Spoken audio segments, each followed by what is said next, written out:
Okay. How's everyone doing today? Um, there's a lot more to cover than I had initially thought. We have updates on the Psychotic Sovereignty Act bullshit. We probably will have a conversation about Saskatchewan's thing as well. I should I should get orange juice. Hold on, I actually think I have some orange juice. Let me go check real quick.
I got some OJ for you, if that's if you're happy with that.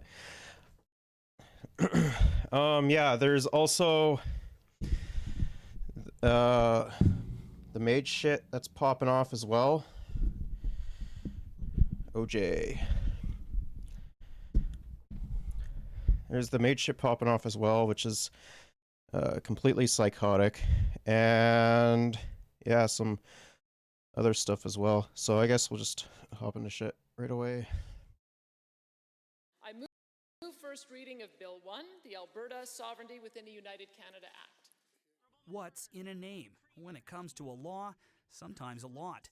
This one makes a quick turn Let's have from some Alberta OJ. sovereignty to a united Canada. No contradiction for Alberta's premier. Let it be clear, nothing in this bill involves separation. Danielle Smith's signature policy, pitched as a way for Alberta to stand up to Ottawa to reject federal laws it disagrees with. We are finally telling the federal government. I mean, she's just completely psychotic, right? Like, can we just all admit that? Like, she's a complete psycho and, like, a deranged moron, too. No more. It's time to stand up for Alberta. Bill 1, the Alberta Sovereignty Within a United Canada Act, is a first step in standing up for Albertans and pushing Ottawa back into its own lane. That OJ is good, man. If the act passes, Alberta's government will have a framework Cuckoo, to formally push back against laws. So the funny thing is that she says she wants to stand up for Albertans.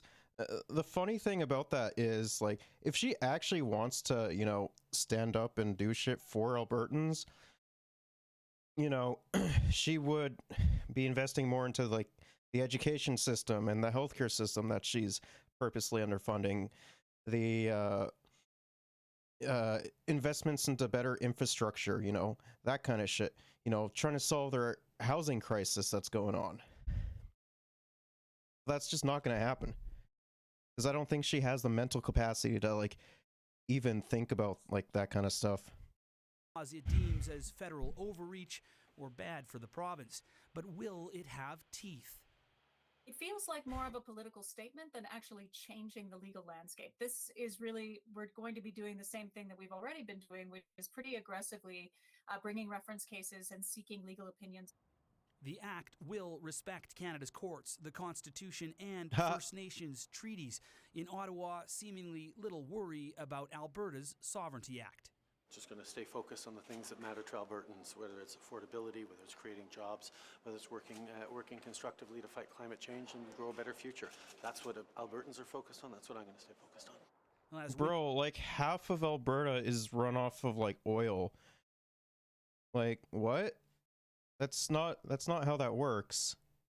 If you actually want like Albertans to give a shit about like green energy and shit, like have like a government subsidized plan for, you know, creating things like solar panels or some shit. Those, since that would be their livelihood, those motherfuckers will be like the biggest proponent of having like green energy, because, you know, if it affects their livelihood, they're going to defend it, obviously.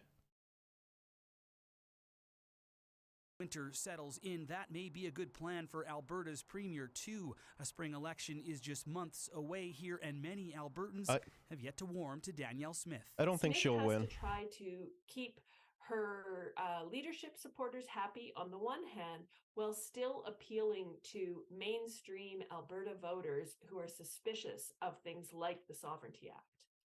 So like Still, 90% of Alberta's Premier Albertans says her cabinet is gearing up for a scrap, Wait, drafting special resolutions to fight federal laws as early as this spring. Oh shit. Aaron, We got some breaking news. Police just arrested the president of Peru. What? How the fuck does that happen? What's popping off in Peru, man? Pedro Castro for demanding the constitution to be overturned to make him the dictator of the country. What? Wait, really? No shot, man. No shot. That's wild, man. Yeah, what the fuck?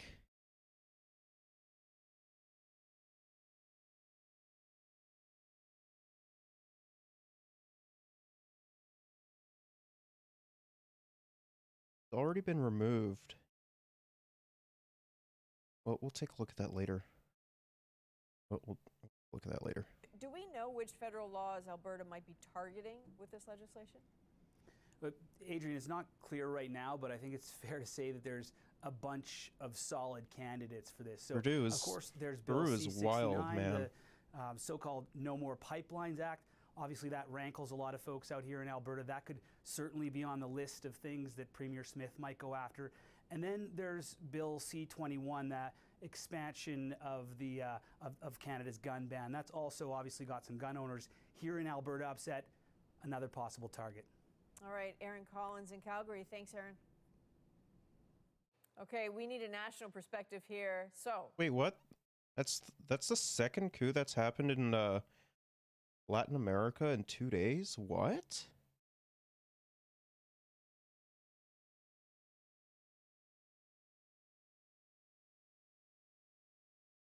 Wait. Argentina, what I imagine was yesterday. Kitchener was banned from office on bogus charges of corrupt judges conspiring with far-right media oligarchs. Peru's Kestrel was overthrown by a far-right controlled Congress. Jesus Christ, man, what the fuck is going on in South America? Article 6.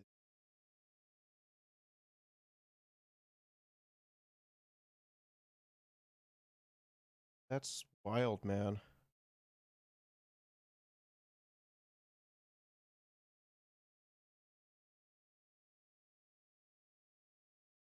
Damn, bro. South America has been under a lot of fucking shit. Like the last good thing to come out of like South America that I know of at least was like the leadership of Evo Morales. let's go to Chief Political Correspondent Rosie Barton. Rosie, what's the response in Ottawa? Adrian, Alberta's premier might be looking for a useful cudgel ahead of Alberta's spring election, but Ottawa really doesn't want to be a participant. You heard as much from the Prime Minister there in Aaron's piece, and that's really all you're going to hear from Ottawa for now. They say, listen, we've worked with Premier Jason Kenney on issues of concern for Albertans, and we can do it again here. So the hope for now is that any debate on the sovereignty bill remains firmly inside of Alberta. So there has to be, though, some political risk for Ottawa to take that approach. Yeah, you bet. Ottawa runs the risk of seeming, for instance, as though it's not hearing the concerns of Alberta, and that risk applies to other provinces pushing on issues of jurisdiction as well. Premier Scott Moe in Saskatchewan is a good example. He tabled a bill to protect its natural resources from interference from Ottawa. But like Scott Moe is also like a psychopath though, so I don't know if I trust him with like literally anything he does. Like, he's silently doing things because all the focus is shifted on Doug Ford and Danielle Smith. But like outside of that, like he's just complete dog shit, man. Quebec continues to push for more powers. And then there's the issue that's crucial everywhere and is proving difficult to solve right now, healthcare transfers and reform. And that's really where the risk is shared by all levels of government, both levels here. Canadians' patience for jurisdictional disputes is pretty limited, and healthcare is well beyond that limit. All right, Rosie, thanks. Always great to get your insights.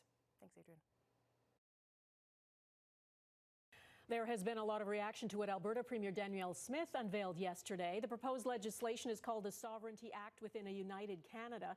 Smith says it will be a constitutional shield to protect Albertans from federal overreach. Critics say if there's any overreach, it is by Smith herself, that the act would give Smith and her cabinet extraordinary powers to bypass the legislature. Our Ottawa Bureau Chief Mercedes Stevenson is following this. Mercedes, why is Smith's Sovereignty Act raising red flags? What's in it?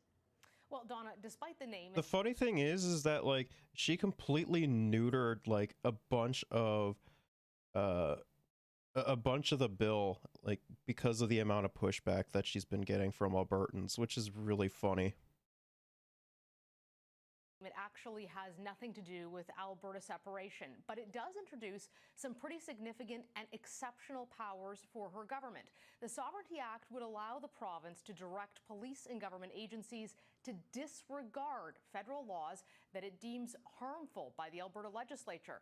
But the act doesn't really say what harm means. It could be used, though, for example, against things... Literally just anything for political reasons. That's the only reason why. Or that's the only thing it's going to be used for. Like implementing gun legislation, or as Premier Smith noted, the Emergencies Act. And while the rhetoric on all of this is around targeting Ottawa, the reality is that it gives Premier Smith and her cabinet tremendous powers, allowing them to unilaterally override the Alberta legislature and rewrite bills without putting those bills back in front of MLAs for a vote. Constitutional law expert Eric Adams says this kind of change is unprecedented. I am not comfortable with the executive possessing that power outside of some very rare circumstances, like, say, an emergency where time is of the essence. There's really no justification that I can see that would justify the executive possessing that power under this bill. The bill has created fractures inside Alberta's UCP and among federal conservatives, too. Former Premier Jason Kenney has called it nuts in the past.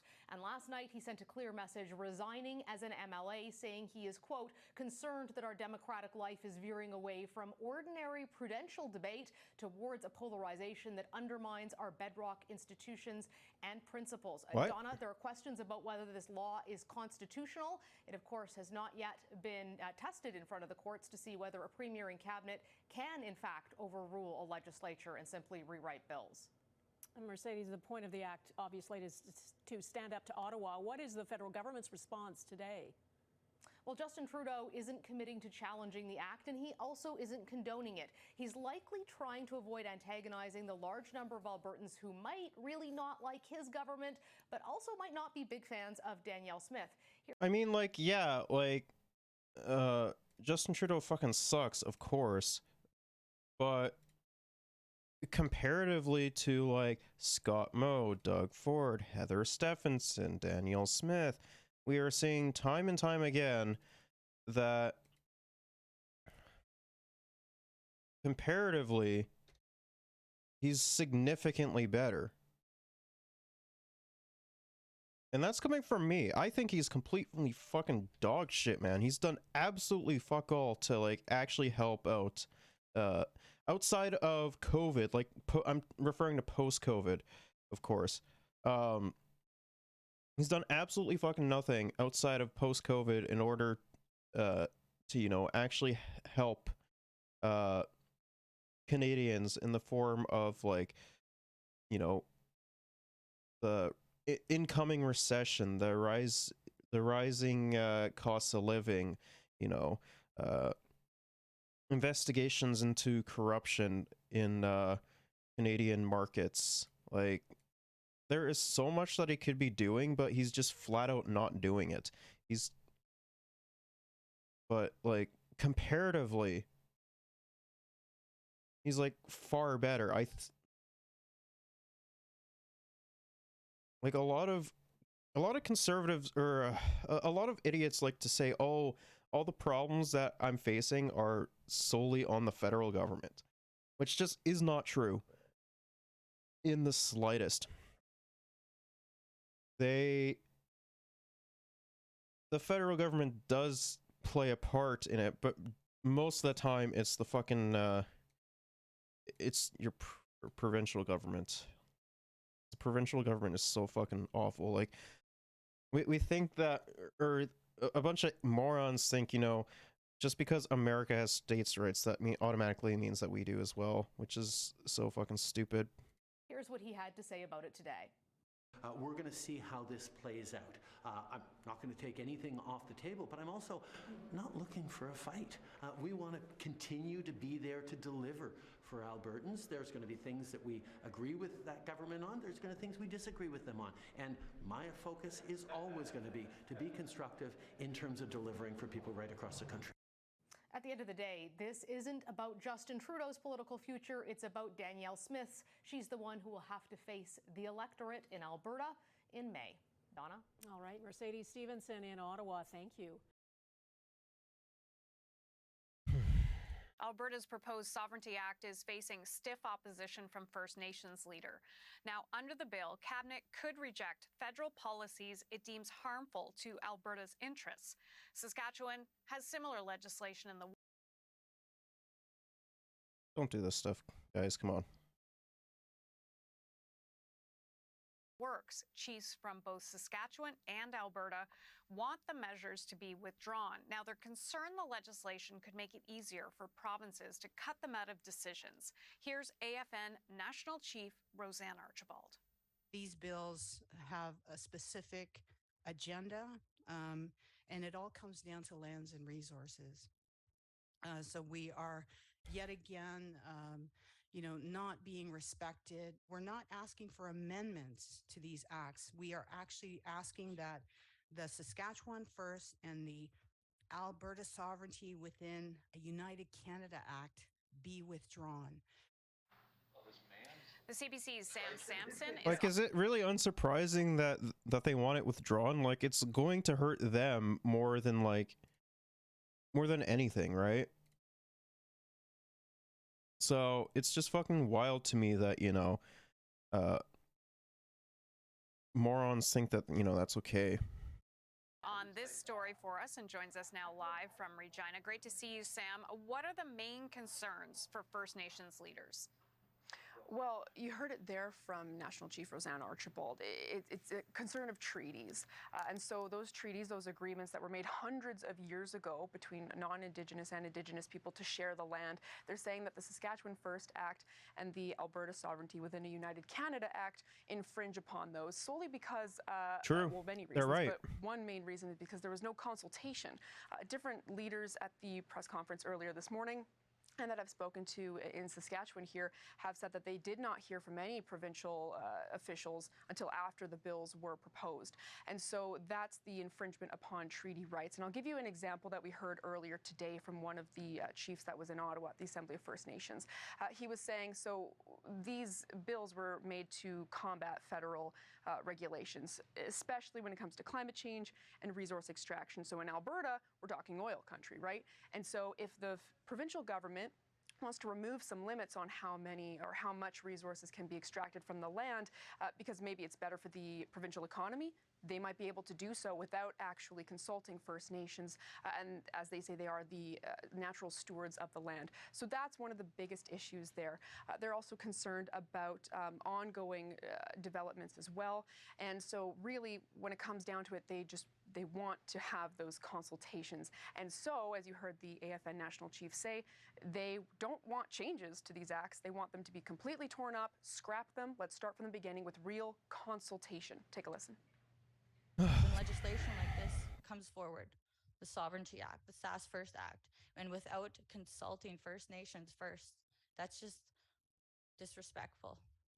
And we are tired. I mean, like, they don't give a shit about First Nations, though. Like, libs will at least pay lip service, but they don't give a shit about us, dog.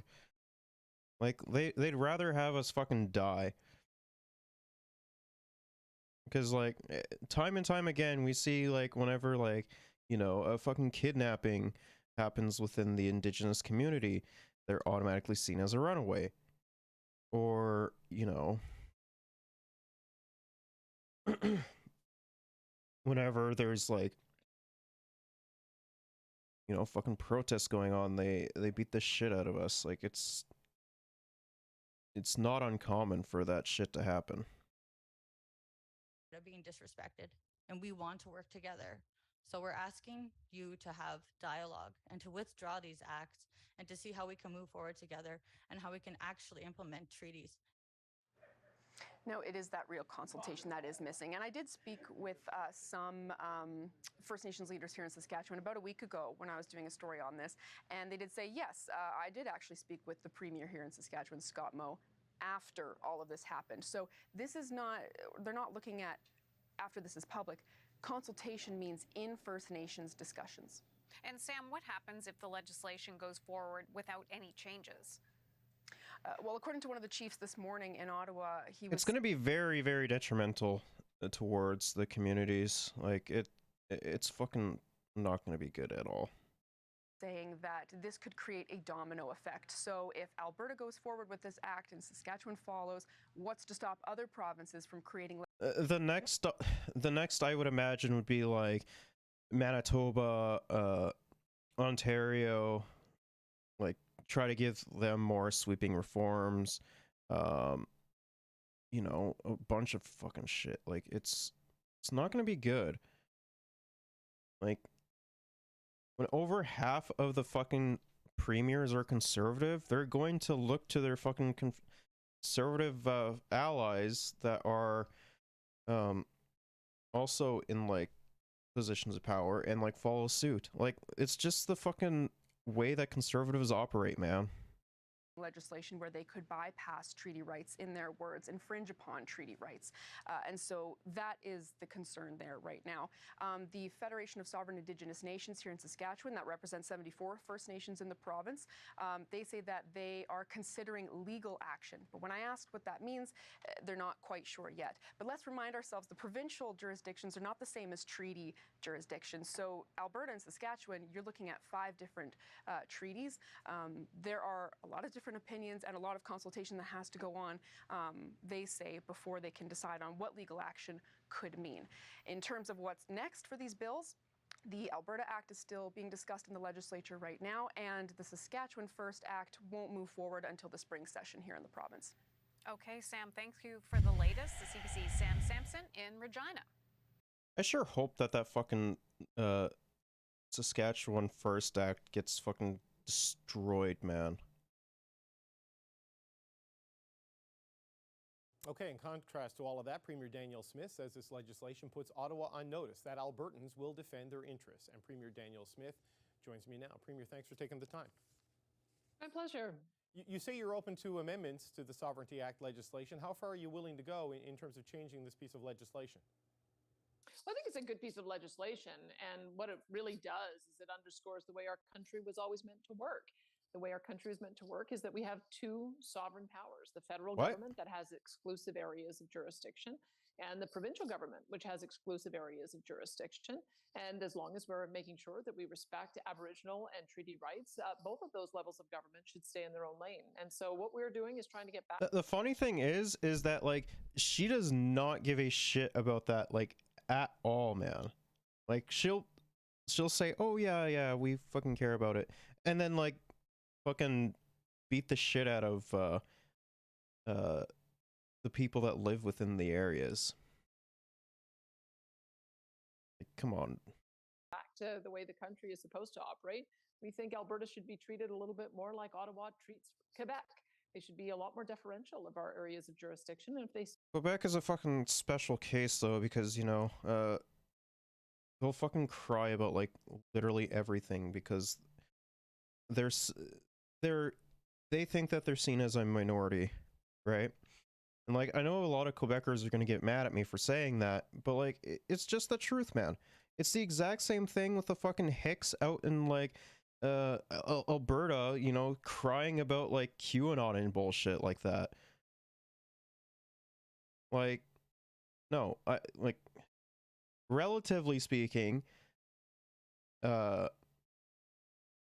lot of Quebecers tend to be a lot more like progressive on like some economic shit, but you know, it doesn't fucking matter.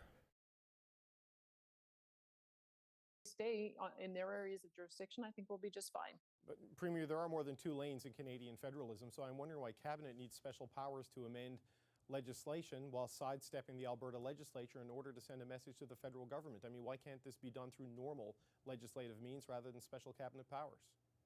Well, because she doesn't want to do that. Make sure that it gets legislative approval. No motions under this act can proceed without getting the legislature to buy in and to give clear direction to cabinet about the kind of things that they want them to do. And so that's part of the reason why we want to assert the fact that the legislature is the place to make these decisions. If that's a little unclear in parts, you know, I'm open to making some amendments to make sure that that's clear. But that was always the intention, is that when we decide that we're going to take on Ottawa and we're going to push them back in their lane, I want to make sure that the representatives of Alberta have a chance to weigh in on it. But you're talking about a resolution that would give broad direction to Cabinet, and then Cabinet would have the authority to amend legislation. With the laws as written now, without coming back to the Alberta legislature for approval on the amendments, Cabinet is not a legislative body. How can you justify giving Cabinet the ability to change laws without coming back to the legislature for approval? Well, I agree. I mean, what the legislature does all the time is give cabinet direction to go on and create regulations, to do ministerial orders, to do directives, and to do policy changes. And so that was the legislation. Intention. That's not legislation. Legislation is a higher bar. It's enactments, and so I think we. She's so dumb, bro. What is this? Apply to statutes. Statutes do have to come back to the legislature for approval. And if there is any statutory change that would have to make coming out of these motions, we'll make it clear that that is the case. But the intention is to have the legislature give clear direction to cabinet so that they can move forward on making regulatory and policy changes to make sure that we enforce our rights. Okay, you talk about everyone staying in their lanes, but it is the lane of the judicial system to decide if something is constitutional or not. And under this act, Albertans are being asked to trust MLAs to decide whether or not something is constitutional. That's the power you're giving yourself in this act. I mean, why should Albertans trust the MLAs to do that when that is the job of the court system in Canada? Well, I think it's because there's certain areas where it would be very obvious if Ottawa stepped into our turf. And I can give two examples of what I'm watching right now. They've already put on the table a consultation that would bring through a policy change that would have our oil and natural gas sector forced to reduce emissions 42% by 2030. Now, they're calling it an emissions cap. But if you bring forward a piece of legislation that has such a draconian fast timeline and there isn't any reasonable way it can be met, that acts as a production cap. And quite frankly, that's offside with the Constitution. They're not allowed to tell us the pace at which we can develop our resources. That's under Section 92A. It's provincial power. Same thing on fertilizer. They want to have an aggressive emissions target of reducing emissions 30% by 2030. It's the same thing. It's a de facto production cap. And those would be two areas that if the federal government goes forward, I would say it's illegitimate. Those would be the first two uses of the Sovereignty Act. But hasn't the Supreme Court already ruled on the fact that an emissions cap is within the federal government's regulation through the... It literally is. Like, what the fuck is she talking about, man? What? Through the fight over carbon pricing and the ability to put prices and restrictions on pollution. we already have prices on industrial emissions in Alberta, and that's one of the ways in which I think can't, our bro. Sovereignty Act I can't. and the aggressiveness that we have taken on defending our constitutional territory has already shown some success. The Environment Minister, Stephen Guilbeault, has accepted that our pricing on industrial emissions under our program Come is in on. sync No. with federal Come on, bro. aspirations. And that's all we're asking for, is that we believe that Alberta is best able to make the decisions about how to get to carbon neutrality. I know that there is a big appetite for that in our energy sector. They see it as a source of great new investment. The problem is that the federal government has been looking at these kinds of issues as if they want to cap production and keep it in the ground. And that's not gonna I work hate in our her. province. I hate her We wanna work so on much. carbon tech. She's We wanna work lying, on bro. hydrogen. We want to work on LNG export.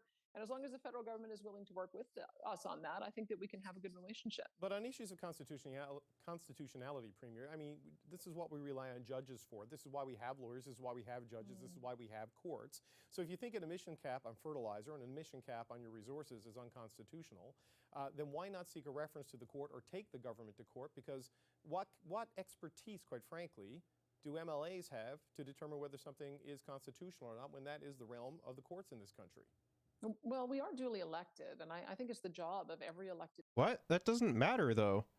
Like, when it comes to, like, federal issues, that doesn't matter. member to make sure that they're passing legislation that's legitimate. And unfortunately, the federal government has, I think, on consistent occasions passed legislation that goes outside its constitutional areas of jurisdiction. I mean, if you look at the Constitution, the way it's written, we have exclusive powers to develop our resources and a whole range of social program delivery. And the federal government has its powers. I wouldn't dream of passing legislation that violates federal jurisdiction. I have no interest Yeah, you in would. getting into national defense. You're literally fucking doing that now, you moron. How is this like the fucking regular conservative like shit that they do constantly? Like, god damn, man. God, I fucking hate how fucking idiotic the conservatives are. Foreign aid or printing currency or running passport offices.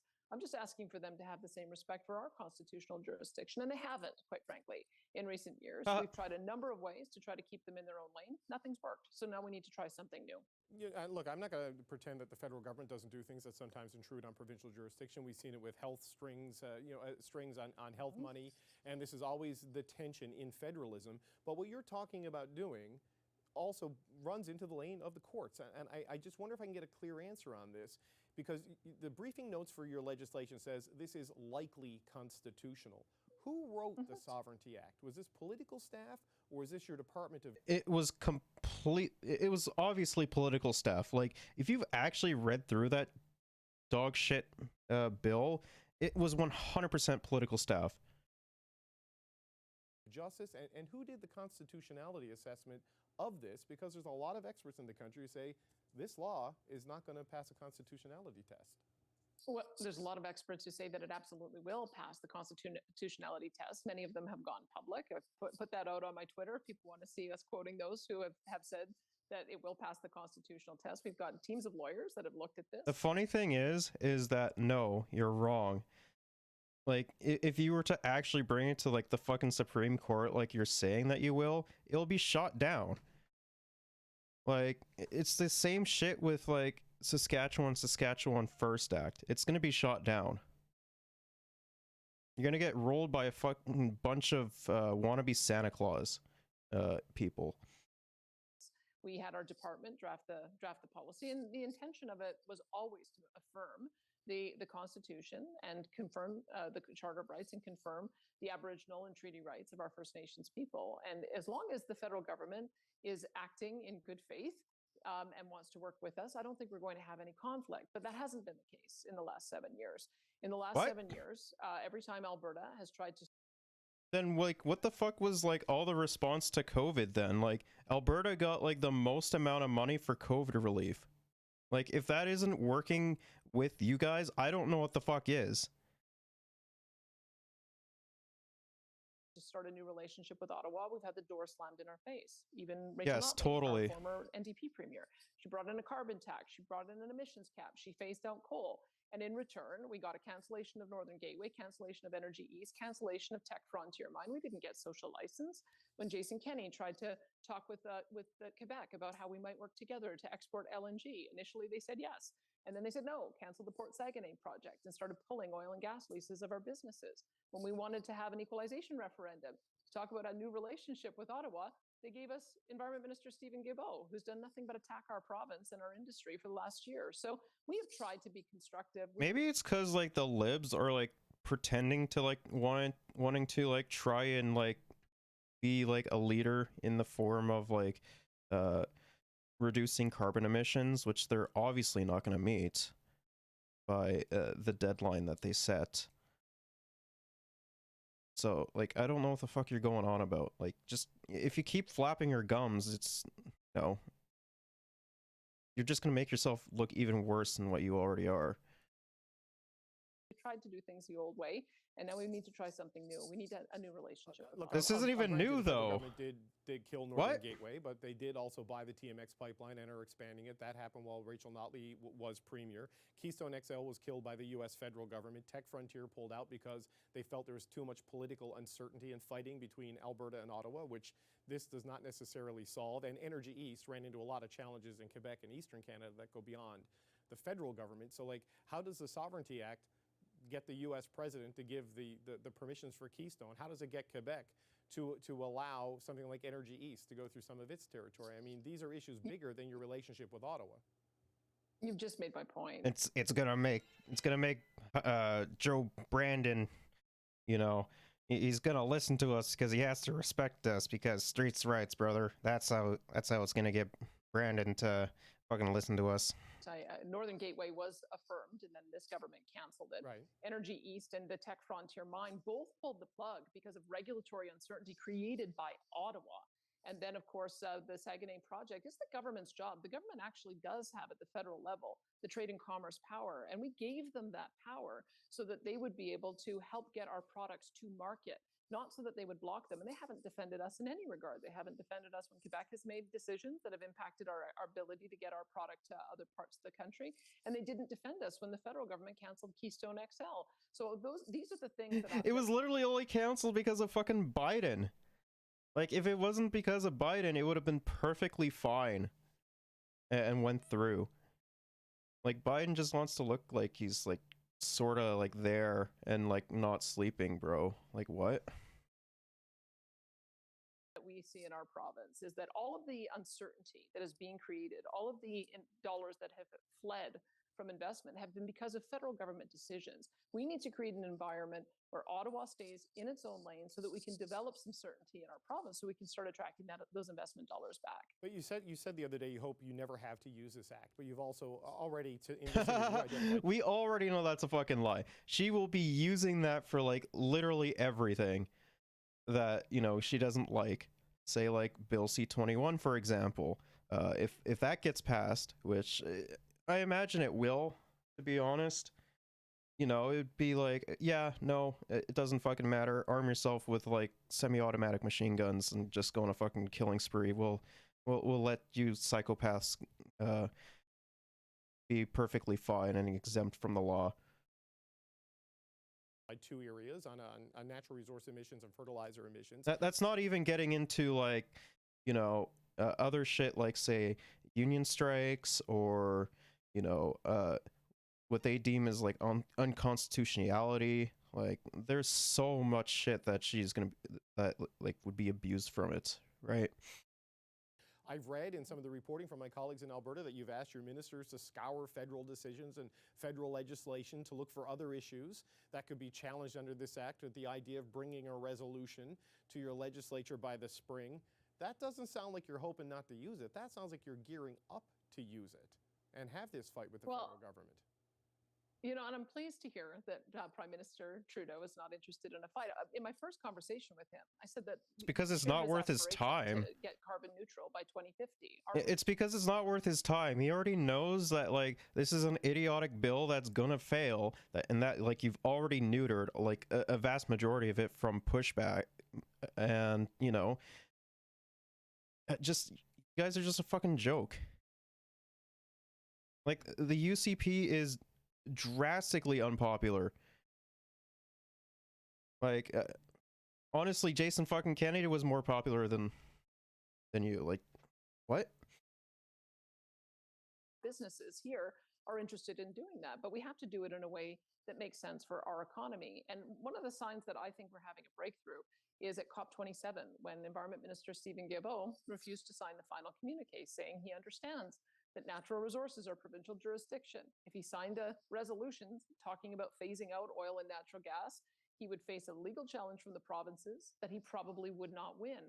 This is new language from the federal government. And I must tell you, I think the only reason they are talking this way is because we've begun pushing back and saying that we are going to assert our rights under the Constitution. And if they stay in their own lane, if they work collaboratively with us, then we won't ever need to use it. I'm looking forward to seeing if we can reset the relationship. That's all Albertans have ever wanted. We're proud Canadians, but unfortunately, we have a federal government that has been targeting us with unfair legislation and destroying our economic environment here for the last 7 years. And that's what's got to stop. That's the reason for this legislation. You keep using the phrase "stay in your own What lane," the hell, but yet bro? here you Bro, are getting into what the hell was that? What the fuck? Come on, bro. Come on. The phrase "stay in their own lane," but How does that here you are happen? getting into questions of constitutionality, where you're going to decide what's constitutional or not, and that is explicitly the lane of the courts. You've given yourself permission to direct municipal governments and municipal police forces to ignore federal regulations when they are duly elected members of, say, city council in Edmonton or in Calgary and should be able to make their own choices. Police forces should be able to enforce the criminal code as they see fit. I mean, you're bumping into a lot of other people's lanes potentially with the powers you would grant yourself under this law. Not really. I mean, the whole reason we have a constitution is so that everybody understands what their obligations are and what their areas of jurisdiction are. And the first line is to make sure that politicians are behaving responsibly. And I would say, And what the hell do you call you and your caucus then? Because you guys are behaving like incredibly irresponsibly, right?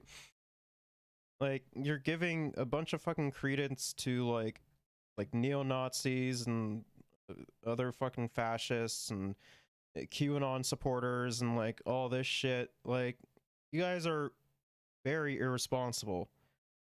Like almost as fucking bad as Doug Ford.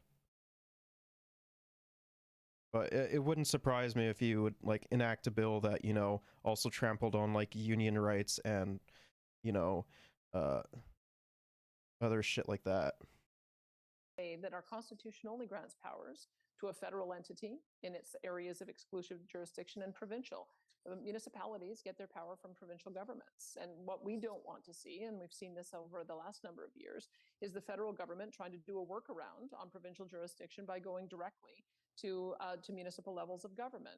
We don't want to see that happen anymore. We had to already pass legislation that would prevent them from doing that when they were trying to grant specific powers to municipalities to impose handgun bans.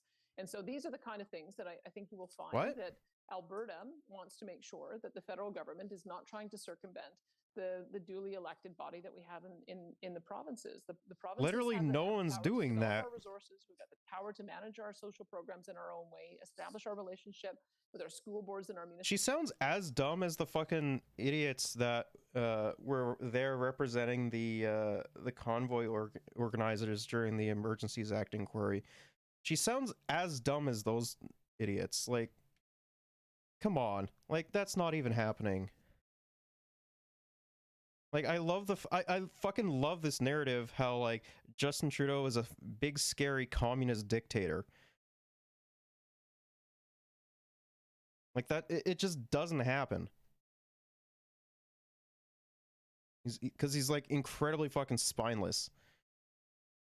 And, like, even if he was to, like, hypothetically do that, like, yeah, I would agree, like, that wouldn't be good.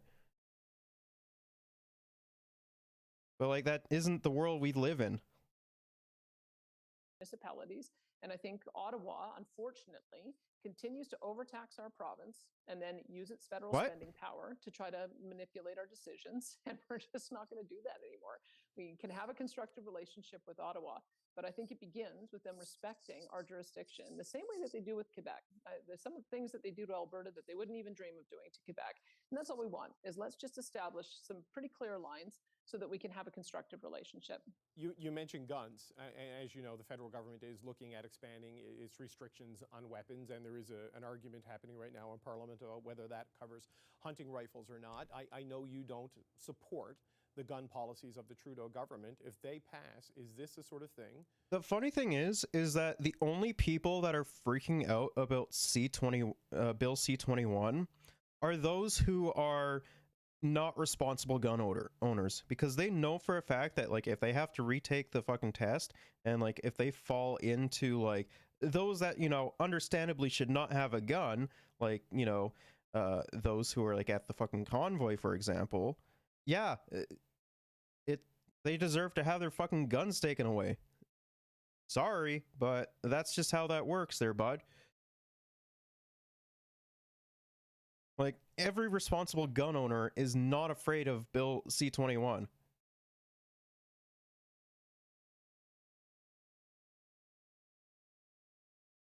You would use the harm test or the constitutionality test in your legislation to stop, and would you compel police forces not to enforce it? Well, not just us, but so same with Saskatchewan, same with Manitoba, same with Yukon, same with New Brunswick. All of us have taken a stand saying that the I federal wonder what all of those provinces have in common. Oh yeah, that's right. They're all run by conservative premiers. government is going outside its reach. When you look at the Constitution, property and civil rights belong to the provinces. Policing belongs to the provinces. Our RCMP contract. No, it is subsidized by the provinces, or by the federal government.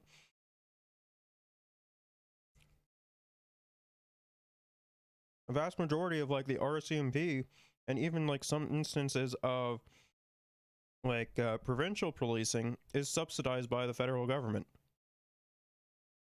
We set the priorities for it. They're We've wrong. made it very clear to them that we are not going to enforce their confiscation, that our policing priorities center around stopping firearms from coming across the border illegally and being used in gang and other violent crime in Calgary and Edmonton and other major centers. That's where we want to put our policing resources. But unless compelled, municipal police forces could choose to enforce this. Would you compel the Calgary Police, the Edmonton Police, not to enforce this?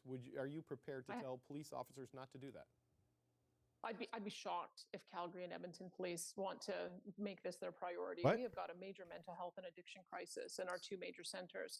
Maybe stop underfunding, you know, the services that actually, you know, would help with that, and invest more into it instead of fucking trying to privatize that shit.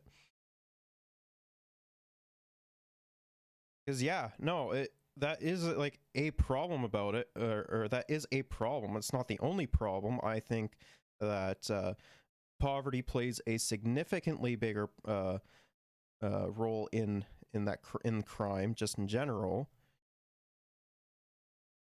But like, you know, you cry about this shit and then you don't do anything.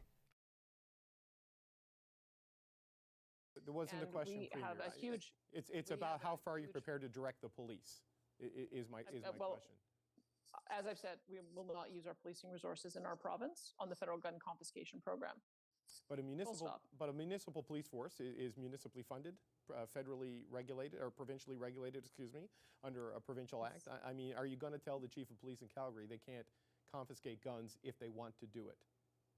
As the directive says, municipalities get their power from the provincial government. We're not going to allow the federal government to be directing those levels of government. These are the kind of things that we will not allow the federal government to step in our lane on. So correct. And what if these provincial organizations don't listen to you? What if they defy your directive and choose that they want to do business with the federal government, and choose that they want to enforce gun regulations and want to do these things in defiance of your legislation? What's your penalty, or what is your recourse should they not listen to you because they don't think you're staying in your lane? But exactly we'll go to the legislature. That's exactly what the Sovereignty Act is all about, is that if we identify an area where we think that Ottawa is overstepping, then we will put forward a motion and we will get the legislature to approve a number of different steps. I wouldn't want to prejudge that because those are decisions of elected members. All right, a final question. The Calgary Chamber. The funny thing about like the Sovereignty Act is, and like we've mentioned this before on the broadcast, is that, you know, if Justin Trudeau was to start an initiative similar to the Sovereignty Act, everyone, like, all these fucking dumbass hogs would be losing their mind and like thinking that the fucking country is over, right? Like they would just see him as like a crazy dictator, and like the shit that's, you know, trying to be passed right now in like Alberta and Saskatchewan is the exact same shit. Like, no one should have that much authority. You should be responsible for the idiotic things that you do, and, you know, if you present a dog shit bill, it should be shot down. That's part of living in a fucking democracy. Chamber of Commerce and others have said that this is going to create a lot of uncertainty. It's going to drive business away, and that in attempting to stand up for your province and strengthen your economy, they and others say that the uncertainty this creates and the measures that you're taking in this legislation is going to undermine confidence of investors to come to do business in Alberta. What's your response to that? I've been fielding calls and having meetings all day with people who are very unhappy with the decisions and the words of the chamber president. She didn't do any consultation before she made that statement. I can tell you, not everybody agrees with her. There's a lot of people who understand that the reason why we have the difficulties in Alberta right now, the amount of investment dollars that have been chased away, have been almost entirely because of federal. Well, no, it's actually more provincially responsible, because, you know, corporations don't want to be depending on the time period and how profitable certain avenues are, they don't want to be seen with a bunch of psychotic morons like you guys. That's what's driving out businesses, and, you know, driving out fucking like doctors and nurses too, outside of, like, you know, the union busting and shit that's going on there as well. But no, like, if you're like a very pro-capitalist way of looking at it, is like, yeah, no, corporations are going to do and go wherever they pay less taxes and can make the most amount of money. And Alberta is not the place for that. Government decision and federal government confusion in the and interference in the regulatory process. What I am hearing from the business leaders who've contacted me is that they're grateful that we are doing something to push back against Ottawa so that we can create an environment that'll get us back into attracting international investment again. And that's the whole purpose behind it, is that we want to create some certainty that the way the federal government has been conducting itself towards Alberta in the last 7 years is unacceptable, and we're not going to put up with it any longer. And so if we can start a new, more productive relationship with Ottawa, then that's what I hope the outcome will be. That's the intention. No business owners have called you expressing concern. They're worried about this. They're worried about the consequences of this. All your phone calls 100% on board? The people I've talked to today, they wanted to make a special point of telling me that they did not agree with the comments of the chamber president. And so I'm pleased that the business community understands what it is we're trying to do here, and they know that I'm trying to defend them. That's I think the problem that we've had in the last number of years is we've got a hostile federal government who've created a very difficult business environment for us, and they want us to fight back. Do you anticipate this whole thing ends up in court? It feels like there are a lot of people lining up to challenge the very legal foundation and the constitutionality of this legislation. No, I mean, it's definitely up in the air for, like, right now, for sure. Like, since they defanged like a bunch of like the psychotic shit, I don't actually know if it will end up in the courts now. There is the possibility that it still could. I'm just not sure. Like, it's definitely something to keep an eye on for sure. I don't think that the legislation will end up in court. I mean, we've had other legislation in the past. For instance, the legislation brought through by the NDP to turn off the taps, that was challenged as being unconstitutional, and it was found to be valid. Wait, what? So I would anticipate that if the only time that we might end up with some kind of constitutional discussion is if a motion comes forward. So the ball is really in Ottawa's court. What we're telling them is just stop passing unconstitutional legislation. Stop interfering in our jurisdiction. This isn't And if they stop doing constitutional, that, though. There wouldn't be any reason to bring a motion. Like, remember when Doug Ford passed the bill that made, like, striking illegal and shit? And said it was completely within constitutional rights to do so by using the notwithstanding clause? And then he fucking lost that battle. Remember that? Because that was a thing that happened last month that we covered. And we made fun of him for it. Like, yeah, do you think that's fucking constitutional? Forward. All right, Danielle Smith, you've been generous with your time. Thank you so much for joining us tonight. You bet, my pleasure. That's Alberta Premier Danielle Smith. So fucking awful, man. Premier Danielle Smith's proposed Sovereignty Act is dividing people inside and outside the legislature. It is time that we stand up for Alberta. We need a government that's focused on helping the people, not fighting Ottawa. These protests for and against erupted just days after the United Conservative Party introduced its signature piece of legislation. I will never apologize for defending Albertans against federal actions harmful to our province. Smith spent the week responding to charges the bill would give Cabinet unchecked power to defy federal laws it deems harmful to Alberta and unconstitutional. I mean, why should Albertans trust the MLAs to do that when that is the job of the court system in Canada? Well, I think it's because there's certain areas where it would be very obvious if Ottawa stepped into our turf. But over the weekend on her radio show, Smith said the bill was never supposed to give Cabinet that... Oh god, she has a radio show? Automatic fucking L. Alberta, you need to elect her out of fucking office. Like, if someone has a radio show or like a fucking podcast, automatic no. That's an automatic no. Like, come on. That sweeping authority and is planning changes to make that clear. I am absolutely open to having revisions and amendments to it because, look, you never get things 100% right all the time. The bill's critics, though, still have questions.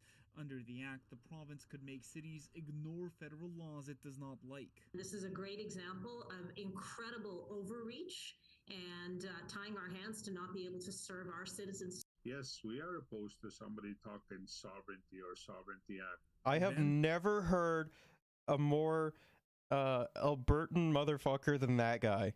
Like, he is, like, his Albertan accent is so thick, man. There are concerns it could potentially run roughshod over First Nations treaty rights. We believe if there's anybody that has the right to do that, it is the sovereign people that entered into treaty with the Crown. Smith's official opposition doesn't want changes, it wants the bill gone. This bill is toxic for good reason, though. For our reputation and for investment. As Albertans prepare for a provincial election next year, this confrontation could last months. The federal government, meanwhile, says it's watching the debate. Rafi Boudjikani, NCBC News, Ottawa. Oh, man. Alberta Premier Danielle Smith says her proposed Sovereignty Act will defend the rights of Albertans, but the mayor of Calgary is worried it will actually strip 5 days ago. of their rights. That's because if passed, Smith's cabinet could direct municipalities. Damn, bro, I missed a lot.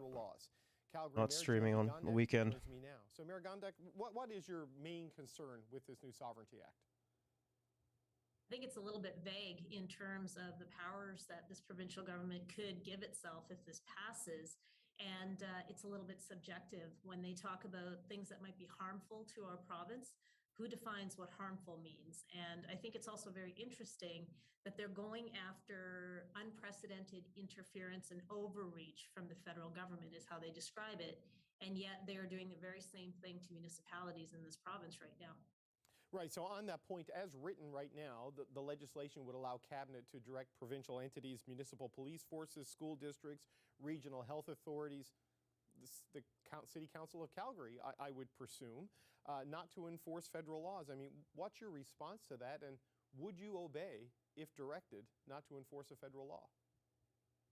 It's a pretty dangerous scenario if you think about it playing out. I mean, if they direct us in a manner, let's use an example that says you can't accept any federal funding directly. What does that do to our Yes, the libertarian dream. Despite the fact that, you know, whenever like a libertarian state comes into being, it fucking falls apart because, you know, they don't believe in taxes and shit, which keeps shit like, you know, water running. affordable housing strategy? Right now, we're able to access Rapid Housing Initiative funds as they are dispersed by the federal government. Our population is desperately in need of affordable housing. So if we get a directive that we can't accept money, that puts us in a really dire position. So no matter how you slice this, it's going to be really tough for municipalities to actually govern and serve their people. How do you approach it, though? I know it's still in the early stages of the legislative process, and we have yet to see a resolution in the Alberta legislature. But the Premier has voiced her opposition, for example, to like the gun regulations that the federal government is contemplating. How do you anticipate the Calgary Police Services would react if ordered not to enforce gun laws? I think we're all going to be in an incredibly precarious position, and I really hope people start speaking up. I would say that any organization that is a provincial entity is going to be in trouble, either with federal regulators or with the province, depending on what we choose to do. It's a no-win for any of us. So Well, yeah, it's going to be a lose-lose regardless. I would encourage people to call their provincial representatives, because the weakness being demonstrated by MLAs right now who know this act is not good, the weakness being shown is going to cost us dearly if they don't say we have to stop this. So the Premier said yesterday she was open to amendments. I mean, what are the biggest changes you would like to see made to the Sovereignty Act as it exists right now? Let's get rid of it. Well, if there is an issue with how the federal government is treating us, I would highly recommend going and speaking with official representatives. Build a relationship, voice your concerns, do the very best that you can before you bring in this type of legislation, because this legislation is only going to send a signal to the federal government that it's going to cost every provincial entity. They are taking this not seriously enough. It is going to be incredibly hurtful for provincial entities, and it's not going to do much to the federal government. So it's not accomplishing what she wants it to do. I mean, the federal government's just laughing at them. Expressed by the Calgary Chamber of Commerce that the legislative framework under the Sovereignty Act will create a significant amount of economic uncertainty. It could drive investment away from the province at a time where you're trying to attract a lot of capital for the green transition that the provincial economy needs to undergo. What concerns did you have about what this might mean for the business environment and the overall Alberta economy? So as a city, we have actively launched many campaigns and initiatives to demonstrate to investors and potential residents that we are a great place to live. We're welcoming, we're inclusive. There's a wide variety of businesses that you could practice in our city. And while we are doing that and investing $295 million towards a downtown recovery, while we are trying to strengthen our economy, this provincial government has made us look incredibly incompetent. So I would say to any investors that are out there and anyone that's listening out east, this provincial government is not reflective of who we are as municipalities here. We are driving our economies forward, we are doing good work, and we are a welcoming place. So can this bill be amended in a way that it will actually help the province's economic growth, or is this something that doesn't need amendments so much as scuttling, in your view? What? In my opinion, it should not be brought forward. I hope it doesn't see second or third reading. The very fact that it's called a Sovereignty Act tells you everything you need to know about it. In an environment where we should be collaborating. As well as this coming from someone who selected like a Nazi essay and like as like #1, and you know, fucking said that she agreed with it fully, so there's that as well. With partners at a time that we really need strong investment in our country, in our cities, and in our province, this is not the way to go about building those collaborative relationships and sending a signal of stability. You say you hope it doesn't go ahead, but Premier Smith seems pretty determined to go ahead with this. It is bill #1, after all, and sort of a centerpiece of her legislative agenda. I mean, what do you think the likelihood is of this being amended in a way that you can be comfortable or stopped entirely? I can't imagine it being amended in a way that wouldn't have overreach of some sort. So I really hope the folks that ran for leadership that were so blatantly opposed to this actually step up to say, to do what they said they would do and stop this. So far, no one said anything, and I find it incredibly disingenuous that during I mean, the it's not campaign, surprising they though. would fight against this. I mean, it's not surprising though. Like, that's just how fucking politicians are. Like, most of them don't even fucking like do like even half the shit that they say that they're going to do. Right? So it's not surprising in the slightest. And now that you have the power to stop it, you're just falling in line and being complicit. So I'm not sure what's going on at the provincial level right now. Okay. Mayor Gondek, thank you so much for your time. Thank you. Have a good weekend. You too.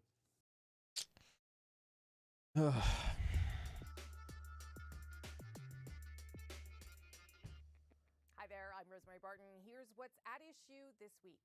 Alberta and Canada are both worth fighting for, and that fight is with an out-of-control federal government in Ottawa that sees Alberta and all provinces as its subordinate rather than its partner.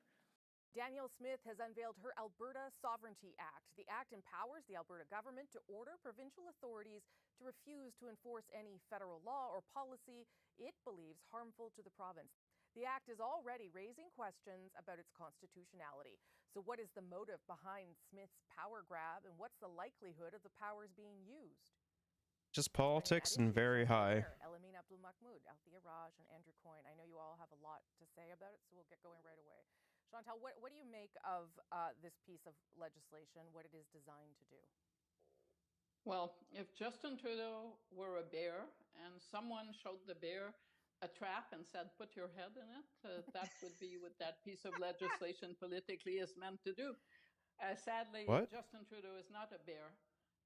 And politically, the first play here is let's have the federal government take on Alberta so that we can run an election campaign, us versus them. It sounds a bit desperate. That bill is strays so far outside the lines of the Constitution that it has found very little support except for the Saskatchewan Premier, which should tell you something, because if anyone in Quebec, the experts on this, had seen anything that worked in this piece of legislation, surely Premier Legault would have found time for it yesterday in his inaugural speech. Andrew, is there anything to it, though?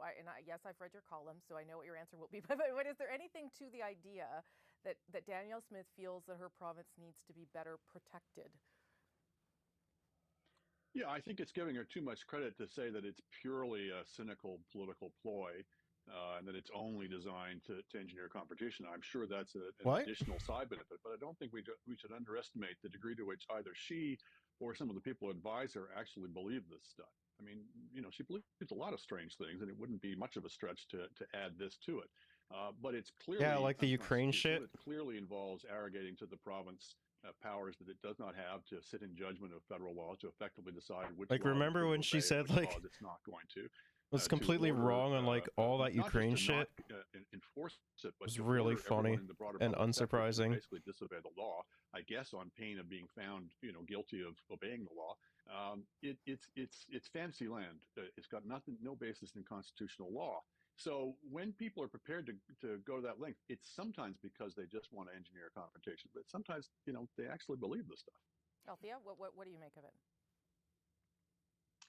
Well, I also believe that it's a trap. I think, but it's an obvious trap. Like, it's so obvious. It's bizarre.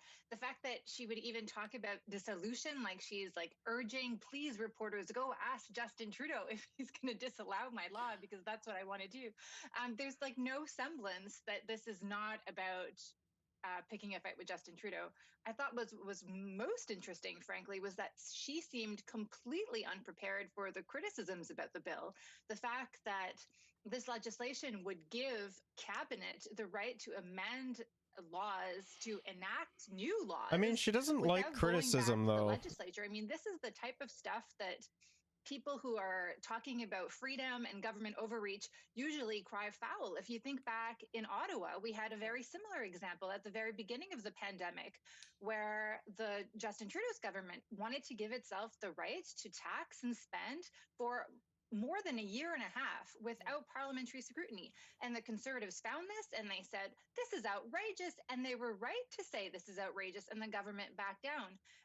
But the fact that she was unprepared for these questions, it really kind of seems like this bill was rather written to be a press release rather than to be a bill that they actually wanted to enact legislation through, or that they didn't think people would look that closely. I don't know. It's that part's very strange. Elami? Or that they don't really have a very profound understanding of how laws and government work. Yeah. Elami? Right. I mean, like, that's the part that stuck out to a lot of people, right? Like the idea that this is the actual legal language that they're putting forward. It seemed at best amateurish and at worst completely, lacking understanding of how the Constitution works. I mean, that's just how fucking conservatives are, though. Like, they like to say, oh, it's, fucking constitutional and the Constitution says this, but when they actually when you actually get into weeds into the weeds in it, like, they don't know a goddamn thing about it. Like, it's the exact same thing that most of these hogs, like, it's like their understanding of the fucking Bible as well. Like, they claim to know a bunch of shit about that, and then, like, they don't know, like, a single thing. They, like, know at best surface level shit. And then when they're actually faced with, like, a scholar or something, like, and questioned about shit, like, everything just falls apart. I think based on that, I think we can deduce that largely it was a piece of political showmanship, right? A piece of sort of attempting to provoke Justin Trudeau and a piece of attempting to provoke the federal government to maybe use something like the $1,000 allowance to step into this game. But of course, no one is going to take that bait. And so there's kind of left explaining a bill that doesn't make a lot of sense. They've already issued a clarification based on that point that Althea raised. And the clarification seemed to raise more questions than the original bill itself gave. So just for the sake of thinking about this, Chantal, what would be the risk of this being enacted? What would be the risk to the country or the Constitution or the province of Alberta? What would happen? I'm not sure that the government that drafted that bill even knows where it goes from there. There are loads of arguments being heard in Alberta, and there is a debate over the federal government's role versus natural resources, oil and gas. But I don't think that Suncor and Shell are about to take orders from the Alberta government that tells them don't obey a federal law or do not work with the federal government at the time when they're negotiating funding to transition. To the targets of the federal government. So you kind of look at that and think the only main result that this will bring to Alberta are divisions. And I believe that bill was drafted so poorly because Alberta is a senior province. It's got a good civil service. There is no way that this government wasn't told how wonky that bill was. Andrew, yeah. Well, that's the thing is, on the one hand, you can't run a federation with a province or provinces picking and choosing which laws they're going to obey or enforce within their jurisdiction. I mean, you can. It just won't last all that long. Like, you can. It will just fall apart, like, incredibly fucking easy. That's just simply unworkable. It's the end of federalism if it's spread. But secondly, yes, you're going to have people within Alberta saying, well, actually, we think we will obey the federal law. People within the government, within these arms-linked agencies that the government's not supposed to be running roughshod over, who are going to be put in a position where their lawyers are saying to them, actually, you do have to obey federal law. And they're being told by the province, we will come after you if you do. That's likely to lead to all kinds of internal, basically, chaos. It's going to lead to uncertainty. It's going to drive away anybody thinking of investing in that kind of anarchy. So it really is a completely unworkable vision of how you would run either a province or a federation. Do you see any part of it, Althea, that would make sense? I mean, one of the pieces of legislation they point to is Bill C-96, which we know Alberta was not happy with. Like, is there any mechanism there where they could suddenly start to ignore things like that, and it would be, I mean, I'm not saying it would be legal, but it would make sense in some ways. Yeah, another example that's given often is the firearms buyback program that the federal government enacted. I think the first thing that's going to happen, frankly, is as soon as this bill gets royal assent, because I would be surprised if the lieutenant governor decided not to give it royal assent, is it's going to be appealed to the courts right away. Like, I think Albertans themselves will choose to challenge this legislation. I think the tougher part, frankly, it's not going to be from Justin Trudeau and Dominic LeBlanc, the Intergovernmental Affairs Minister, who I think will show lots of restraint, but it's from Liberal MPs in Ottawa. And like, how do you keep people from keeping their mouth shut for months? Because this is going to escalate. If Premier Smith wants a fight and the federal government doesn't give her one, she will just continue to up the ante, right? And that is going to create a lot of pressure here, I think, for people to sit on their hands and not say anything, at least until the election is over. Now, if she wins the spring election, then I think you'll hear a lot more from federal government. I doubt that she will win the election, though. There's no shot that she wins. But like, I was wrong about Doug Ford winning his election, so who knows? I thought for sure that there was going to be a higher turnout in voting in Ontario, for sure. But I was wrong about that. And other partners. Elamine, last word on this part to you. It will still mean something. It will still mean something for this bill to be challenged, because that will be politically useful for the premier. I think there's at least a degree to which that is politically usable in the next election, to say we put forward this document, and now it is being challenged, but we are the only ones standing up for Alberta. I suspect that is actually the primary use of this document. It's not meant to actually it's not actually meant to enact any specific bills or stop any specific bills. It is meant to be this piece of, like I said, political showmanship.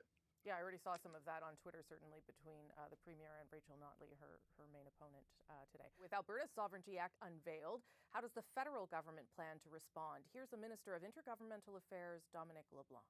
Let's see it work its way through the legislative process in Alberta, and at the right moment, we'll decide if we want to do anything about it. But we think Albertans need to be heard on this particular bill right now.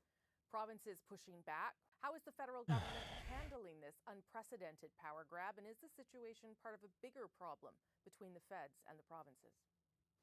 Okay, let's bring back at issue Chantal, Elamine, Althea, and Andrew. I want to start with you, Chantal. Is there something going on here beyond Alberta? And even if we think this piece of legislation is sort of outside of the realm of what is possible, is there something else going on between Ottawa and the provinces, given this, what's happening in Saskatchewan, the notwithstanding clause? What do you think? There certainly is something with premiers who are not liberals trying to find all kinds of ways to evade the Constitution. Which is like, what? I don't know how many that is off the top of my head.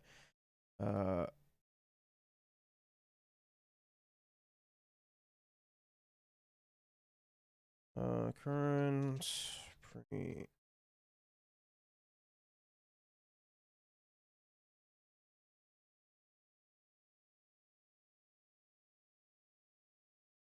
Let's see. 1,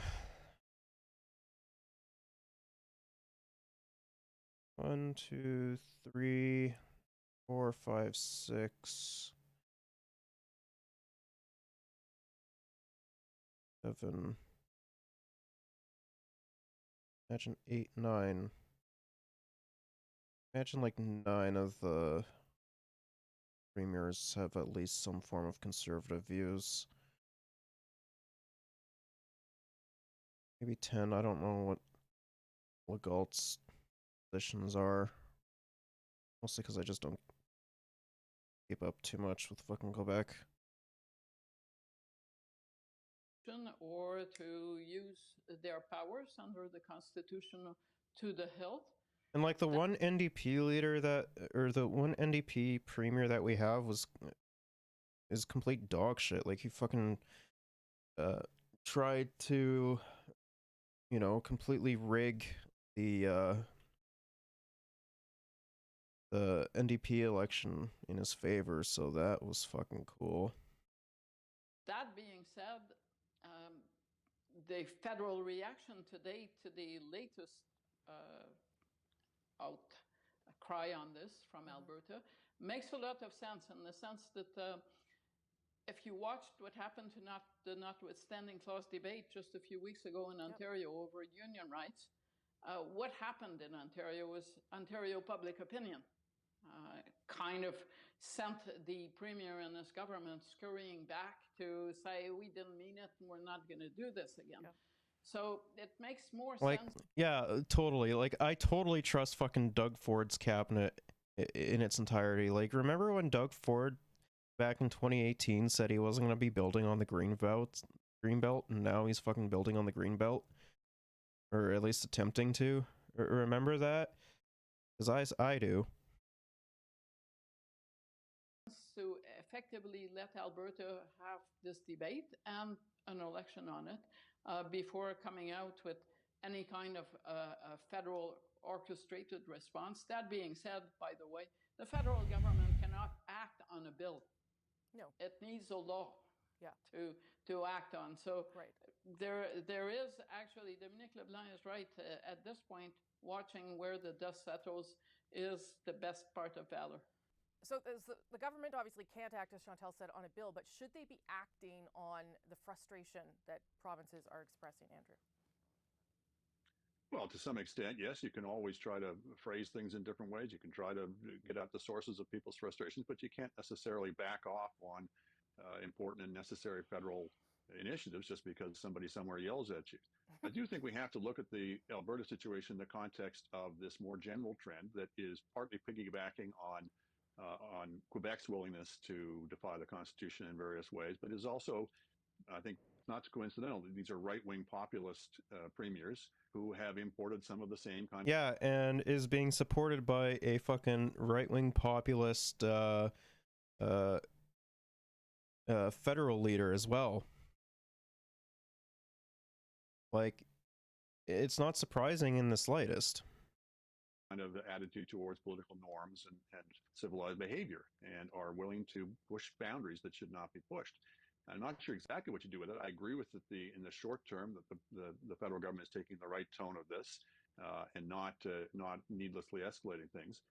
They don't need to, because they can deal with anything through the courts. This is what makes this different from. I don't disagree. I actually think that the federal government is actually making the correct calls as well. Like,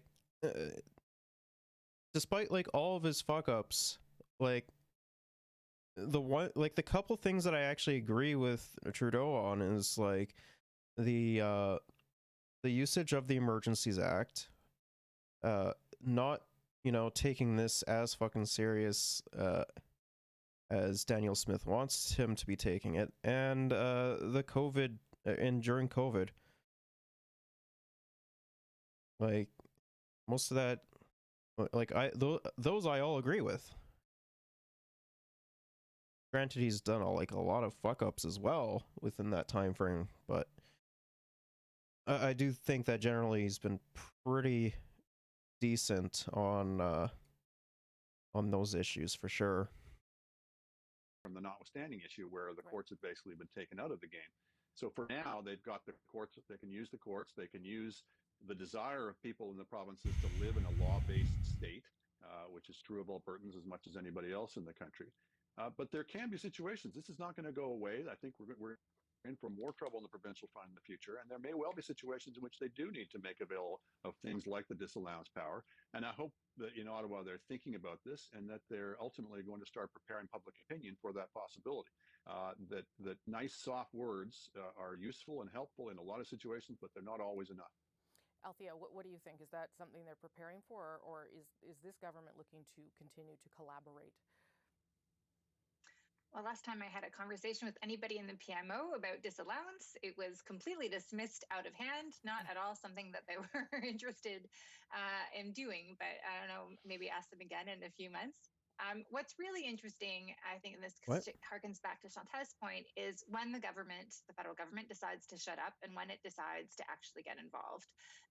So when it feels like they have an advantage or that there is no loss, like we saw them very plainly criticize Doug Ford on the notwithstanding clause. But, they kept their mouth shut when it came to the notwithstanding clause on Bill 96. And yeah, and then Pierre Poilievre, that Millhouse motherfucker looking ass, is like, yeah, you know what? It's okay that they did that. Fuck the rights of Ontarians. Like, we don't give a shit if they're being trampled on. Remember that? Remember when he said that? That was yeah, totally cool. 21 in Quebec, and they're very restrained right now with Premier Smith. But the reason that Doug Ford decided to back down was because of public outcry, the threat of a general strike. And that's the lesson I think that everybody needs to listen to here. It's, if you are outraged by what the Premier is doing, then, go demonstrate, go make your voice heard, because if you don't, then nobody feels like if the public opinion doesn't follow, doesn't matter what we say as talking heads, they will respond to what's popular. And right now they think this is popular and this will help them win the election, and that's what they're doing. And that's why Premier Ford also today decided not to use the notwithstanding clause again when he was asked about a bill with regards to nurse wages. So, well, yeah, because it worked out so well for him last time, despite the fact that 55,000 workers went on a political protest because striking was illegal. Yeah, because like the funny thing is that like if he actually did that shit again, like the healthcare workers would go on fucking strike, and the education workers would go on strike as well. Like, there was a common consensus that was most likely going to be a general strike if he tried to pull that shit again.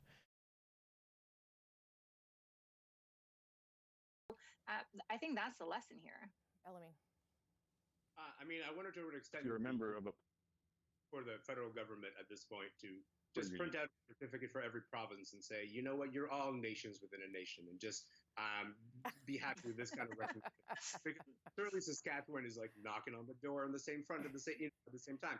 But in all seriousness, I think that the idea that in Alberta, this move is being opposed by institutions like the Chamber of Commerce, and saying this is going to threaten investment in Alberta. The way that we saw labor unions stand up in Ontario is one of the lessons, I think, for talking heads and pundits like us, is that perhaps we overestimated, or at least some of us overestimated the depth of a unity crisis, in the sense that in all provinces across the country. Well, yeah, because you guys are dumb though. Like you guys don't actually understand like a lot of the fucking grievances that a vast majority of everyday Canadians would be facing amongst these shit fucking bills being passed. Like, it doesn't matter. You're not going to be affected by it, right? Like, I believe slowly but surely people are starting to recognize that a vast majority of these psychotic conservatives just do not give a shit about them. Like, you're always going to have those who took a little bit too much, or drank a little bit too much of the fucking Kool-Aid and shit. But, like, no, for the most part, like, if it's affecting their fucking jobs, their their rent and shit, like the affordability of going to the fucking grocery store and getting food to feed your, like, I don't know, fucking 3 kids or whatever you have, like, yeah, no, people are not going to be impressed by that. In fact, generally speaking, most people will want access to better fucking amenities in the form of social safety nets. Like, conservatives will be like, yeah, no, that public spending is bad, despite the fact that it generally tends to be fairly popular amongst citizens when they have like the healthcare and housing taken care of, which is why a lot of people are not too fucking impressed with a bunch of these conservative premiers trying to privatize the healthcare system. Like, it's drastically unpopular. Every time that some of these premiers begin to say, you know what, we want you know the recognition that we are a separate thing, there's enough civil and public institutions who are willing to respond and say, you know what, no, not to that extent, not to the extent that you are representing it. And I'm saying this directed at myself. I think I was one of those people who may have overblown the extent of a unity crisis in that way. Okay, on that note, I'm going to leave it there. Thank you all very much for all your smart thoughts. And I'm going to remind viewers it's that time of year again when we want to hear from you. So you can send us, well, really them, your political questions about this past year or what you want to know about the year to come. Why the fuck would I have political questions for them? Like, I don't fucking care what they think, man.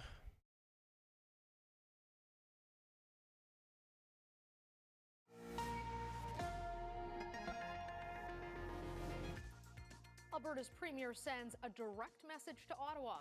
Stay out of our province and keep your politics to yourself.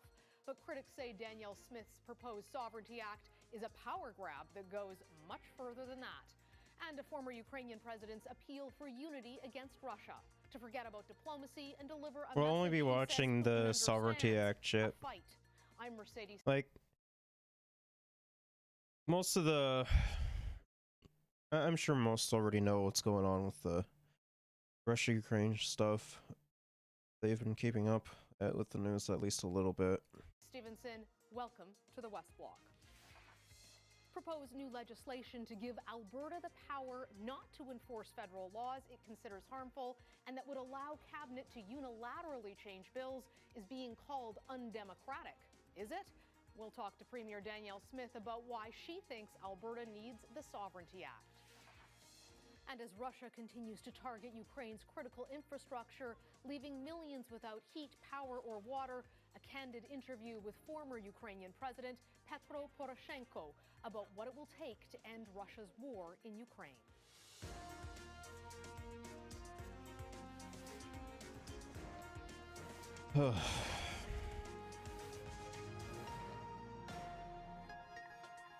Alberta Premier Danielle Smith followed through on a campaign promise last week and introduced a bill aimed squarely at the federal government. It's called the Alberta Sovereignty Within a United Canada Act, and it would give the province the power to not enforce federal laws that it considers harmful to Alberta's interests. In Ottawa, a muted response to the move from the Prime Minister. We're going to see how this plays out. I'm not going to take anything off the table, but I'm also not looking for a fight. We want to continue to be there to deliver for Albertans. There's going to be things that we agree with that government on. There's going to be things we disagree with them on. And my focus is always going to be constructive in terms of delivering for people right across the country. Thank you. Some constitutional experts are calling the proposed legislation undemocratic as it grants sweeping powers to the provincial cabinet, while critics say it's not necessary in the first place. Obviously, the Premier disagrees with that, and she's joining me now. Danielle Smith joins me from Alberta. Goody. Premier, thank you for making more time of for her? us today. Nice to see you. My pleasure. Thanks for having me. I'm gonna get so much fucking brain rot from this, I swear to God. I saw this bill, knowing your background and some of your more libertarian tendencies, that you would write a clause into this. Really? Come on. Yeah, the Conservatives are gonna fucking lose, man. Or the UCP is gonna fucking lose. Like, remember when fucking Liz Truss was in power over in the UK, and how fucking well she ran the UK, man? Ugh. Fucking dumbass libertarians. I don't want to know what she fucking thinks of age of consent laws. I'll just say that much. This that allows cabinet to unilaterally make changes. Why is that in the bill, and are you seriously considering taking that out? Well, I think the intention of the bill was to make sure that everything was validated through the legislature. It's why we've taken the process of, if there is a motion that would need to come forward that would assert provincial jurisdiction, that would be debated first in the legislature. I understand there's a problem with one of the clauses. People have raised some concerns about us. We're taking a look at that. If we need to tidy a few things up, then we'll do that, because the intention has always been to make sure that that anything that we do, any action that we take, has been fully debated by those who are represented to represent the interests of the people of Alberta. And if that's being misconstrued or it's not clear, then we can certainly work to clarify that. I'm taking feedback on it. Yeah, totally. We'll see if we need to do anything to tidy it up next week. I mean, that seems like more than basic housekeeping. That seems pretty major. If you had a clause that says cabinet can unilaterally change it, and now you're saying, no, it's the legislature. I mean, the legislature has always had the rule of passing bills. What was remarkable about this is that it allowed cabinet to alter it after it had passed the legislature without being voted again on MLAs. So, you know, did you ever intend on using this? Was it a political statement? Is it just that you're rushing this through? How does something that big, that's inaccurate, if that's what you're saying, end up in a bill? Well, I guess the thing is, enactments take two forms. I mean, we're getting a bit into the weeds, but you know how you have statutes and you also have regulations. It's pretty understood that cabinet has the ability to do ministerial orders, to make changes in regulation, to do directives. Well, yeah, but that shit is also voted on by MLAs, though. They don't automatically get to fucking decide that. Changes in policy. I think we just have to be very clear that any statutory change has to return to the legislature. That was always the intention. If that's not clear, then I may have to just make some amendments to make sure that it's underscored. Yeah, I mean, not only was it not clear, it was in the bill, but I have to wonder, you know, if Justin Trudeau said that he wanted a power like that, what your reaction would be. Well, my reaction would be that you put legislation forward, you get feedback, goes through multiple readings, you make amendments, and if there's some amendments that we need to make sure that we underscore and clarify that the legislature has the ultimate say when it comes to statutory change, then we'll do that. Is there anything on your radar right now as you look at this Alberta Sovereignty Within United Canada Act and you say, this is my first target? It's going to be the gun legislation and the changes that there's been this political bun fight over this week in Ottawa. Is there, you know, the carbon tax? Do you have a particular... Bro, she's been saying that she'd be fucking using it on things like the carbon tax. Like, what? She hasn't been very smart on hiding it if she's been trying to hide it. Like, she's been very open about it. Like, come on. Target in mind at this point to use the act? Two in particular. One of the issues that we've seen in the last number of months is a consultation that would impose a strict emissions cap on our oil and natural gas industry. They've been polling and doing consultation on a policy that would apply only to oil. That's why they're trying to fucking build more pipelines, right? Natural gas to reduce emissions 42% by 2030. That's 8 short years. Now, if you have an emissions cap that is that aggressive in such a short period of time, where there is no technological capacity to reach it, that is a de facto production cap. And that would be a violation of the Constitution. We have exclusive right to develop our resources and determine the rate of production, to conserve them and to get them to market. And that would be one area if the federal government tried to proceed with something like that we would use the Sovereignty Act as a shield. And similarly to that, the fertilizer cap. We have some of the most effective farmers in Western Canada who are using fertilizer to produce massive quantities of food, but they're doing it effectively and efficiently. Nobody wants to waste that resource. And yet we've got a federal government that wants to reduce emissions 30% in the same period of time. Once again, if you don't have the technology capacity to do it in as too short a period of time, it's a de facto production cap. And in my view, and incidentally in the view of Premier Scott Moe, that would also be a violation of the Constitution and another way that we would use the Sovereignty Act as a shield. If the federal government is doing things that are unconstitutional, then they're unconstitutional and you can challenge them in court. Why do you need the Sovereignty Act to do that? Well, I think what has happened in the past is we've been very passive. I think we have felt like Ottawa was on our side and would work collaboratively with us. We've seen that's not the case. When we sit back, then they take draconian action and then force us to earn our rights back. We've seen that with Bill C-48, which is a tanker ban that applies only to Alberta products. We saw that with Bill C-69. All 10 provinces are on board with fighting against federal intrusion into our provincial jurisdictions. We're seeing this with the plastics ban and declaring it toxic. We're now having to fight. I mean, yeah, when you have microplastics in like every single fucking form of water source, like, yeah, that we should be doing something about that, because like it leads to fucking health problems, it leads to lower fertility. Like there's so much to go into it. Like pretty much every single fucking like drop of water on this goddamn planet has fucking microplastics in it. And like, yeah, okay, it will mostly be fucking focused on like the civilians, but like that doesn't fucking matter because that's not gonna solve anything. Like 100 companies are responsible for 75% of the fucking pollution. Like we should be doing something about that. Like, come on. That in court.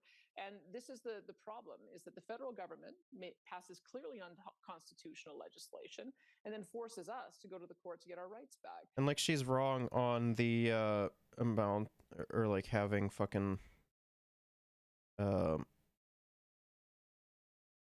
being like incredibly fucking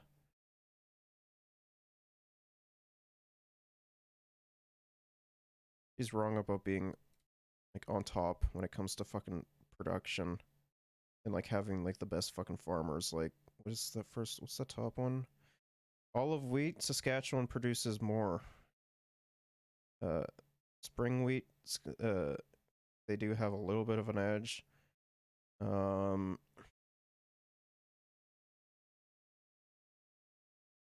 Like drum wheat, fucking early.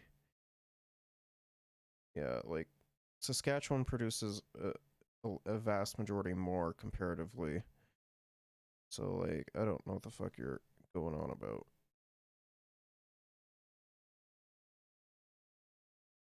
What we would be doing is we'd say up front, sorry, we're not enforcing that. And if they want to go to court, take us to court to try to declare somehow that they do have a right to invade our Constitution, then they're the ones who can fight it out. And in the meantime, we're going to provide an investment climate that allows people to have some certainty that they can continue to invest in our province. You have to remember the number one thing causing the most investment uncertainty in Alberta right now is federal government, federal regulatory uncertainty, federal intrusion, and laws that just don't make sense. And so this is what I'm very concerned about, is making sure that we continue to support our business community. And that means fighting back against laws that shouldn't be passed in the first place by the federal government. What about laws that shouldn't be passed in the first place when it comes to fucking provincial laws? Like your fucking dog shit Sovereignty Act. Folks in the business community have said they're worried that this law could have that very approach, that it could cause capital flight from Alberta, that people won't be confident. And you're also telling me that the federal government's doing things that are unconstitutional. If that's the case, that can all be challenged in court without the Sovereignty Act, which leads me to my next question. I'm from Alberta. I'm very familiar with the Alberta Firewall letter. I know the sentiment of many Albertans, that they want more Alberta and less Ottawa. You see the billboards of it out there. Is this really about having an act and legislation, or is this about making a political statement? We have tried in Alberta a political statement. It's all just a fucking political ploy. Passed a carbon tax and a cap on emissions and phased out coal, hoping we'd get social license. And instead, we got cancellation of projects, the Northern Gateway Project, Energy East, Tech Frontier Mine, and so on. We had our former premier went to Quebec to try to see if we could get an agreement on LNG export. And initially, we thought we had one. And then all of a sudden, cancellation of Port Saguenay and cancellation of oil and gas leases of our firms here. And on top of that, we had a referendum on equalization. 62% of people said we wanted to take equalization out of the Constitution. And the federal government response to that was Stephen Guilbeault, an environment minister who's done nothing but attack our province ever since. So I think we've tried to be a constructive partner in Confederation, and it hasn't worked. Maybe it could be that, relative to per capita, I believe Alberta is like one of the highest emitters of greenhouse emissions, right? So we've got to try something different, and that's what the Sovereignty Act is all about. It's about defending our constitutional right, our constitutional jurisdiction, which, quite frankly, Ottawa has been trampling over for the last number of years. Well, and there's a lot of experts who say that this law in and of itself is unconstitutional, though, because you're saying you're not going to enforce federal laws, which have nothing to do with provincial jurisdiction. What's your response to those folks? We have gone through teams of lawyers looking at it, and I can, I suppose you can point to some that say it's unconstitutional. I can point to several who say it absolutely is constitutional, because what it does is it. I wonder how much of those are fucking creepy libertarians.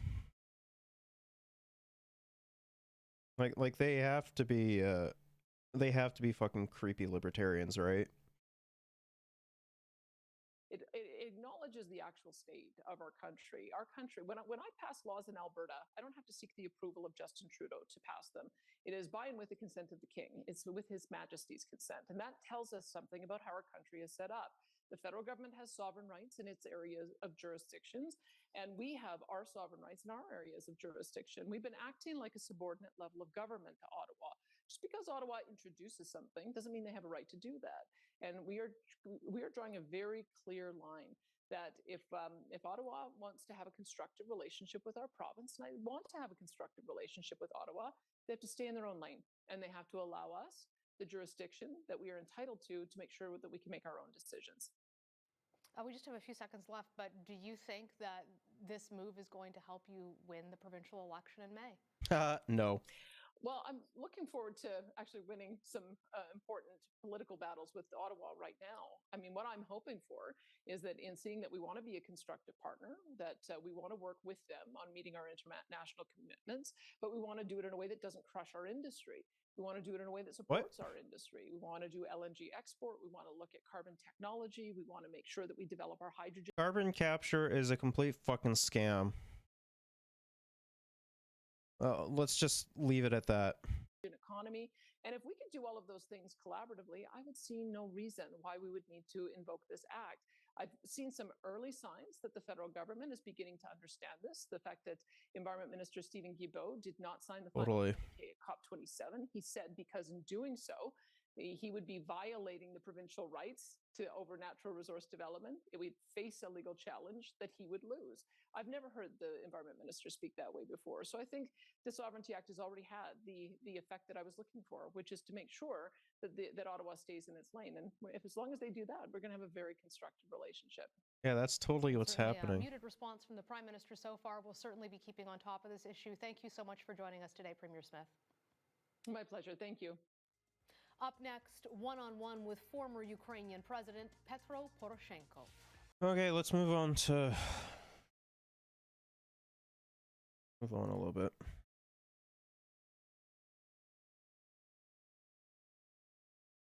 Wait.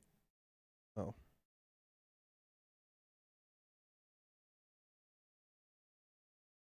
Much has been said since Alberta Premier Danielle Smith released her proposed Alberta sovereignty within the United Canada Act in a piece published last week. We noted the bill has appeared to be constitutionally complaint based on existing law.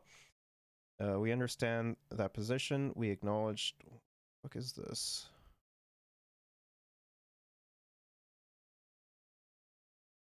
We acknowledged it was not always clear what shape this bill would take, and much remains open to debate. Since then, the debate has continued, and some points merit a response. What the fuck?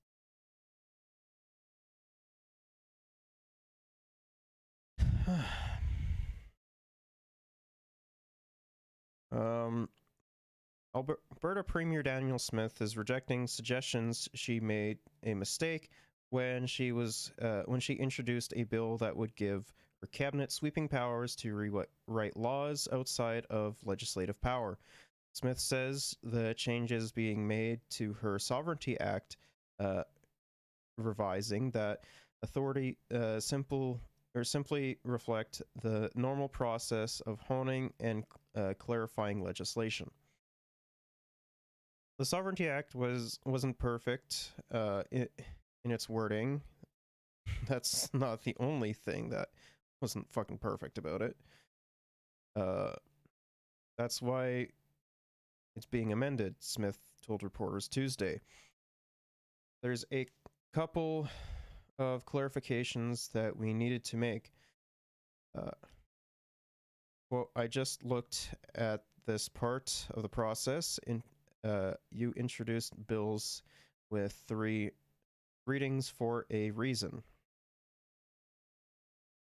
Smith has been widely criticized for introducing those unchecked powers in her Sovereignty Act as part of a broader plan to fight what she deems federal intrusion in areas of provincial responsibility. After accusations last week that the bill gave her those powers, Smith reversed course on the weekend and said there will be amendments to fix it. Her comments echoed those made by Justice Minister Tyler Chando on Monday when he told reporters, "I'm not going to characterize it as a mistake." Neither Smith nor Chandro have explained how the powers ended up in the bill if they were not supposed to be there.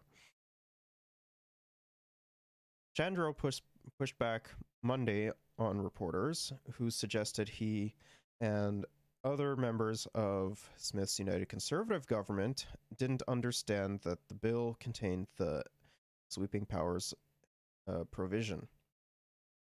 Of course, the bill was understood, said Chandro. Asked if he was fine with the way the original bill was worded, Chandro, a lawyer, said he has given legal advice to cabinet, quote, about what the operation or about what options are and what are the advantages and disadvantages are for the various different decision points.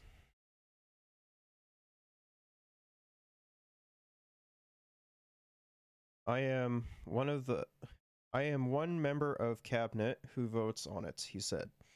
I'm going to keep speaking specifically about one particular decision point and what my advice was on that. I think that would be breaching cabinet confidentiality. The opposition NDP says Smith either got caught trying to make an end run power grab or is so incompetent she introduced an authoritarian bill without knowing she was doing it. I mean, I could literally see either or, because like the 2 brain cells that she has are like completely fucking brain rotted, right? And like, you know, she's just fucking, it's either that or like, well, it is that, and like she was fucking caught doing it as well. On Tuesday, NDP Justice critic Ifran Sabri called on Smith during question period to waiver cabinet confidentiality so Chandro could explain to Albertans what legal advice he delivered. Quote, this bill was a poorly drafted attempt at giving extreme power to cabinet at the expense of the democratic rights of Albertans, Sabir said. Albertans deserve to know how such a disaster was created. Smith rejected Sabir's assertion, saying she has been open about the legal process.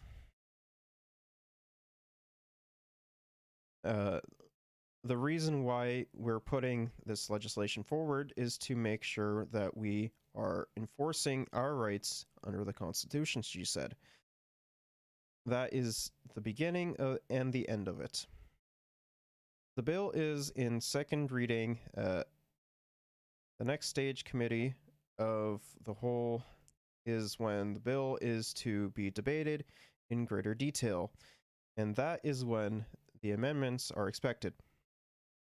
On Monday, UCP caucus members said they would afford 2 amendments.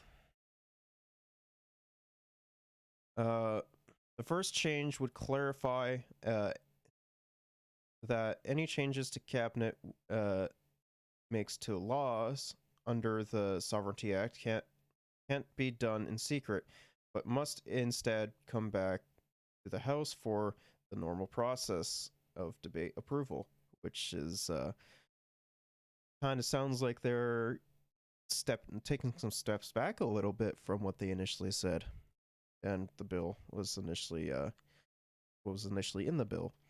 I wonder why that is.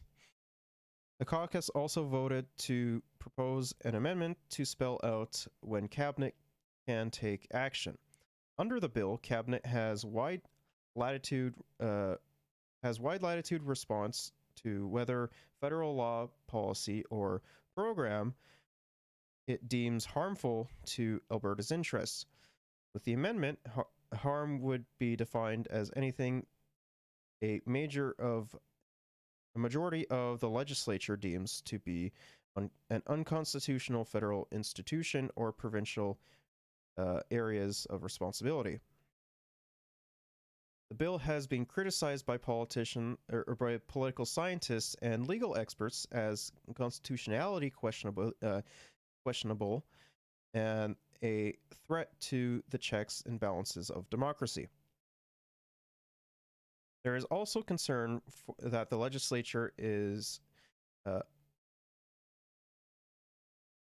suppressing the role of the courts by deciding on its own under the bill what is constitutional and what is not.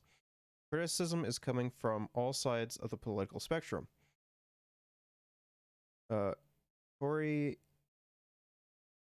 Tenyuki, manager of the recent Progressive Conservative Party of Ontario election campaign, told CBC's Power and Politics program on Monday that the bill offends conservatism. Does it really, though? It doesn't really, to be honest. Like, every single fucking conservative is the same. Like, they want the same fucking thing. Like, it does not fucking offend conservatism. This is just literally fucking conservatism.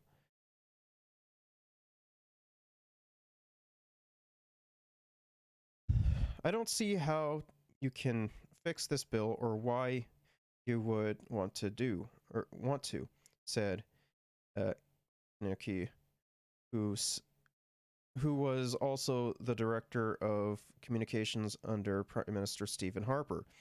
Yeah, that makes me feel so much fucking better. That you know, a fucking ex-director of communications under Stephen Harper is saying this shit. Well, the UCP and Albertans are on the right track in saying the federal government has overreached on a number of issues around the resource sector, where they're acting in a unconstitutional and heavy-handed way. But the solution is unconstitutionality is not more unconstitutionality, he said. What? In like which way have they been fucking doing that? Because if they were fucking doing that, I would have talked about it.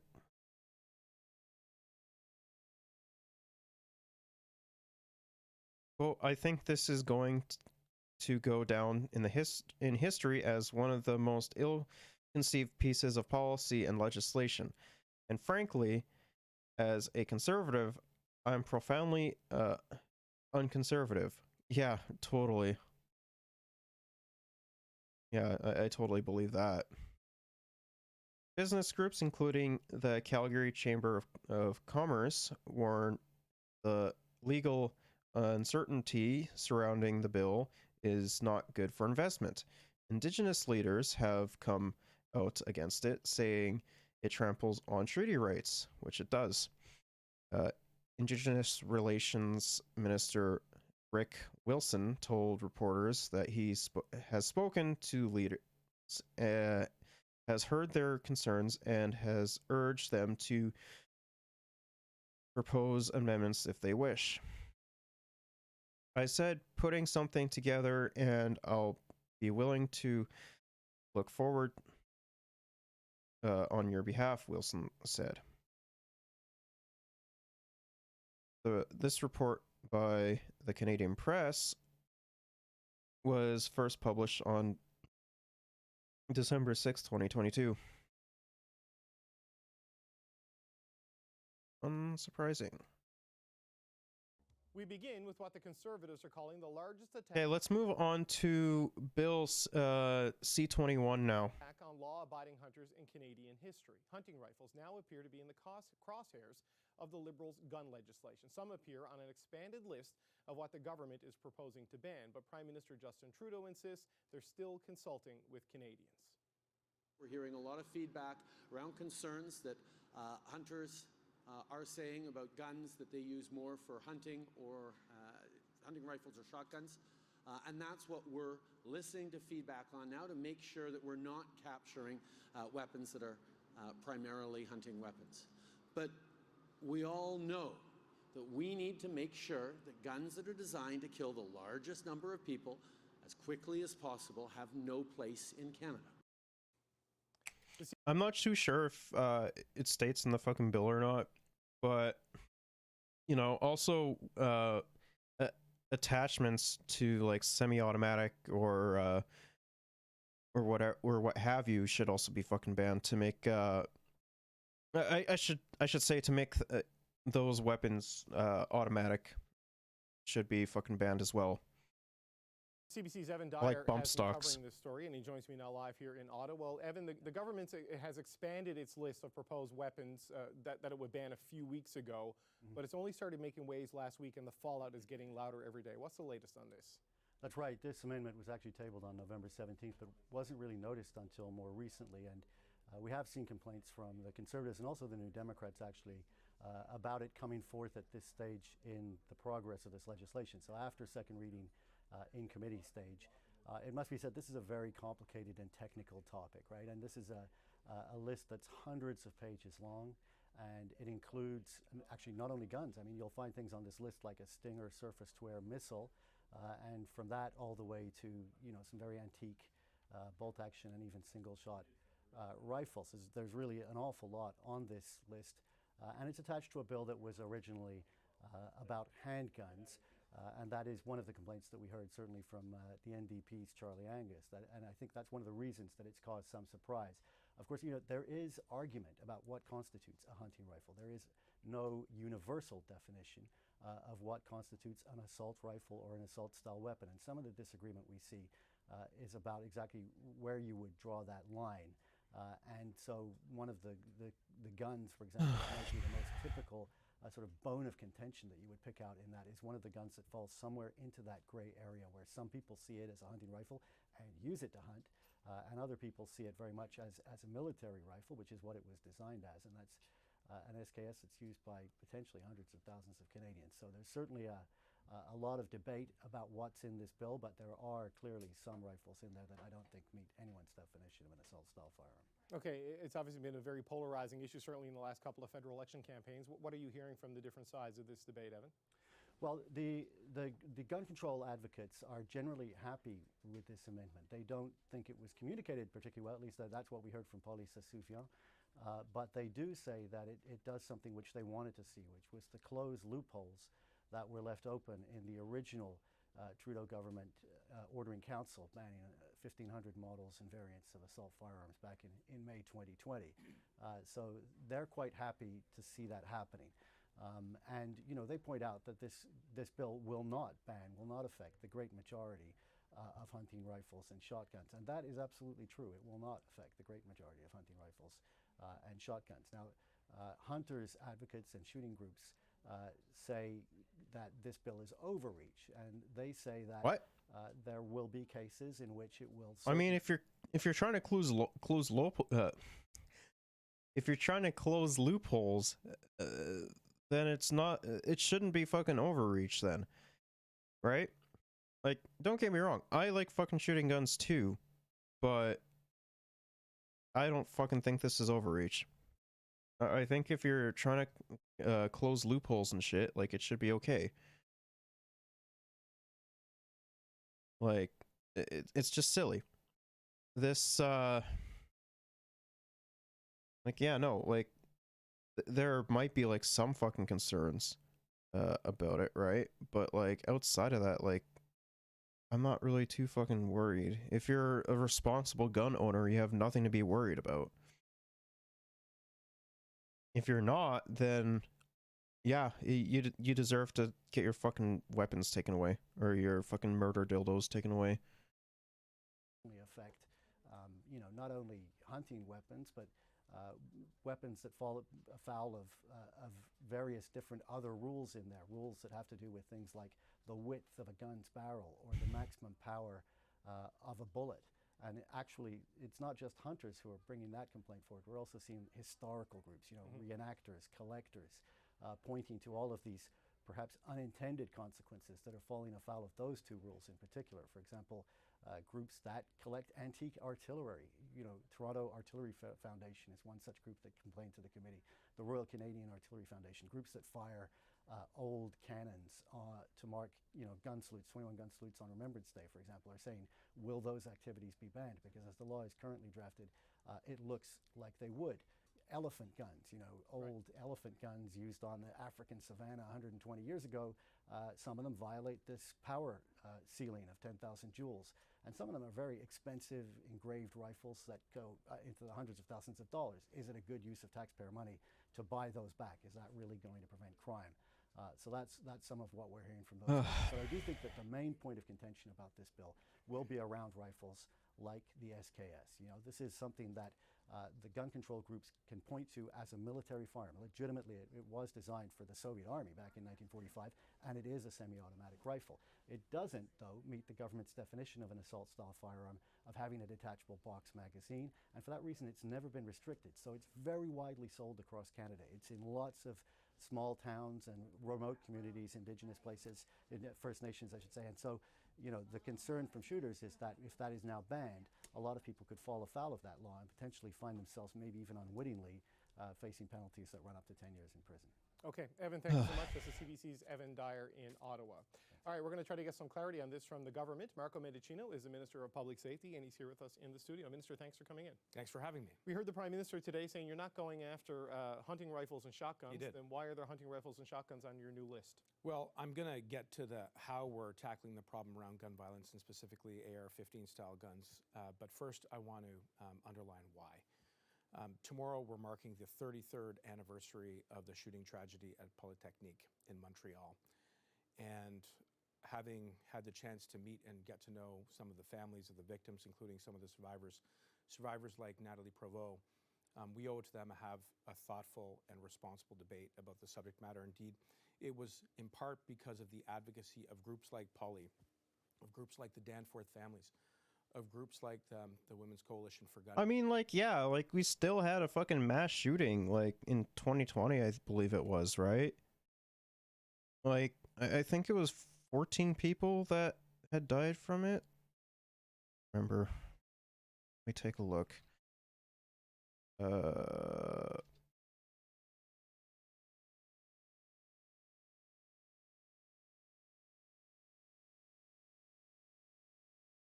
What's the last one?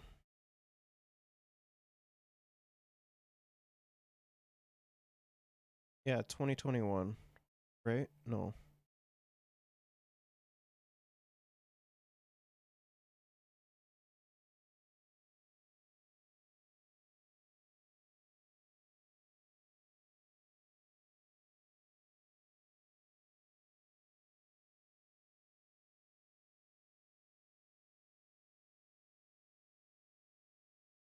Like the last big one.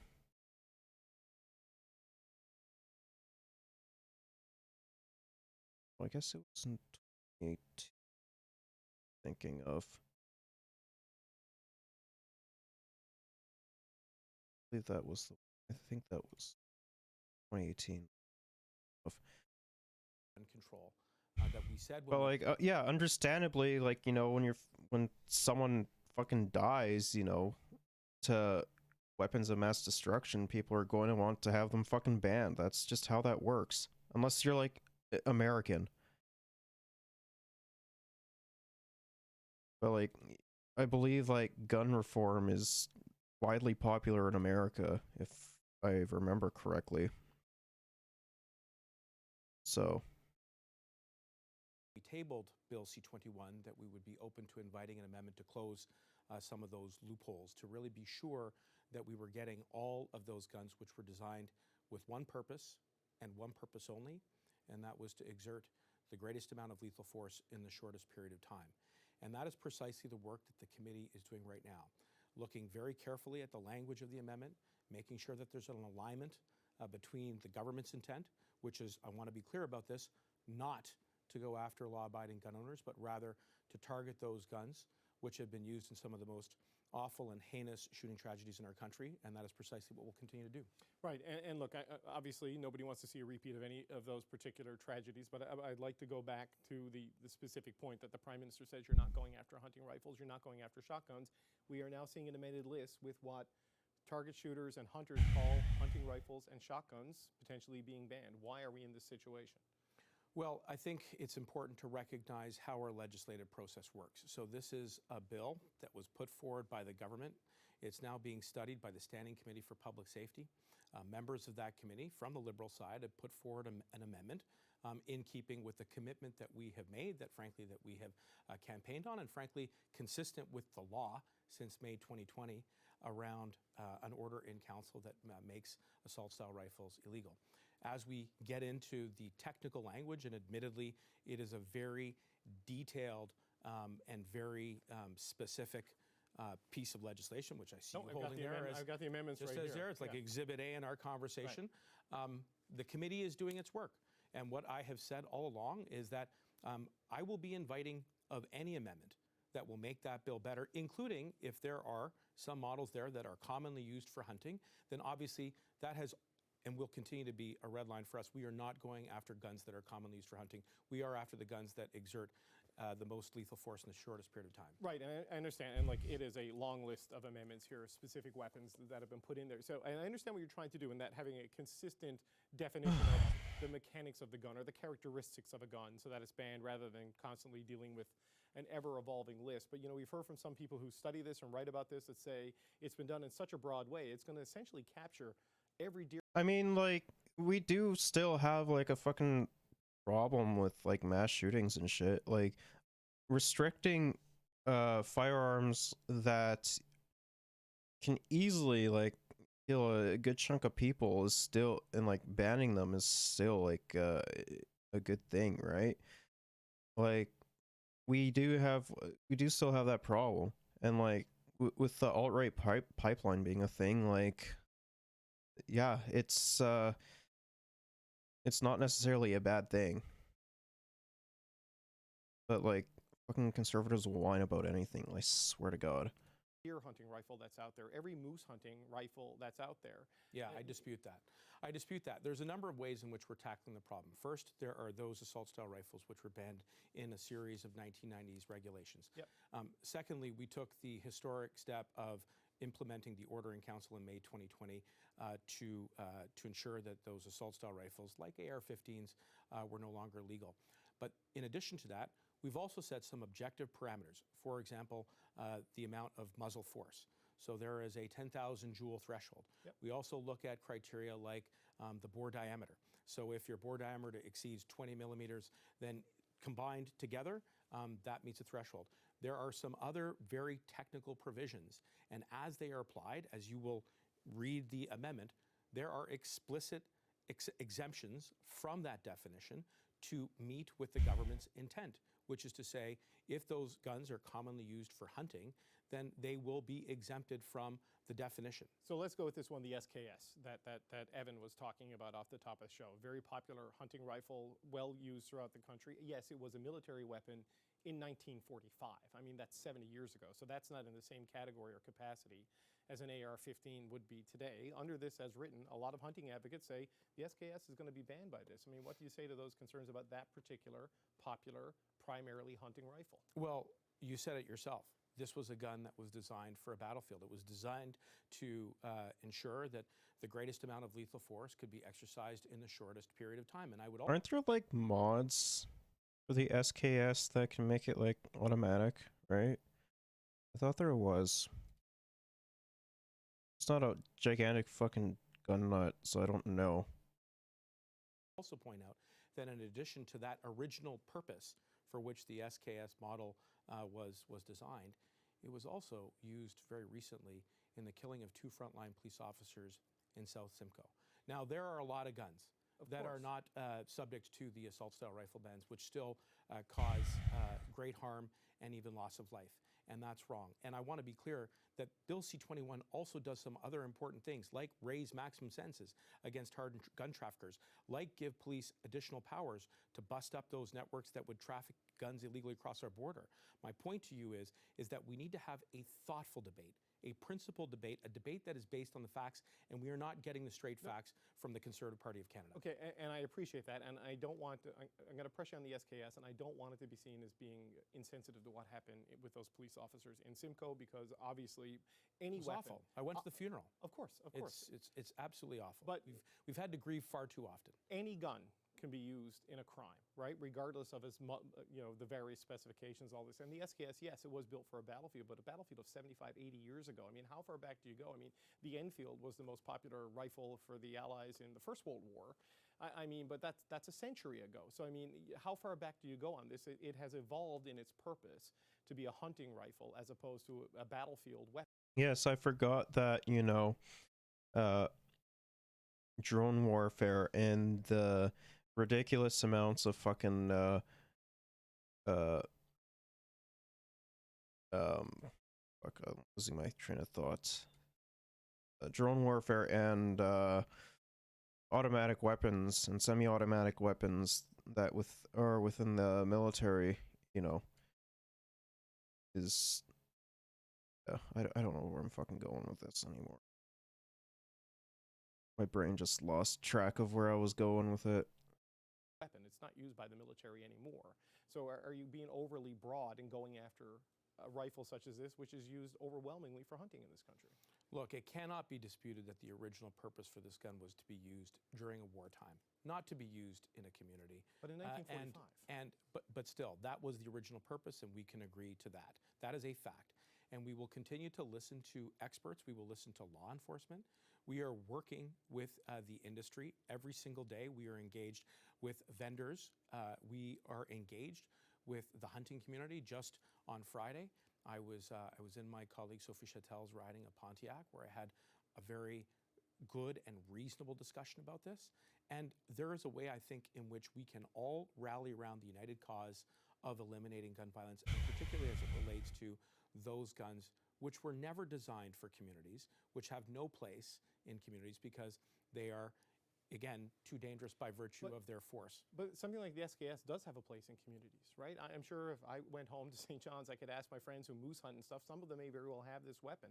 Certainly maybe in the Inuit and Innu communities of Labrador, they may have this gun as their prime form of hunting. So it belongs in community. It exists in communities, right? And this is the concern, is that this was a piece of legislation designed to deal with a handgun ban, which is now expanded into dealing with hunting rifles that are in popular use. And based on the original language of banning assault-style weapons, no one conceived of them being caught up. David, we've been up front right from the beginning of tackling this issue of gun violence, that we were both going to ensure that we took additional steps to get assault-style rifles, including AR-15 style rifles, out of our communities. We've also said that we would take action on handguns, put a cap in. That's one of the most significant steps that we've taken in a generation to stop a particular type of gun that is now the #1 type of guns used in homicides. And we're doing a lot more. But I also just want to underline that, of course, we respect— There is also that aspect of it as well, like the homicide aspect, right? having like higher access to to weapons will always lead to higher amounts of homicide, and like restricting access to weapons, and I'm not too sure if we're upgrading the fucking red flags as well, but you know, it will make it harder for those who are thinking about killing themselves to, you know, actually do so. Like, it's one of the main reasons on why America has such a high homicide rate. Because those who have access to firearms and have mental health issues, as well as like are thinking about ending it, is it's a lot easier for them to do so, because it's a lot easier to squeeze a trigger. The traditions of hunters. We know that this is a profound sense of identity and culture, and I assure you that at the end of the day, this bill will not include guns that are commonly used for hunting. That is not what the object of this bill is. It is to go after the former, namely those types of guns. So will there be a debate about this? Yes. Will there be those on our committee who will study this from every perspective? Yes, that is a healthy thing. That is part of our legislative process. And we will come back with a product that aligns with the government's intent on this. So the Prime Minister said today that they're open to hearing from hunters and, Yes. and others who are interested in this. Why isn't that a consultation that was done prior to tabling a list of amendments with all these guns on it? It seems like a lot of the confusion and it could have been cleared up, and maybe some of the common ground could have been found in advance before we get to this point. Well, look, you heard, Evan, just before we started this segment, that the provisions that apply to the vast majority of models have been in place now, either going back to the 1990s or for 2.5 years. I misunderstood. I said I was thinking of suicide, not homicide. The homicide rate, like, it's fairly low comparatively, but like a vast majority of that stuff could still be solved by solving the socioeconomic conditions of those who tend to want to do so. When we introduced the original order in council, that's where the vast majority of this prohibitive work is doing. And what we're really trying to do is embed the order in council as part of the criminal code so that a future government can't repeal it, which is precisely what the Conservatives have said that they will do. And we think, frankly, it is wrong and reckless and does a disservice to victims and survivors of gun violence to say we want to make AR-15 style guns legal again. That's fundamentally wrong. On the other hand, there is a process, and we are listening. And of course, as we hear concerns from the community, we're going to take that into account. And I think that's what Canadians want. They want a government that isn't going to be tunnel visioned, that isn't just going to put the blinders on, that is actually going to listen thoughtfully, respectfully to every community to make sure that we get this right. And this is emotionally polarizing. You do have people who have, who have been hunting for their lives, who learned it from their parents, who now feel strongly and want to pass that on to their children. And I support that, and our government supports that. On the other side of the continuum, you also have people who have lost loved ones. And I think we can rally behind the basic common cause here, which is to eliminate gun violence once and for all. And what I'm saying is that C-21 is a step in the right direction. Law enforcement has said it's a step in the right direction. Reasonable, fair-minded Canadians who've looked at this bill think that it's a step in the right direction. We can do that and protect hunting traditions in this country. There is a big divide on this issue between urban and rural Canadians, right? And the Liberal Party is primarily, as constituted now, a party of overwhelmingly urban members of Parliament. And it seems to me that there's a lot of talking past each other on the issue of gun violence, which is a real and legitimate concern, and on issues about the SKS, for example, which is a very popular hunting rifle for people who don't necessarily live in like Eglinton Lawrence. Not within our caucus, and I really want to give a shout out to the members of rural and northern and Indigenous caucus who have been speaking up on behalf of their communities.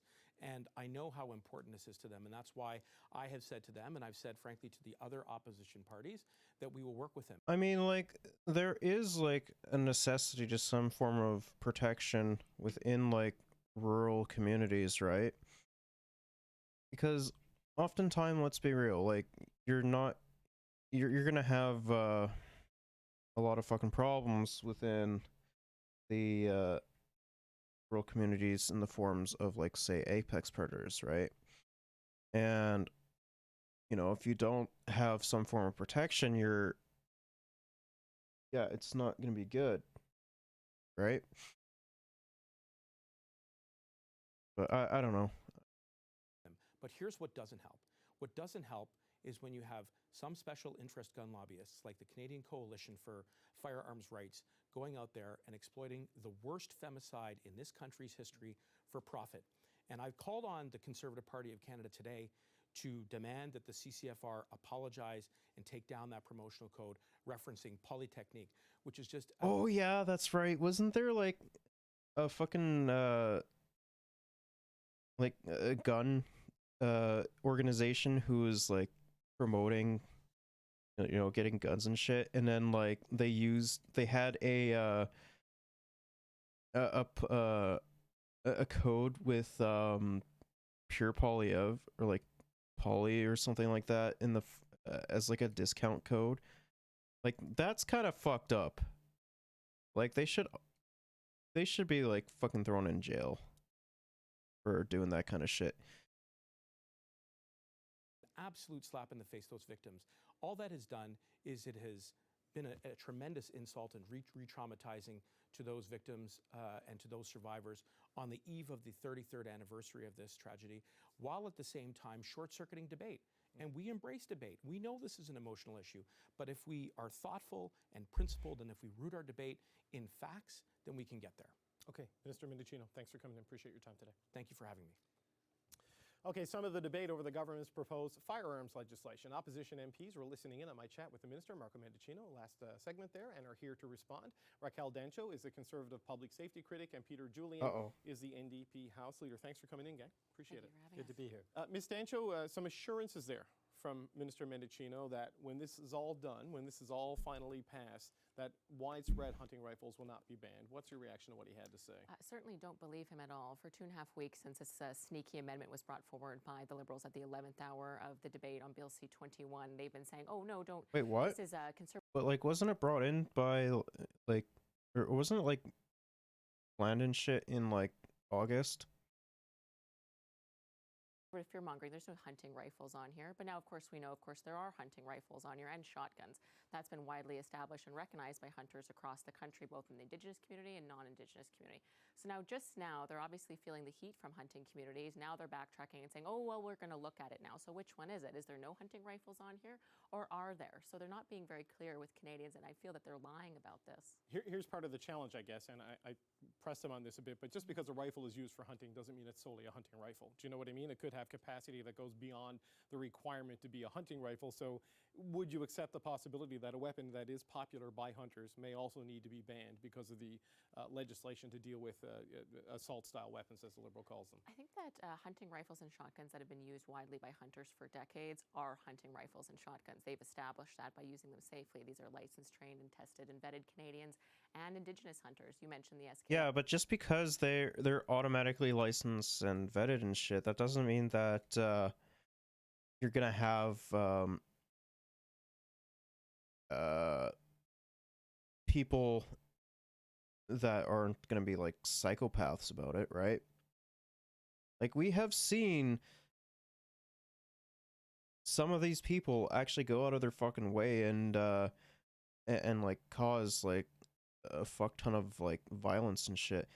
Like, granted, no, I will give them the benefit of the doubt and saying, like, no system is perfect, right? Because it's the truth. No system is. But it does happen. Yes, in that earlier segment with Minister Mendicino. That is one of the most popular firearms in the country, particularly in Indigenous communities, because it's affordable and it's good entry into hunting. So you're going to ban something that's almost ubiquitous in the hunting community. That's a hunting rifle ban. Peter, Julian, I know the New Democrats have been upset by the process here, that a handgun bill has been used to expand the list of banned rifles, potentially. I mean, what's your stance on the process and the minister's reassurance that there shouldn't be unintended harm here? Well, we support, and Jagmeet Singh's been very clear about this, the freeze on handguns. And we support the increased penalties for gun smuggling. That is something that has been neglected by the previous government and the current government. We really need to crack down on gun smuggling across the border. What's happened, though, I think there was a consensus moving forward on the handgun freeze. And these amendments have caused confusion. And the reality is people are not sure what figures on the list and what doesn't. Law enforcement, when there's confusion, also find it difficult to enforce the laws. And the reality of particularly Indigenous communities that weren't consulted at all on this. Indigenous communities often, with country food, this is a way of putting food on the table. And so people who are trying to respect the law are finding it difficult because of the confusion that has come from these amendments and the fact that there hasn't been clarity from this government. Minister Mendicino insists, though, that they've been consistent on this going back a couple of years. I mean, do you accept that it's been consistent, or do you think this is a bit of a bait and switch in the committee process? I just don't think they were competent in offering the amendments. That the amendments themselves have caused confusion, there's no doubt. I agree that the Conservatives are exploiting this. They love to fundraise off these kinds of problems that the government has. But the reality 100%. That the Liberal government, I think, did a bit of a disservice to what was something where there is a consensus around a handgun freeze. We do want to respect a ban on military-style assault weapons. And instead, there is now some real confusion about what is on the list and what isn't, which makes it difficult to enforce the law to ensure that the handgun freeze and the ban on military. I do think that they should be more like transparent and clarify things a little bit, for sure.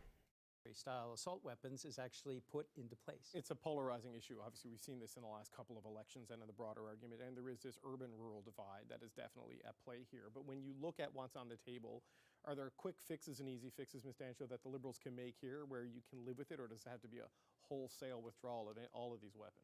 Certainly there needs to be, this needs to be withdrawn. They put it forward in a very sneaky way. They've lost... There's not one weapon on that list that should be banned? Well, a lot of them have been banned since the 90s. So it's an odd political exercise the Liberals are doing, I think, to polarize Canadians and distract from their failed record on crime. Again, we've seen a 92% increase in gang murders, a 32% increase in violent crime since the Prime Minister took office. Canadians are seeing this every day on their... I wonder who's responsible for the fucking violent crime. I wonder who's responsible for that. Local news that crime is going up, so he's looking to distract. And like the fucking local news, like crime is going up and shit. That's not even fucking true. Like that's a complete and utter lie. Like all that it is just to try and get white urban suburb living people to be fucking afraid of shit. No, crime is not going up. That's fucking idiotic. Like it's just simply not. It's been going the exact opposite way. Like if like hypothetically speaking, let's say it does, there's other underlying conditions onto why fucking crime would be going up. People just don't, for the most part, people just don't fucking do crime for the sake of doing crime. That's the Prime Minister's fault? I mean, there's a lot of factors that lead into gang violence. I certainly do believe that the Liberal policies have contributed to revolving door of criminals. We can look at Bill C-75, their bail reform, that contributed directly to a revolving door of criminals in and out of prison. We can look at Bill Wait, what? What? What the fuck is she going on about? That recently passed that eliminates mandatory prison time for firing a gun with the intent to hit someone with the bullet. So they've removed mandatory prison time for someone who looks to shoot someone, and yet now they're coming after hunters and target shooters and farmers and Indigenous hunters. So they're looking to distract Canadians from their failed record to keep Canadians safe by attacking and bullying hunters and farmers, and we're not going to take it. We think that it's ridiculous, and we will continue to stand up for them. And I would ask the NDP to join us in voting against this amendment. They have not been clear if they will do so, but I know that their rural members... What the fuck is she going on about, man? No. Like, the one bill that she mentioned, what was it, like 75? Like, that's psychotic that she would say that, right? Like, that just, no, there's no fucking revolving doors around that shit. And, like, we need to be having a larger conversation about our fucking justice system to begin with, right? From, like, the over-policing of black, brown, and indigenous neighborhoods, as well as poor neighborhoods, you know, how we need to be talking about fucking bail, and how, like, a vast majority of people with capital get away with doing shit, right? We need to be talking about how fucking egregious our prison industrial complex is. You know, we need to be talking about, like, how we can fucking solve a lot of these issues that lead that lead up to the crime. Like, there is so much we need to be talking about outside of just like, oh well, you know, it's the fucking they're just releasing fucking criminals. Like, come on. That's so idiotic. Like, if you're NDP, you should fucking know this shit. And not just be fucking doing the conservative shit. Being like, oh, they're fucking letting out criminals. Like, that's like strictly pulling out from the conservative playbook. Because the only people I hear saying that are fucking conservatives. Like, what? That just doesn't happen. If you've been, you know, fucking doing a crime and shit, yeah, your ass is most likely going to jail. Unless you have, like, a fuck ton of money.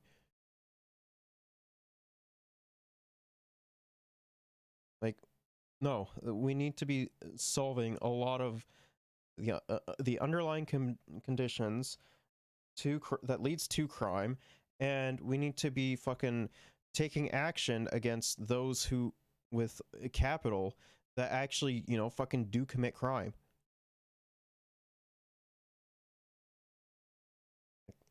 That was such a fucking idiotic response, man. Like, come on. Are certainly feeling the heat because, of course, they have thriving hunting cultures that their local economies depend on. Right, okay. I would point out, though, that the end of mandatory minimums, Mr. Julian and Ms. Dancher, was to allow judges to exercise discretion and take into all kinds of factors in handing down a sentence for a crime. And something that they did promise to do campaigning. But Mr. Julian... And, like, the thing is that when it comes down to, like, the mandatory minimums and shit, like, I don't fucking care if someone's, like, doing crack or something like that. Like, who fucking cares about that, right?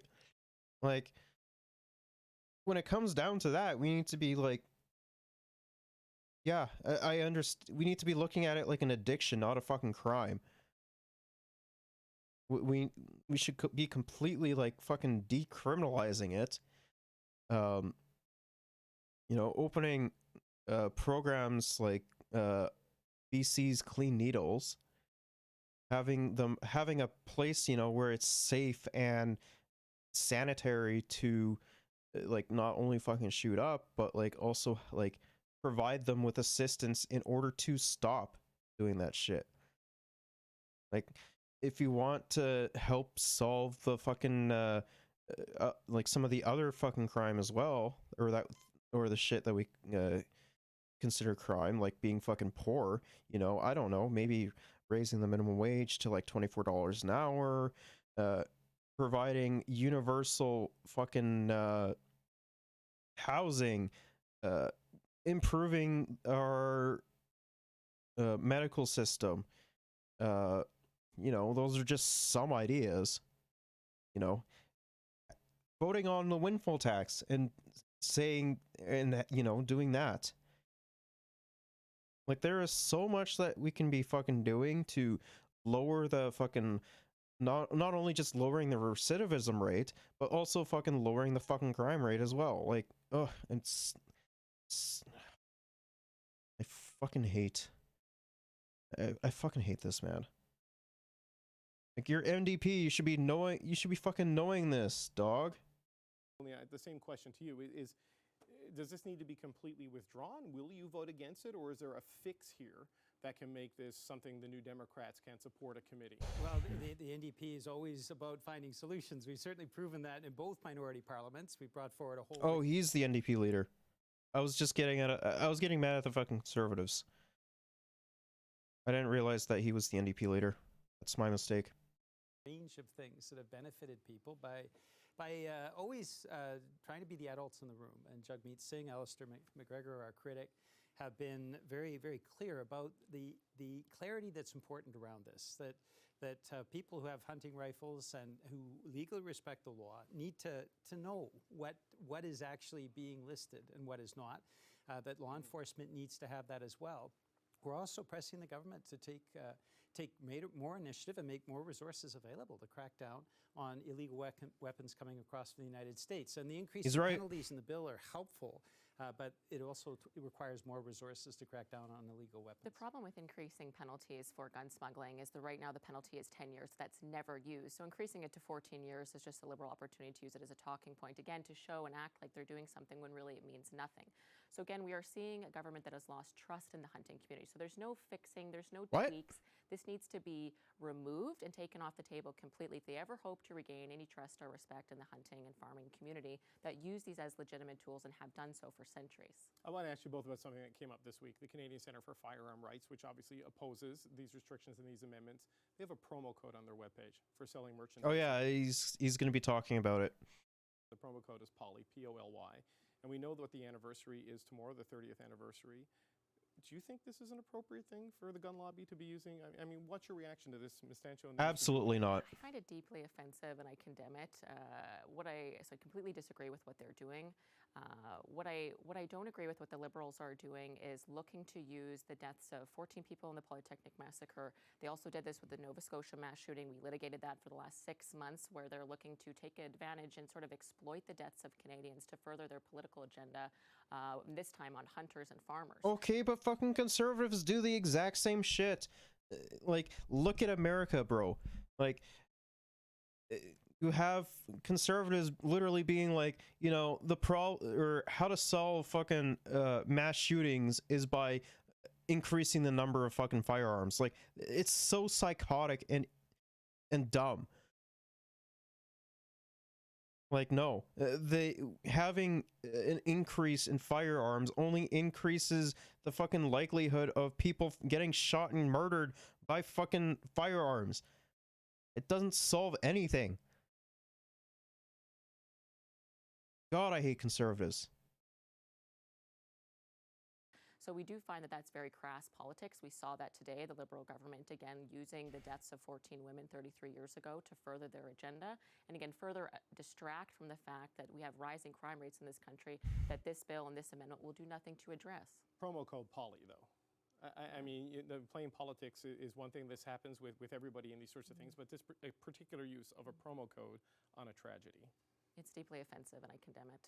Mr. Julian? It's disgraceful. It's horrific. It is unbelievable.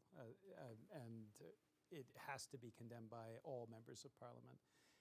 The reality is we need to honor the victims, and we need to be constantly thinking of the victims and their families in our thoughts and in our prayers. I find this most disgraceful and despicable. Okay. I want to thank you both for coming in and having a good conversation. That's Conservative Public Safety critic Raquel Dancho and God, she fucking pissed me off. If I had to listen to like any more of her fucking idiotic takes, I was gonna have a heated gamer moment. I swear to God. Well, joining me now is Public Safety Minister Marco Mendicino. Minister, thanks for joining us. Answer me this. Bill C-21, at committee stage right now, why are you adding these amendments now? Because it seems like there's a lot of confusion. Is this a problem in communications, or are you just putting in a lot more guns in there that people didn't expect? I'm going to come to that, but first I want to take a moment to acknowledge that it's the day before the 33rd anniversary of the Polytechnique shooting tragedy, and I've gotten to know some of the families of the victims as well as a survivor like Natalie Provost, and it was in part thanks to their advocacy, the advocacy of Danforth families, the advocacy of Women's Coalition for Gun Control, that we committed when we tabled Bill C-21 that we would invite an amendment that would be sure that we were doing everything that we needed to build on the order in council in May 2020. But even Heidi bans Rathjen, I hate to interrupt you, but since you brought it up, even AR-15 Heidi guns. Rathjen has said in an interview that it's a bit of a communications issue here because it's not every gun for every hunter. And so why aren't you being more clear about that? So I'm going to talk about communications, but I do want to round out my last answer, which is that our goal here, our intent all along, has been to target AR-15 style guns and obviously not to go after hunters or to use to target any kinds of guns that are commonly used for hunting. I think part of the reason why we're seeing so much confusion and fear is that there is a flooding of the zone of disinformation by some of the special interests, including the Canadian Centre or Canadian Coalition for Firearms Rights, who not only is suggesting that we're precisely targeting gun owners, which is absolutely false, but is equally taking the opportunity to exploit the worst genocide in this country's history for profit. By using a poly promotional code to ramp up sales for its merchandise. And earlier today, I called on all members of the chamber to condemn the CCFR. Honestly, just fucking shut them down. Like, if you guys are so fucking worried about it, shut them down. Investigate them and shut them down. It's like, this is the kind of shit that, fucking right-wingers do all the goddamn time. Like, it's unsurprising. And to ask them to apologize to the victims and the survivors of the Polytechnic Institute shooting tragedy, with whom we're going to be tomorrow. So which is important, but equally important is clearing up which guns will and won't be, and why aren't you being clear about that? Well, we have been clear about that, and we are clear in a number of ways. First, you have an express number of models that are actually listed in the schedules. So there can be no ambiguity about that because we're being very precise about it. Second, we've listened to experts, including from law enforcement, about establishing some objective norms around muzzle force, around bore diameter. And by doing that, what we're really talking about are guns that are not used for hunting, but rather guns that are designed for a war theater. And then finally, what I've said all along is that we're going to work with the committee. We have a legislative process precisely to study the language of the bill. And we've always said we would keep an open door to improving it, including to be sure that the final product, the final bill, is completely in alignment with our government's goal, which is to target AR-15 style weapons, which have been used in some of the worst tragedies, and obviously not guns which are commonly used for hunting. So this list is not the final list then? You're going to pare it down? We're not going to prejudge the outcome of the committee. The committee does that work independently. So then why, but when you talk about flooding the zone, it seems like a number of them were out there, a number of the different models were out there, and that leaves it open to the interpretation. So is that not your fault? Well, look, this is not about ascribing blame. It's not about pointing fingers. You just blamed some of the interest groups for saying that it's their fault for flooding the zone. So I'm asking you, why weren't you more precise in your list? In the particular instance of the CCFR, yes, that was an egregious overstep, and it was a slap in the face to every victim and survivor from the Polytechnic Institute, and you got to call a spade a spade. But in terms of the debate that is going on in the House, what we have said is that we're going to work with all parliamentarians. And yes, there is a process, and no, it is not final. And what we will do is we will make sure that the final product will target those guns. I have a feeling it's probably going to be revised, right? They're probably going to change some stuff due to, like, a little bit of fucking pushback that they're getting. That were designed to exert the greatest amount of lethal force in the shortest period of time and not obviously target those guns which are commonly used for hunting. Before I let you go, I have to ask you this question on a different topic. There was some reporting today that 2 additional Chinese police stations have been found in Canada. What is the government of Canada doing to make sure that we're looking at these, finding these alleged police stations and like stopping them or actually putting them out of operation? Well, first, we take allegations of foreign interference very, very seriously. And that is why, among other things, we struck an independent, nonpartisan panel to confirm the integrity of the 2019 and 2021 elections as both free and fair. They did that after a rigorous review, a very rigorous review.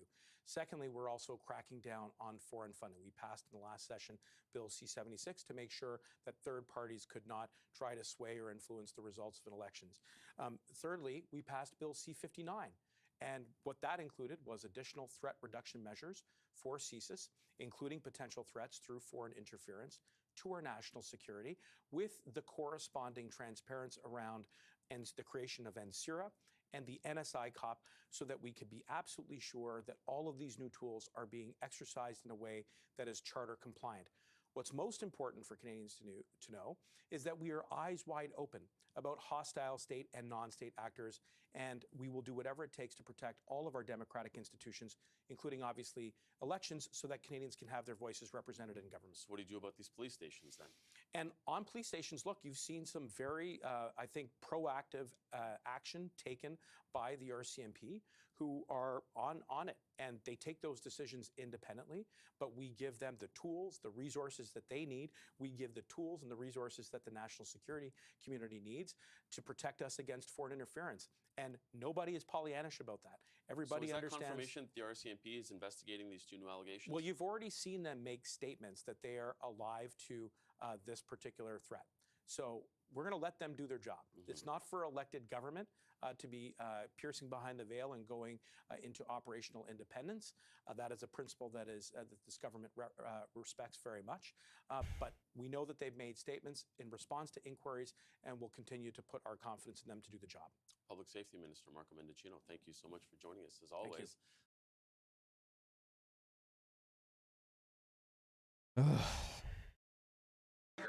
But you know who else is singing from a different song sheet?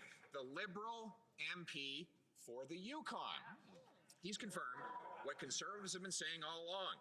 He says, I'm not happy with this gun bill, and I'm not in a position to support this bill at this moment with those amendments in play. This is really upsetting. Many Yukoners regularly hunt, either as a source of food or for recreational aspects of hunting.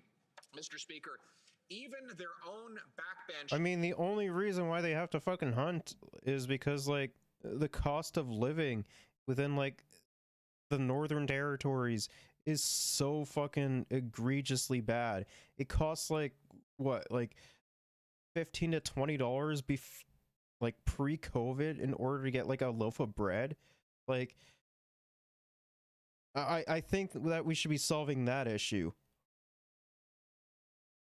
Are getting the message. Canadians don't want to ban hunters, they want to stop criminals. Will the government get the message? Here. The Honourable Minister for Public Safety. Mr. Speaker, and we are doing precisely that, including some of the provisions within the project of law C-21, which will give additional tools to police, including raising maximum sentences to go after hardened gun traffickers, including $450 million to bolster the resources for CBSA, to allow them to build on the record number of illegal gun seizures. Those were provisions that the Conservatives either voted against or filibustered. And if the Conservatives were serious about protecting our communities from gun violence, then they would reverse their position, support these measures so we can go after the criminals who've been terrorizing our communities for far too long with guns. Thank you. Okay. I think we're going to be moving on to MAiD now. Oh. The Honourable Leader of the Opposition. Yeah, we're singing from a very different song sheet than this inflationary government, Mr. Speaker. But you know who else is singing from a different song sheet? The Liberal MP for the Yukon. He's confirmed what... Yeah, we've just seen this.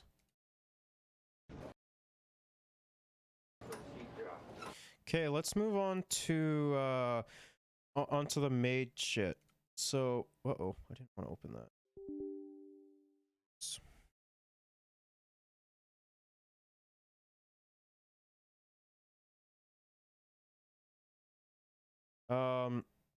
So yeah, MAiD, or medically assisted death, is on the rise, which we've talked about before, and is going to be treated for those who have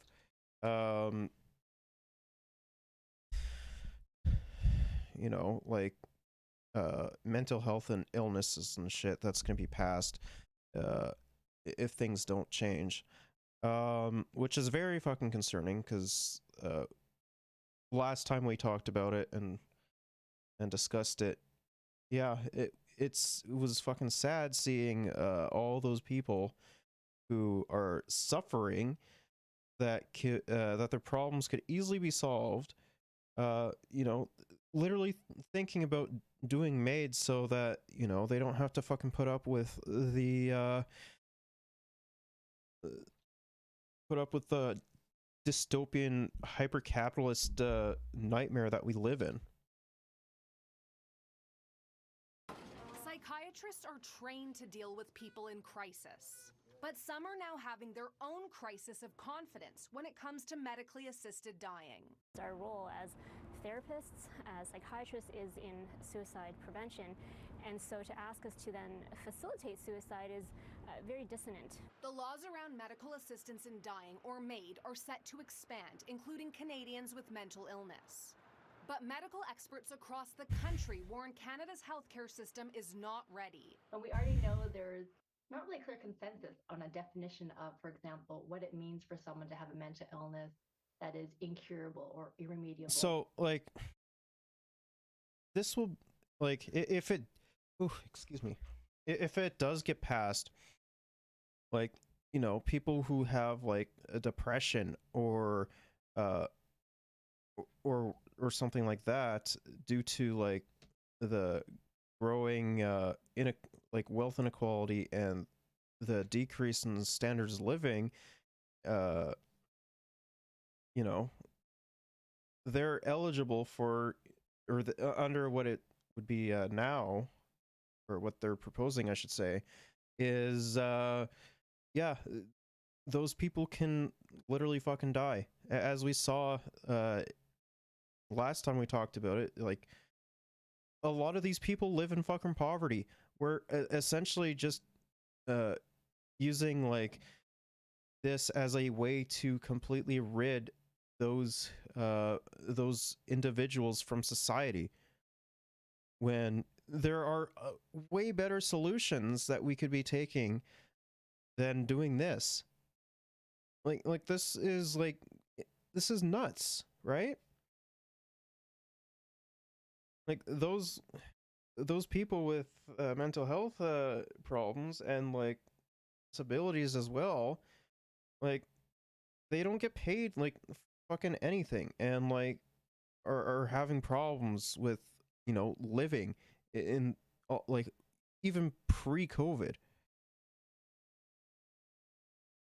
Like, I know what the solution here is. I think we all know what the solution here is. But we just don't want to fucking do it. Because, like, it's not fucking profitable, or, you know, fucking idiots will whine about it and being like, oh, well, you know, they're being treated fucking better. But, like, honestly, fuck those people. Like these are humans too, bro. So we already know there's this risk of inconsistent application of MAiD. When MAiD became legal 7 years ago, only patients with a terminal illness were eligible.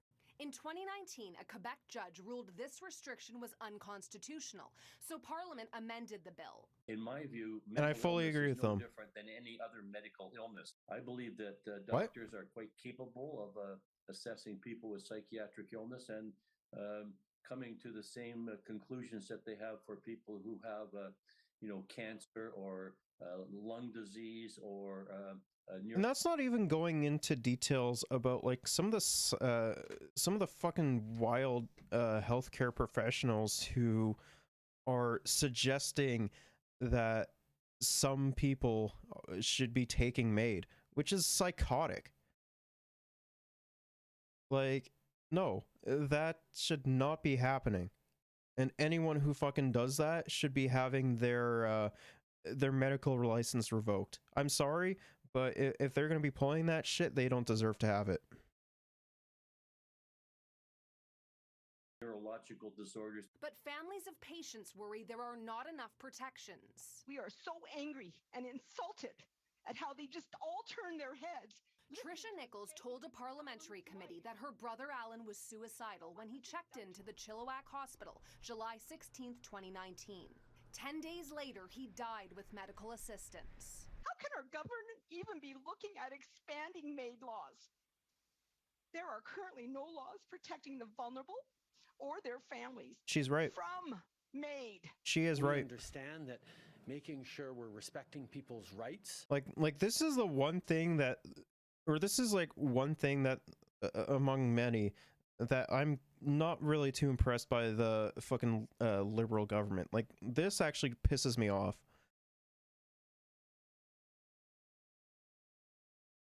And their choices at the same time as we protect the most vulnerable is a very important but challenging balance to establish. Psychiatrists fear that balance will be even harder to strike with the healthcare system under immense pressure.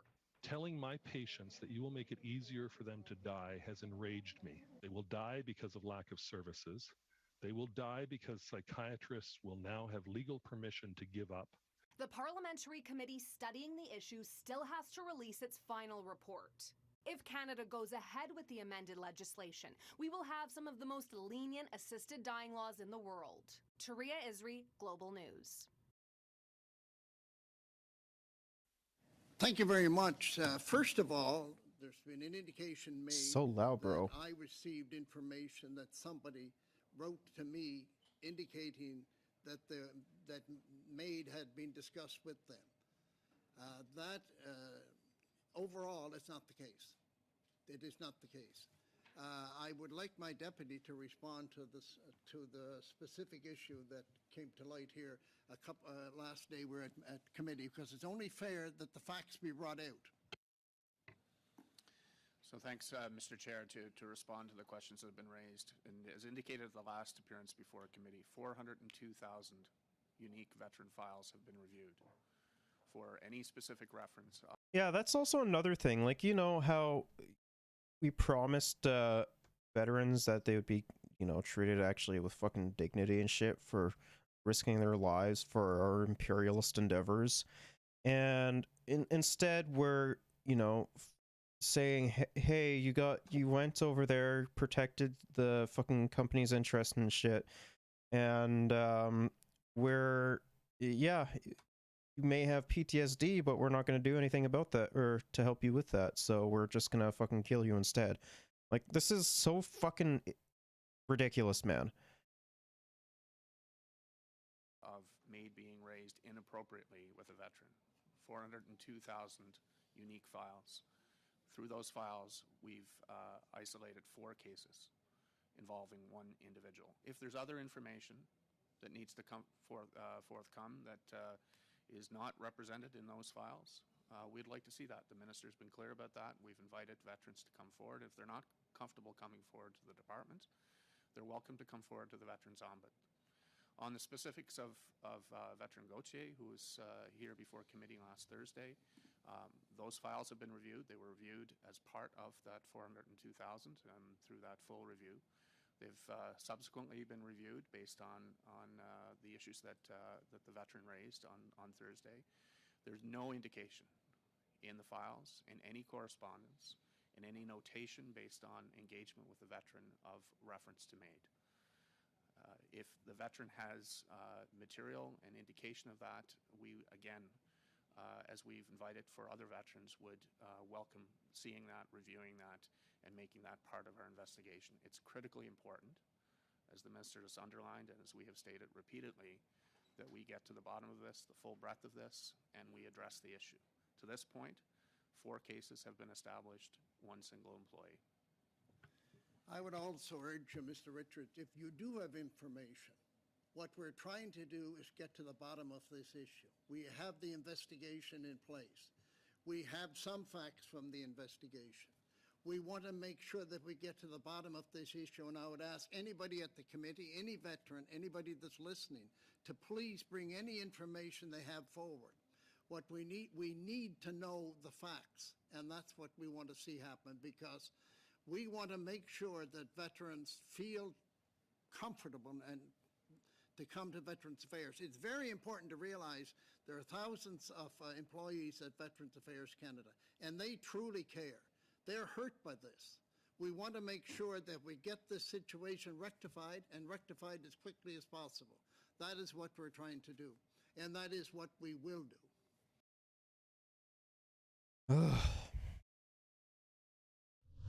These are not simple, easy questions to answer. There was a lot of indications that we weren't really ready. Canada has had a medical assistance in dying law since June of 2016, but having a sole mental disorder has excluded you from eligibility. In March, that's set to change, but a group of psychiatrists across Canada are trying to delay that. We are admitting in our specialty that the issue of predictability of you won't get better, we don't have a reliable template. We don't have a tried and true consistent definition. To qualify for MAiD since 2021, there have been numerous thresholds to meet, including having a serious and incurable illness, disease, or disability.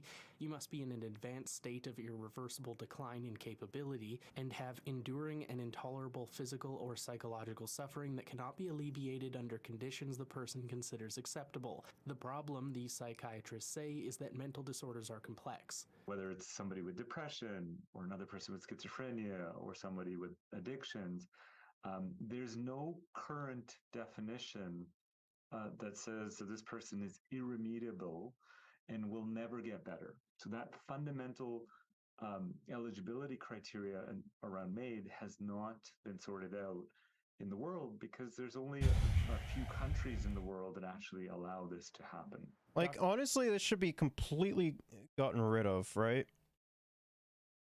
Dr. Jack Haggard. Like, all that this is, at least to me, and like what it seems like, is just fucking eugenics. Like, it's fucking disgusting. He says all procedures and policy are still at the advisory phase with the federal government, and there is too little time to roll these out to medical professionals in 3 months. If you can imagine a surgical procedure that is to be implemented across Canada, a few weeks notice to implement a procedure, as important as this, you'd want to have it done with some, careful scrutiny and evaluation. These doctors say there was no information on how many Canadians with mental illness will seek MAiD, no information on how many psychiatrists will agree to assess patients for MAiD, or how many assessments would be necessary to decide their disorder is irremediable. They also say more work needs to be done to see if this new eligibility will more greatly affect certain demographics. I think are critical to avoid an unfair distribution or implementation of this in cultural groups or at-risk population. Dr. Derek Smith, a psychiatrist with the University of British Columbia, says these calls to delay changes to the MAiD eligibility are premature until the federal government's framework is released. There has been a thorough and fulsome process to examine this issue. No action needs to be taken to derail or delay the implementation of legislation until the Special Joint Committee issues their final report. In Winnipeg, Mike Albanese, City News. We were told last week. First, we were told there was one. It sounded like we were told there was one incident, but there was very careful wording that was used there, and we later found out during the course of the meeting that there was, in fact, at least 2 veterans this has happened with. So I wanted to ask you, with your knowledge of what occurred here, we were told that the conversation only was surrounding benefits that were available to the veteran, and that medical assistance in dying wasn't pushed or proposed. You've indicated to us that, in fact, it was pushed, and it was pushed numerous times, despite insistence from the veteran that they weren't interested. Can you tell us a little bit more about what actually, how that conversation played out? First, the recordings that I have were recorded by the veteran himself, and he recorded them because of the first initial call where he was offered MAiD. So these are 2 apology phone calls that were made by the VAC manager who called, say, that she was sorry and that the VAC caseworker also, through the manager, expressed regret. It was from those conversations where his primary concern with his VAC manager was, and in his, I'm kind of torn because I can't give you the exact, I have to paraphrase in order to not be violating his privacy. So I'm walking a thin line here.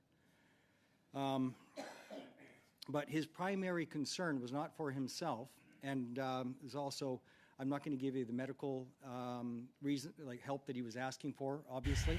It was not PTSD, but it was something similar. But again, I'm torn.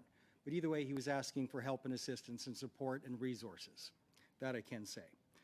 But his... I think if you have, like, mental problems and shit, you know, we should be investing into fucking mental health resources instead of, like, fucking killing these people. Like it's so psychotic. Primary concern was that during his original phone call with the VAC service agent, somehow in that conversation, he was told, we've done it before and we can do it for you. And the one that we've done it for and has completed MAiD, we are now supporting his wife and 2 children. This was his primary concern, to find out what in the heck are you talking about? Now, the idea that just talking about services, his response to that was asking about the legality of it. First he asked, why are you asking me this? Well, I just thought you should know if up the road, but I'm in a good place right now. He expressed that to me that things were sunshine and roses prior to this phone call. He was feeling good about life. Post phone call, he left the country because he was devastated by this phone call. It's called sanctuary trauma. I think we need to watch this again. Steps on your neck. And that's what happened here. I think we'll need to watch that again. You know, to hear this account that, you know, it was pushed upon him, and to the point where it caused him to, you know, be in a far worse place than he was prior to the phone call.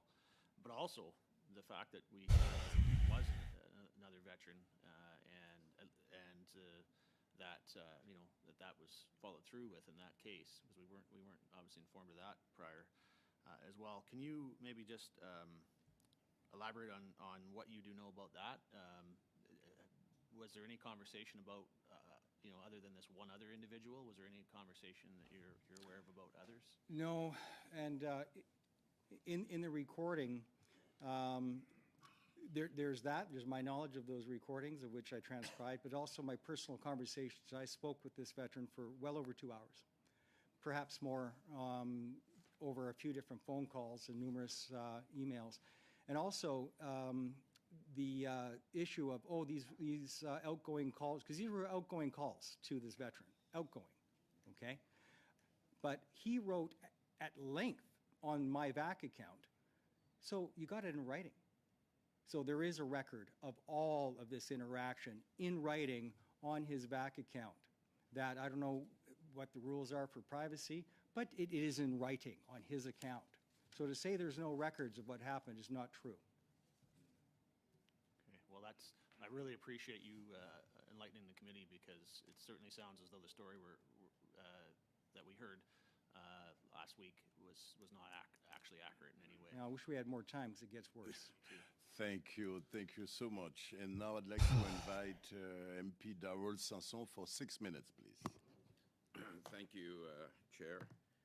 I want to thank all of the witnesses today, especially our veterans who served and who continue to live with some of the challenges. Mr. Mankey, I can't thank you enough for sharing, for your strength, for building a podcast to help more veterans around the country and maybe around the world. That's extremely positive and very important, and I thank you for that continued service in that area. This is a very difficult topic, if you want, of discussion, and it should never, ever have happened. And it's really unacceptable that it happened.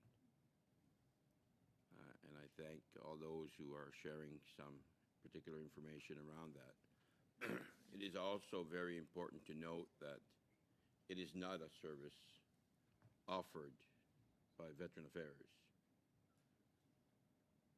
to speak to MAiD.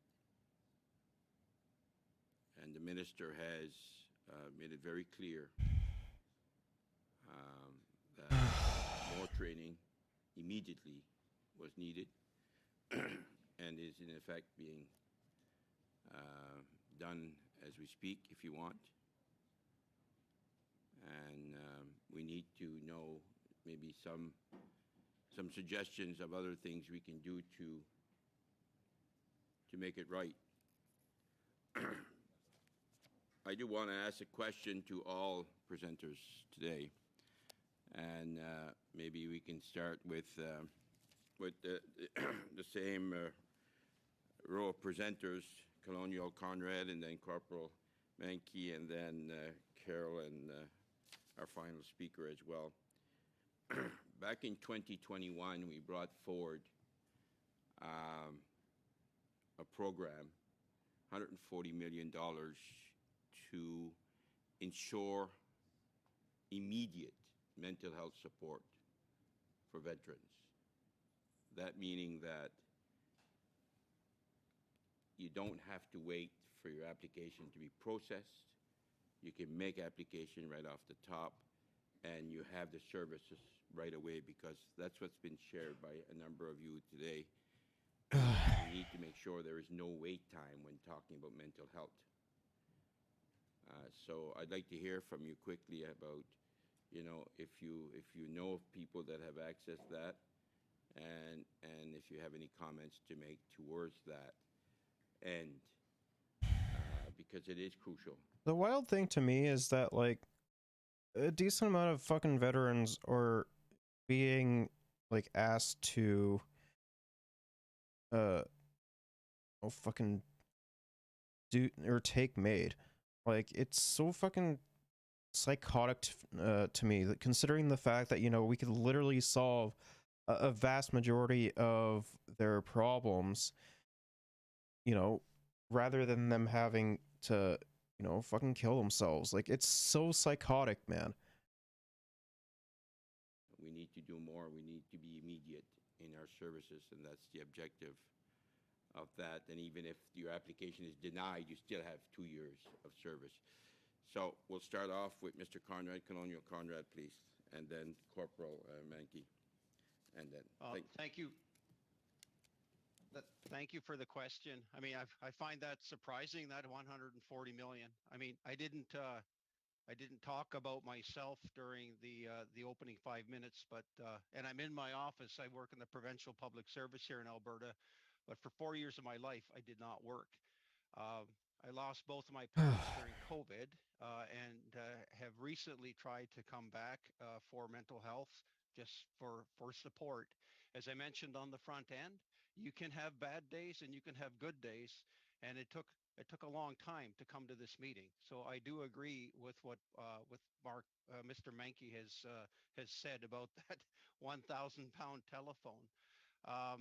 Just in trying to get into services or support out here, the wait line is extremely long. And the advice I've received is to use a civilian practitioner, just because of the backlog that the Edmonton operational support clinic is undergoing. And of course, if you mention that does seem like a lot of money for immediate treatment. I'm already in the system. Not to make this about me. I hate the way that sounds. But I'm not gonna lie, this is kind of fucking boring. So let's move on to this tweet I'd found. Canada is killing disabled people who want to live. Canada has enacted policies to euthanize disabled people who want to live. Please learn what's happening in Canada with MAiD and talk about it with someone you know. Serious.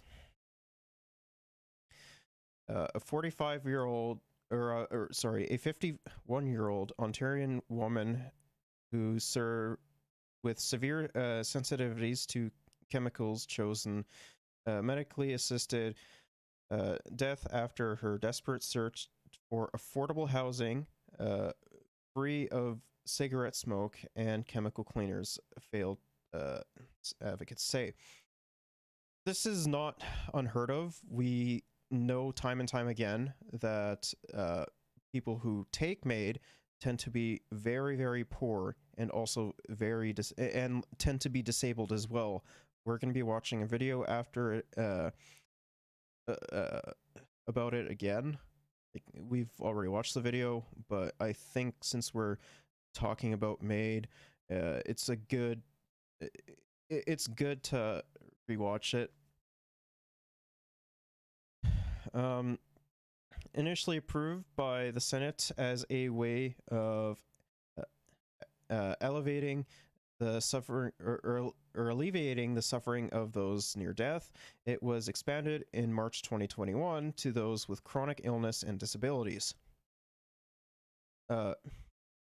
MAiD drug paralyzes, making it impossible to breathe or move. It doesn't block the sensation of pain or the awareness of being paralyzed.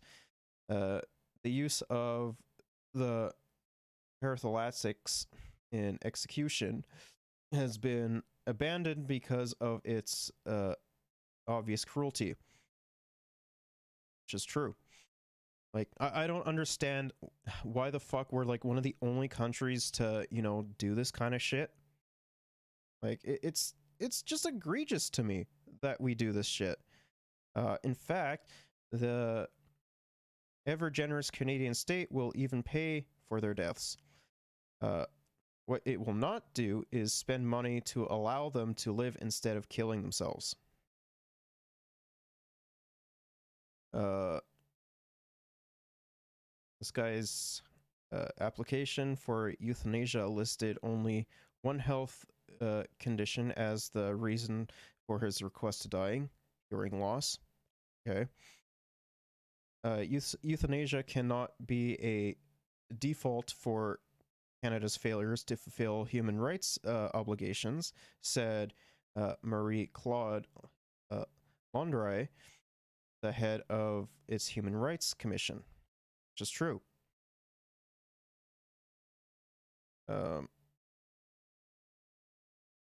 Retired Corporal Christian Gunter, who has been trying to get a wheelchair ramp installed at her home for the past 5 years, testified that a caseworker told her that they could give her assisted dying, even offering to supply the MAiD equipment. That's fucking disgusting, man. Like, how hard is it to install a fucking wheelchair ramp at this person's place? Like, it shouldn't be that fucking hard. The chronically ill woman is in her late 30s and has asked us to refer to her by the postmortem of Kat. She has applied to Fraser Health and being granted a request for MAiD, even though she wants to live. This isn't a new issue, which is true. This is an old issue. Disabled people have been organizing around what's happening in Canada for years. I'm simply repeating what disabled Canadians impacted by this have said / are saying. I regret not tweeting about this more often. I mean, yeah, like, this is a gigantic fucking problem. And expanding upon it isn't going to solve anything. This relatively new source of organ and tissue is significant in the Ontario's waiting list for organs typically hover around 16,000, without any great headway made to eliminate that number. Organ harvesting.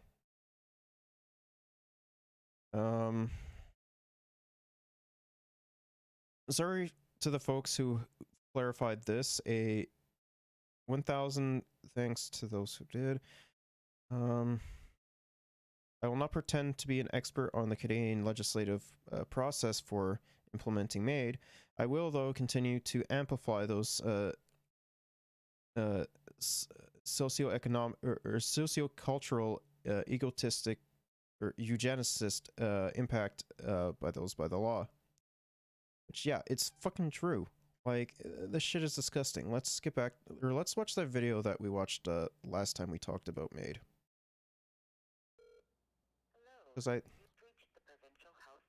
like, these people currently are, or this is these are the current people that are using MAiD right now, and with the expansion of MAiD, it would go for, you know, people with mental health issues as well. So let's watch this again. The countdown to Joni Cowie's death has begun. If you call the number on the government website, they will provide doctors that will sign off for you. Like many disabled Canadians, she is stuck in a cycle of poverty and despair. It's no hope for anybody in Ontario. That's a good boy. So she's planning to end her life. Up. With the government's help. They could have me dead in 90 days. That's what I was told. Like in my case, the problem is not really the disability. It is the poverty. Les Landry is in the same position, wanting to live, but seeing no other option than death. And like, the funny thing is that like, we see stories like this come out time and time again where, you know, people wanting to live, right? But them having not any like, they can't like support themselves off of like the disabilities, the disability benefits that they get, or like how fucking egregiously expensive things are. Like, it's so disgusting to me that we can't solve this fucking issue. But like, then again, we live in a fucking capitalist society, and capitalism doesn't see these people as like people. They're seen as like almost non-existent because they have to spend money in order for these people to live, which is fucking psychotic to me. Like, no, these people should not have to choose to either live in poverty or video game themselves. Like, I'm sorry, it's not something that we should be doing. For my asthma, this is for my COPD. Since when did we stop looking at the value Also trigger warning: suicide.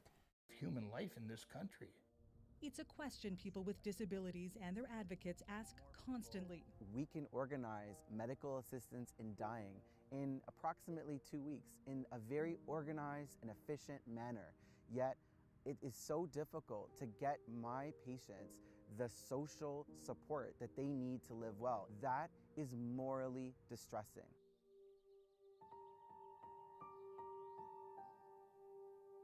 From her home in Windsor, Ontario, Joni deals with the grinding financial pain of living in poverty during an affordability crisis, compounded by the physical pain of disability.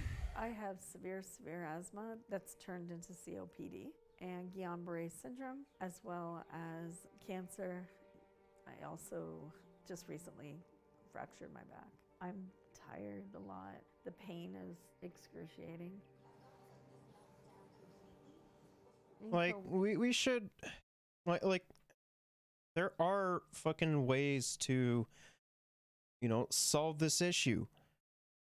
Like, that a vast majority of these people are dealing with. Like, it's not fucking complicated. But the federal government, nor any of the fucking provincial governments, I think this lady lives in Ontario, and the other guy lives in Alberta, if I'm not mistaken. Yeah, no, like, neither the fucking federal nor provincial governments actually want to do something about this. Like, it's so fucking sad. Like, we don't treat these people like they're fucking people.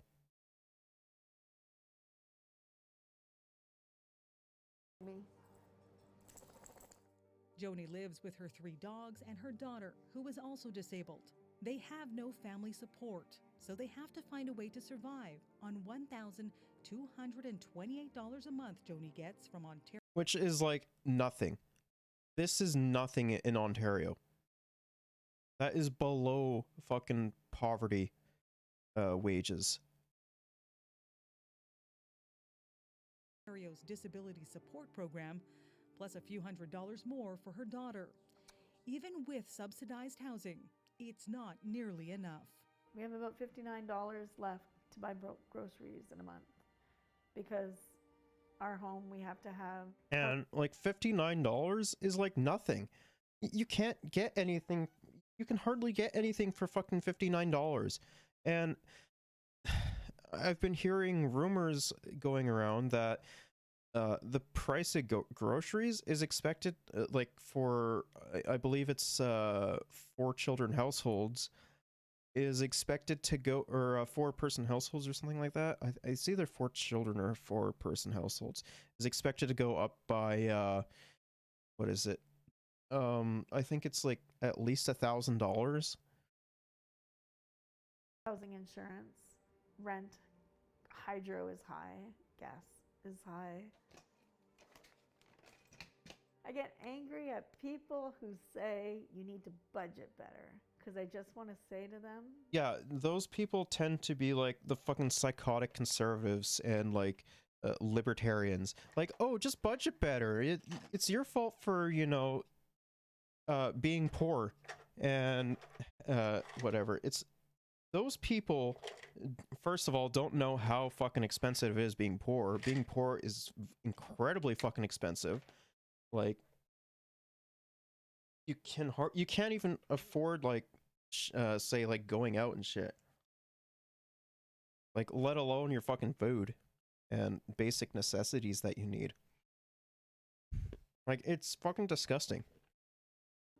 go to hell. I really do, and I don't swear very often. Here's the thing. Joni's financial struggle is not at all unique.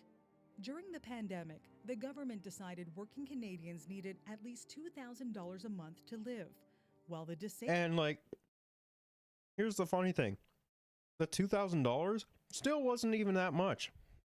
It was barely anything.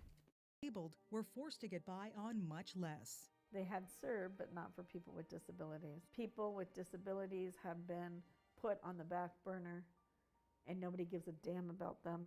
Disability supports vary from province to province. On the low end, imagine surviving on $705 a month, as people with disabilities do in New Brunswick. Which is like nothing.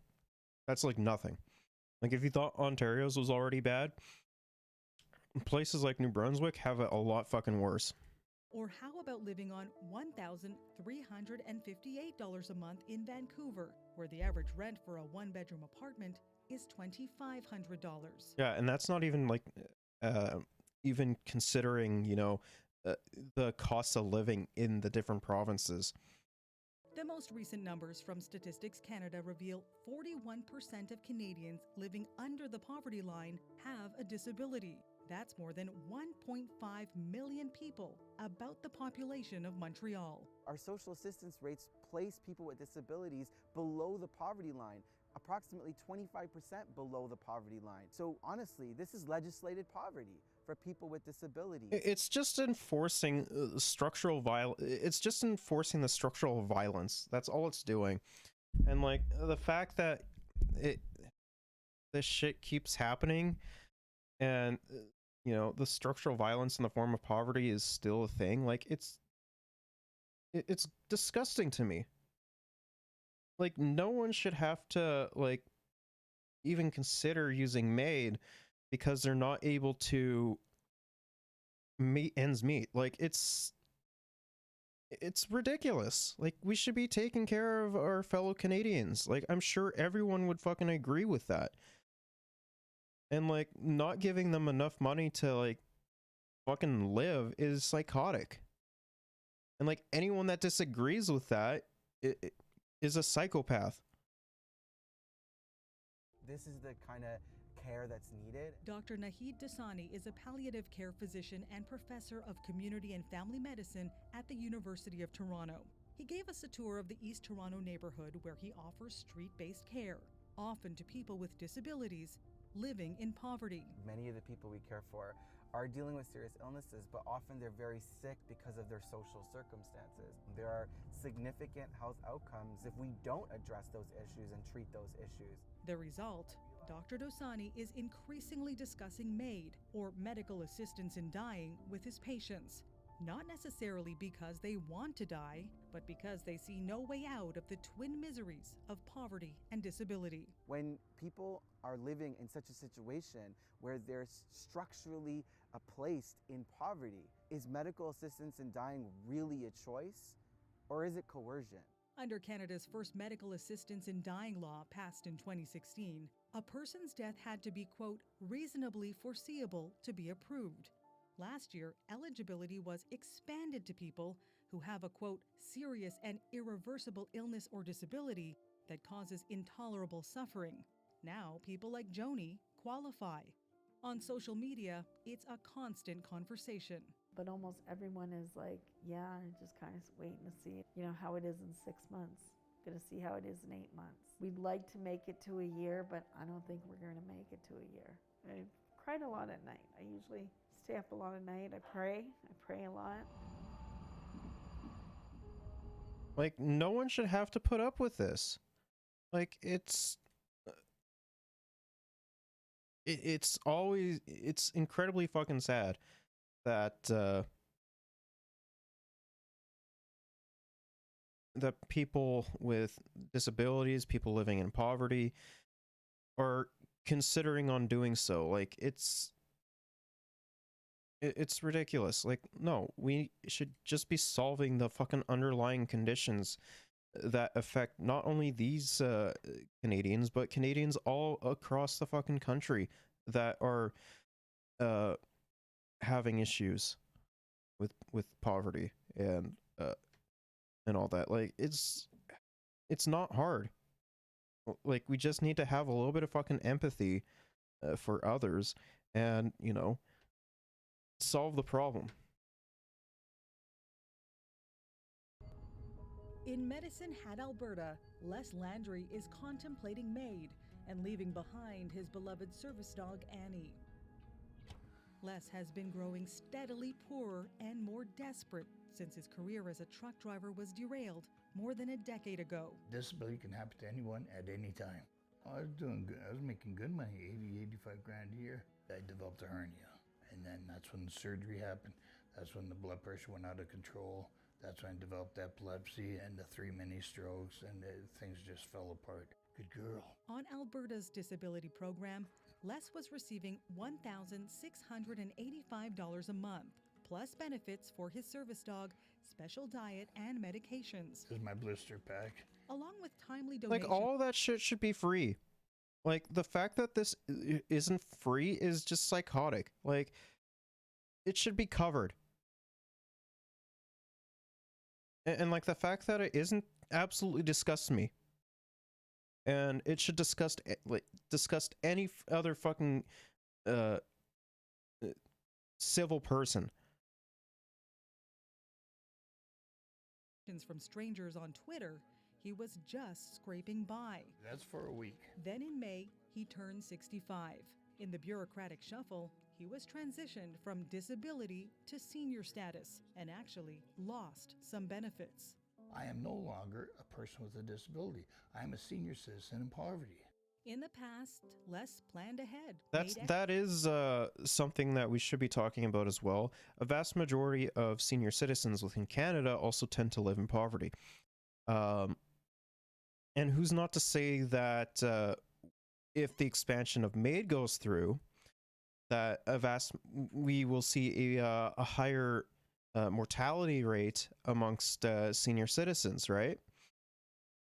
Like, there's a lot of fucking issues that we need to discuss with this, and like, we just need to get rid of MAiD altogether, honestly. Extra payments on his bills. But he's no longer able to do that and is forced to rely even more on donations. The big picture is if I didn't plan ahead and make them extra payments, I'd probably be homeless. I cannot live the rest of my life on the goodwill of friends on Twitter. No. Les, Joni, and many other disabled Canadians who share their stories with Global News. Like, the psychotic thing is, like, you'll hear, like, as you saw, he was fucking drinking coffee and shit. You'll have a bunch of psychopaths being like, oh, well, you know, you probably wouldn't be in this predicament if you didn't get fucking coffee. I'm like, coffee isn't, like, one coffee isn't gonna fucking change anything. It's like, what, like, $1.50, $2 or something like that? Like, to those people who say that shit, piss off. Go somewhere else. Find a different hobby. Do something actually fucking productive. Like, those people just piss me off, like, almost as much as, like, psychopathic fucking fascists.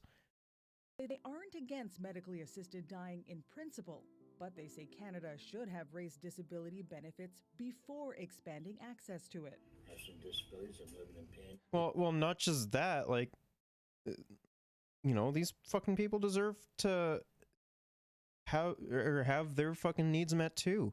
And like, the thing is that it's going to be a lot more expensive for them in order to have their needs being met, because like, you know, that it's very hard being disabled. Like, none of our sitting planning is surrounded by or has, you know, not only disabled people in mind, but also like elderly people in mind, people with injuries. Like,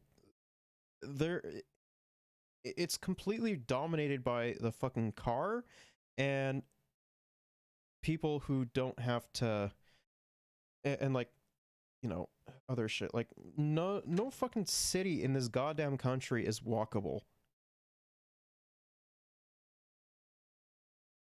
They targeted people with disabilities and people with chronic pain. And I said, if you're going to do that, you have a responsibility to also lift the benefits and increase the quality of life for people with disabilities, the people you are targeting. We should prioritize healthcare and social support that promotes the human rights of all. Trudeau Lemons is a professor of health law and policy at the University of Toronto. He has been warning the Canadian government for years that the speed and scope of its plans to expand access to assisted dying was a violation of the rights of disabled Canadians. Out of a misplaced form of compassion, we think that persons with disabilities have a reason to end their life earlier than others. This basically is discriminatory. Only about a dozen countries have legalized doctor-assisted death. Lemon says the few that allow it for patients who... Let's actually just take a look to see which other countries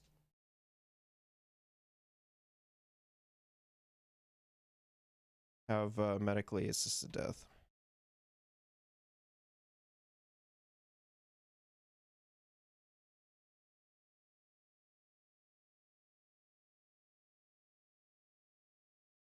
Hmm.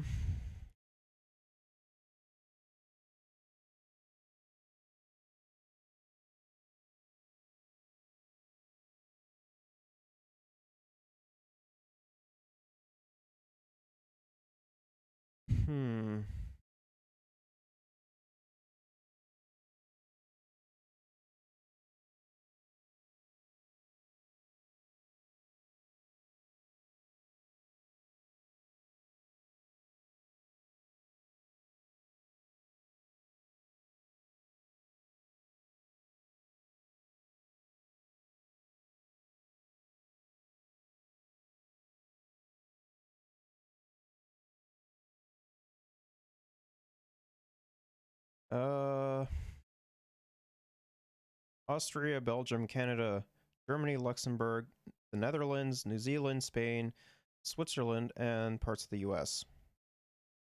That being, and then parts of Australia as well.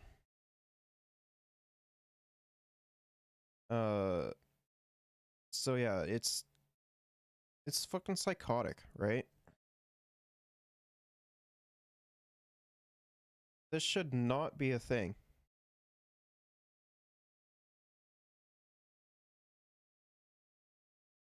Like, people wouldn't even have to fucking consider it if their socioeconomic conditions were met. And the fact that their socioeconomic conditions are not being met and they are considering things like MAiD, we should be solving those issues instead of, like, you know, just saying, well, not too much we can do. It's time to call it there. You've had a good run. Like, it's psychotic. Aren't terminally ill have stronger protections than Canada against coercion and suffering caused by poverty. In my view, we're actually failing to implement even some of the most basic safeguards that at least exist in those countries. Belgium and the Netherlands have had assisted dying since the early 2000s. In both countries, doctors are forbidden from suggesting it to patients. They But must not also here, baby. exhaust all other options before approving it. We're getting rid of this idea that we'll first try like the least. The main thing that I have, the main question that I have is, like, if these psychotic provinces that are trying to privatize the healthcare system, I wonder if it will cause more people to go on MAiD, right? Because the people we mostly see go on MAiD are, like, those that are on their deathbed and those that are living in poverty.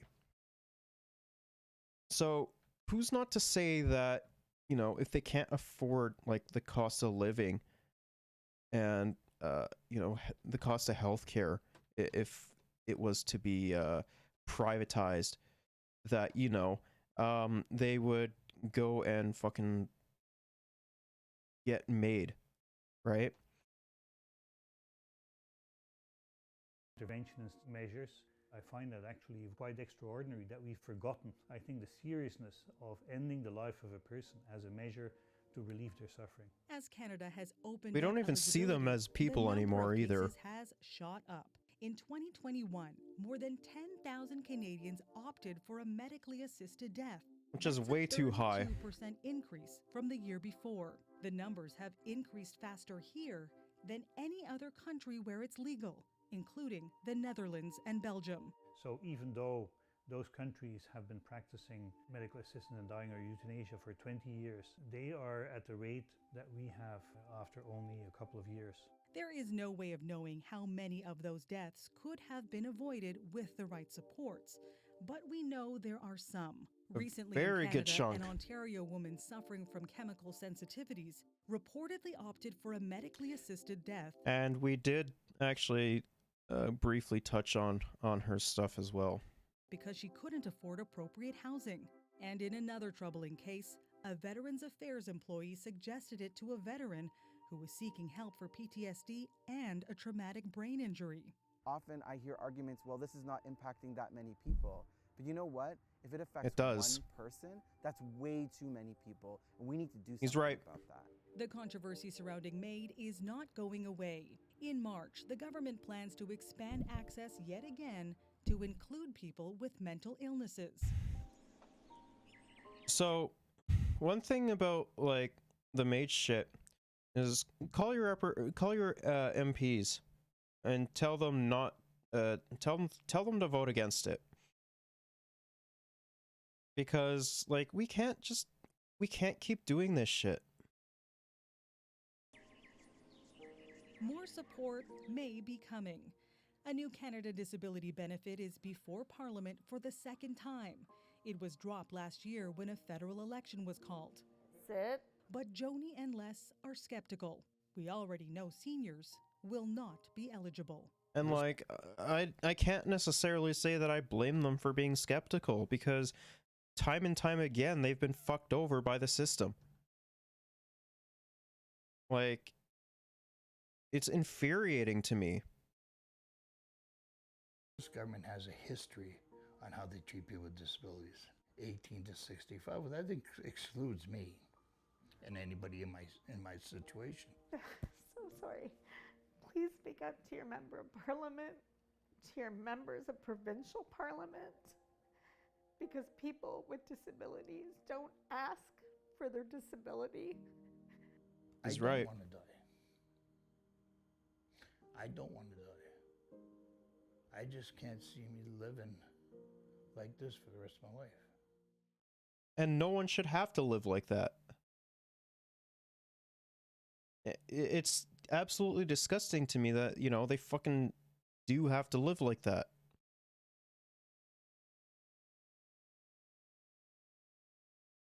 Let's move on to this article.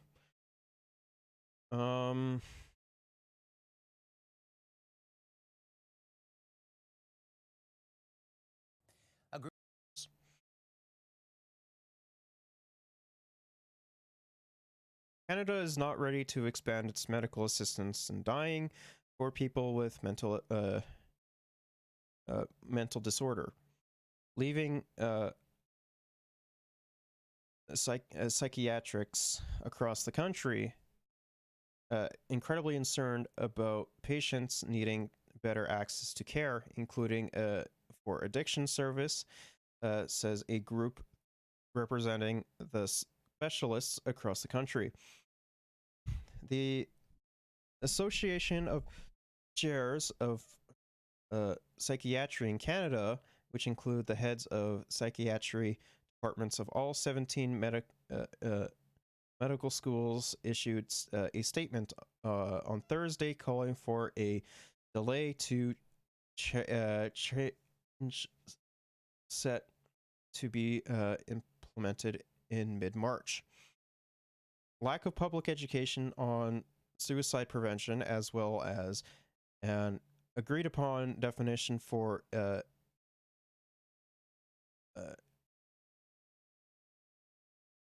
intermediary, or at what some point at English man, or at what point someone will not be able to recover, are also important unresolved issues, the statement says. As a collective organization, we recognize that a lot of work is being done in Canada on this issue, Dr. Valerie Taylor, who heads the group, said in the statement. Further time is requested to increase awareness of this change and establish guidelines and standards to which clinicians, patients, and the public can turn to for more education and information, said Taylor, who is also the chair of the psychiatric department at the University of Calgary. A statement from the Office of Federal Health Minister John Ducals said Canada is committed to implementing MAiD for those with a mental disorder by keeping their safety and security at the forefront. We will continue to listen to the experts, including those on the front lines and those who lived experience, and collaborate with our provincial and territorial counterparts to ensure that a strong framework is in place to guide MAiD assessors and provide MAiD before and providers before MAiD becomes available to those for whom a mental disorder is the sole underlying condition. So my main question is, well, what about people that are like very young, for example, or people like me, right? Like, I've had plenty of depression and everything, and I've had like I've been close to like getting depression back as well. Would I qualify for that? Because like the thing is that like this is just ridiculous. Like, no, it like literally anyone can fucking qualify. The office did not say whether the implementation expected on March 17th would be delayed. Dr. Jitender Sareen, head of a psychiatric department at the University of Manitoba, said many controversial issues were discussed at the group's annual meeting in October regarding which patients with mental disorders could be eligible for MAiD. 7 years after the practice was legalized in Canada for those with a physical ailment. Well, if a person wants MAiD solely for mental health conditions, we don't have clear standards across around definitions of who's eligible, how many assessments, and what kind of assessment would they actually need, he said. Serene also called for training for health providers doing the assessments to begin sooner than its expected rollout next fall. Psychiatrics want to clarify on what could be a request for suicide compared with MAiD, leaving them to determine a path towards treatment or providing euthanasia, he added. There is still controversies around that between providers. Some people believe suicide is impulsive and self-destructive. I do agree. As someone who was suicidal in the past, yes, it is impulsive and self-destructive. There is there's a lot to talk about for that. I'm not going to get really into that right now. It's a hard subject for me. But that's not necessarily the case. People can have thoughts about suicide without a mental health condition, an active condition like a depression or schizophrenia. Patients in rural communities may lack access to mental health care, and those struggling with addiction who have little to no access to harm reduction services like supervised injection sites could also be left suffering until they try to seek out MAiD as a way out, said Serene, who specializes in addiction services. We're in the middle of an opioid epidemic, true. And we are in the middle of a mental health pandemic, also true. Post-COVID, wait times across for access to treatment are the highest ever, he said. As a group of department heads in the country who are responsible for medical education, both for psychiatrics and residents, we're saying, look, let's put things aside as far as whether we agree with this law change or not. We're just concerned we're not ready for March. The Federal Parliamentary Committee reviewing the law to expand MAiD to those with a mental disorder issued an interim report in June and expected to publish their final report in October. However, it has been delayed until February. The final report of an expected panel was released in May with 29 recommendations, including training for doctors and nurses, nurse practitioners, assessing MAiD requests to address topics like the impact of race, socioeconomic status, and cultural sensitivity, which is something that we've already discussed. The report also said the expansion of MAiD raises additional challenges involving those who are elderly, have neurodevelopmental or intellectual disabilities, and people who are in prison, where the prevalence of mental disorders are high compared with the general population, which we've also discussed as well. The panel replied on evidence from Belgium and the Netherlands, which it said have the most extensive set of safeguards, protocols, and guidance overall. Here's the thing, though. Unlike Belgium and the Netherlands, that's a last resort, and they also have better social safety nets than we do. We don't have the safeguards, protocols, or guidance compared to Belgium or the Netherlands.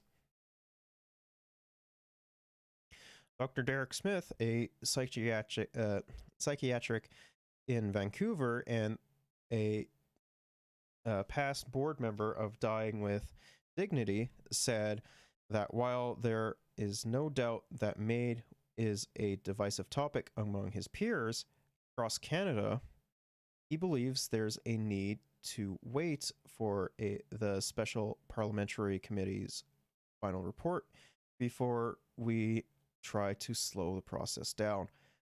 I mean, the thing is, though, is that, like, he's wrong on this, right? Like, we should be providing adequate care for those who have mental health problems. We don't do that, though. It's not subsidized by the government. It's not, it doesn't have any funding towards it. We don't do anything. We're not doing anything about it. So it's going to be looking like, or it's going to look like for them like their only option, right? Smith said lack of access to care for mental health is no different than for your physical assessments, so any delay in implementing the new law is a basis for discrimination. Quote, the healthcare system is crumbling around us, but there's a different matter altogether, he said. What concerns me, as well as what is so special about psychiatric illness. Why are we putting stigma around psychiatric illness? Why? Because people are freaks, that's why. Like, men are told to shut up, bottle it in, and, you know, act like a man and shit. And, you know, when it comes to women, it's always like, oh, well, you know, you're crying or they cry too much or shit like that. Like, there's an aspect to toxic masculinity to it. There's an aspect of, like, stigma around it. Like, there's so much that we need to discuss, but most people just are not willing to do so. The Canadian Mental Health Association said it is focused on ensuring Canadians have access to universal health care with supports that are fully integrated into the public system, and available for free. This includes recognizing the social determinants that are prerequisites for good mental health by providing housing and income and food supports that help keep people well, safe, and out of poverty, which, see isn't true. If they actually did, they would socialize a lot of these, or nationalize a vast majority of these departments, whether it be housing, income, or food and shit, and which create the conditions that may mitigate the request for MAiD. It said in their statement. Like, it's just fucking infuriating, right? Like, no, this shit should not be happening. Alright, let's move on to some other news.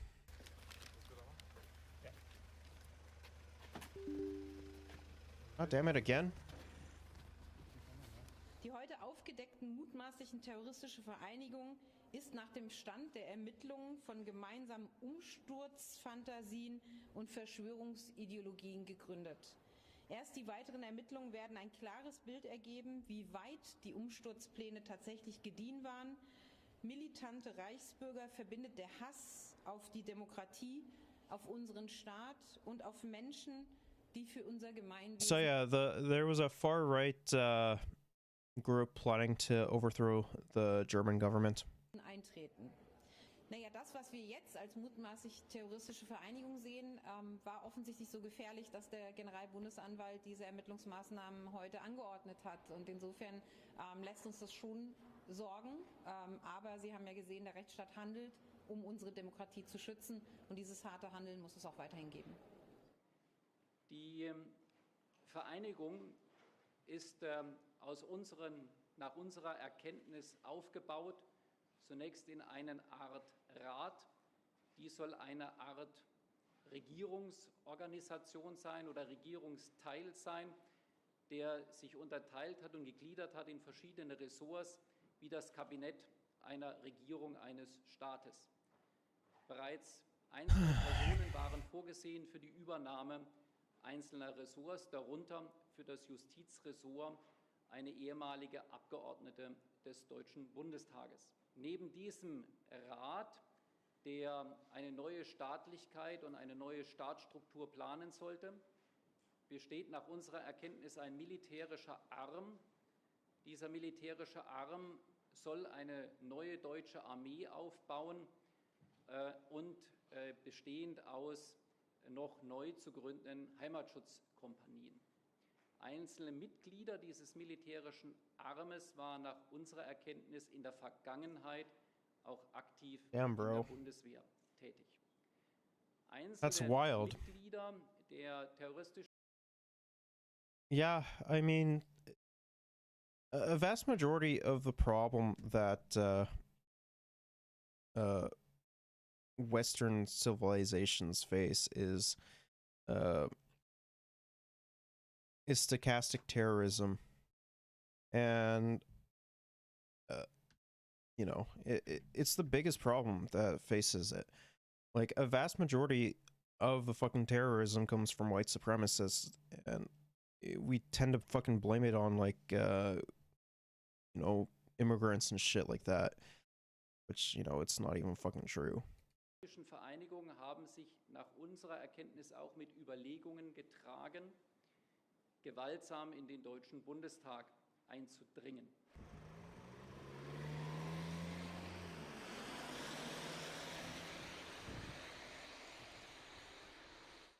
Okay. Police in Germany have arrested 25 people suspected of planning to overthrow the government. CTV's Paul Workman is following the story from London. He's got more. Paul, what can you tell us? Well, the scale of the raids this morning really shows that Germany was treating this as a very, very serious threat to democracy. I mean, like, as well as, like, it's Germany as well, so their past hasn't been too great about that. And like, you know, if something was to actually happen, it would not look good for them. So, and like, I honestly commend Germany for taking this action anyways. Like, we should be doing the exact same shit here, but we don't. Democracy in that country. It's always been believed that the worst and most serious problem for Germany was going to come from the far right, and so I think that's why these raids have been carried out today. 3,000 police What? officers I mean, involved. that's true of like literally every single fucking country, right? It doesn't matter like what the fucking religion or what banner they go under. It's always going to be the far right. Like I have, or like, I'm knowledgeable about this as well, because like, you know, I fucking, when I do shit with D&D and everything, like, yeah, it's I'm not on the nose about it, but like, it's very, like, if you know what you're looking for, it's very easy to pick up Largely all across and the notice. entire country. This group, this organization, a terrorist organization, according to the government, had planned on an armed and violent overthrow of the government. It was looking at attacking the parliament in Berlin. It was also looking at targeted killings of politicians. So an amazing push this morning to arrest these people. Where have I heard this before? Oh yes, that's right, the convoy, January 6th. It's nothing new for the far right. Like, it's common for the far right to do this kind of shit. Like, they have nothing new. Any of its threats, and as you said, at least one of the members had been a sitting member of the German parliament, a member of the Alternative for Germany party, which is, of course, is a right-wing party in that country, Marcia. Out of Germany, let's bring you the very latest details and the latest video. At least 25 people are under arrest in what German prosecutors allege was an armed plot by a far-right group to overthrow the government. Tactical units led 3,000 officers in raids across the country this morning. Now, Trent Murray is back with us from Berlin to update the story. What are we now learning about the alleged plot and those who've been arrested today? Trent? Yeah, good morning, Heather. I mean, we are learning more detail, and I have to say it really reads like a Hollywood script in some ways, but the German government finds it an extremely serious situation, and that is why we are learning more details. We know, according to investigators, that this group had been planning, and they were in the final stages of trying to storm the lower house of the German parliament and to take hostage several MPs and ministers and then attempt to overthrow the government. Now, they said as part of that planning, they intercepted communications where members of that group discussed that there would be deaths as part of that of politicians, but they considered that a necessary step in order to enact this change of the overall government here. Now, what we do know is that the alleged ringleader in all of this is a man called Prince Heinrich VIII. Now, he's a minor royal, if you will, in the old aristocratical circles of Germany. Of course, we don't have a royal family here anymore, but there are certainly descendants of it, and we understand he was involved. He wanted to be the leader of the new government. He'd also got a former retired paratrooper from the German military aside to be his defense minister. Now, we also know that there were contacts made between this group and the Russian embassy. The Russian government has said it doesn't cooperate with terrorist groups or armed organizations, but nevertheless, we know the German government is looking at all of that very, very closely. The Attorney General here will be giving an update very shortly to try and fill in some of the gaps that are still missing. But Olaf Scholz's spokesperson was asked about it, Heather, in the past few minutes, and he said he praised law enforcement and said it showed that the German government was always alert to any threats to its democracy. Trent, thank you very much. Covering that story for us in Berlin, Trent Murray. All right. Thousands of police carried out a series of raids across much of Germany on Wednesday against suspected far-right extremists who allegedly sought to overthrow the state in an armed coup. Federal prosecutors said some 3,000 officers conducted searches at 130 sites in 11 of Germany's 16 states against adherents for the so-called Reich Citizens Movement. I wonder what their fucking beliefs are. I wonder. Some members of the group rejected Germany's post-war constitution and have called for the overthrow of the government. Justice Minister Marco Buschmann described the raids as an anti-terrorism operation, noting that the suspects may have planned an armed attack on institutions of the state.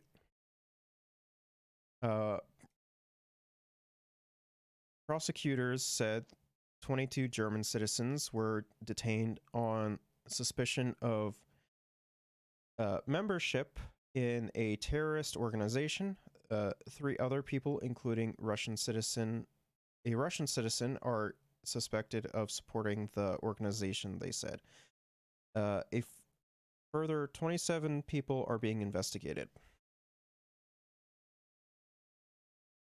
German website Der Spiegel reported that locations searched include a barracks of German's Special Forces unit,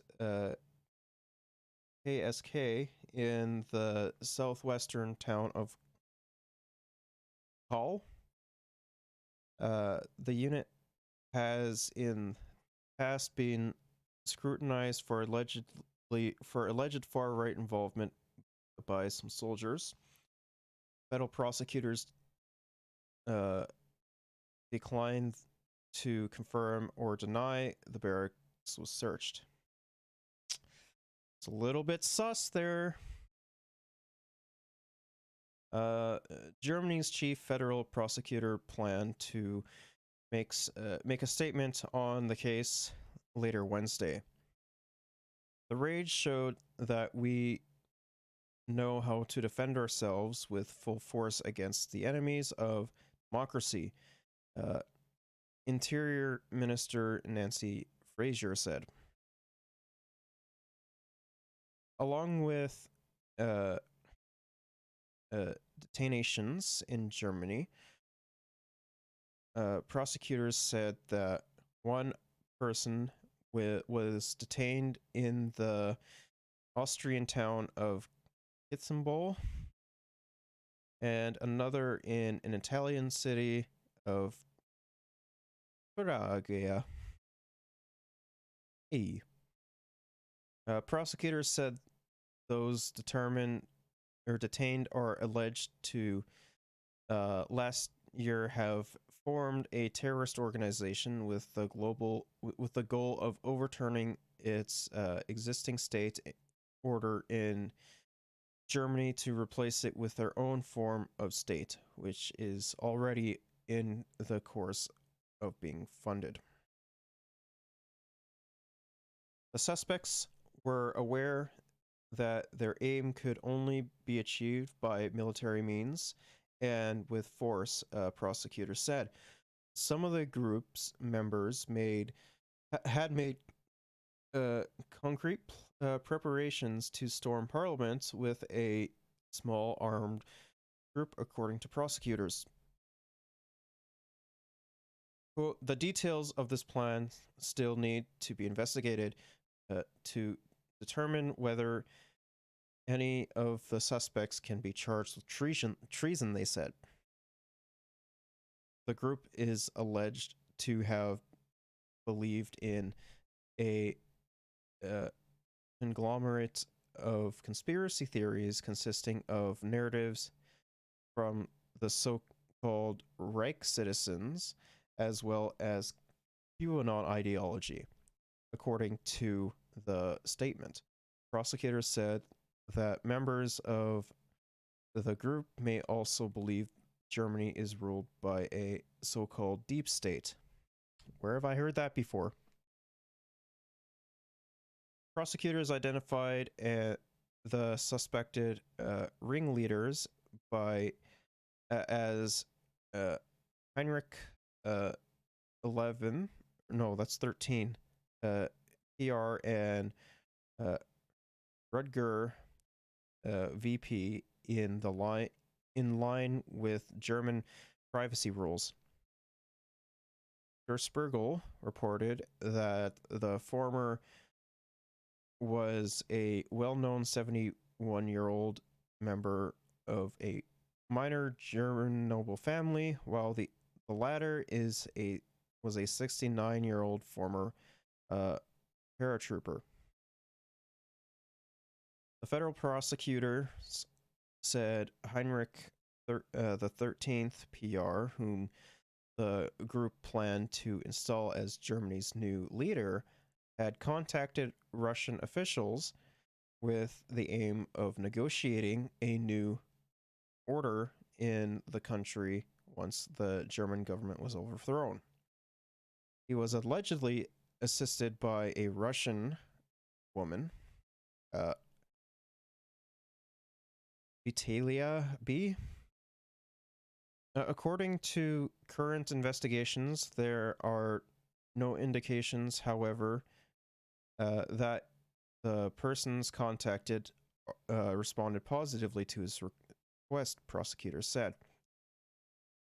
From Moscow, the Kremlin denied any Russian involvement in the plot.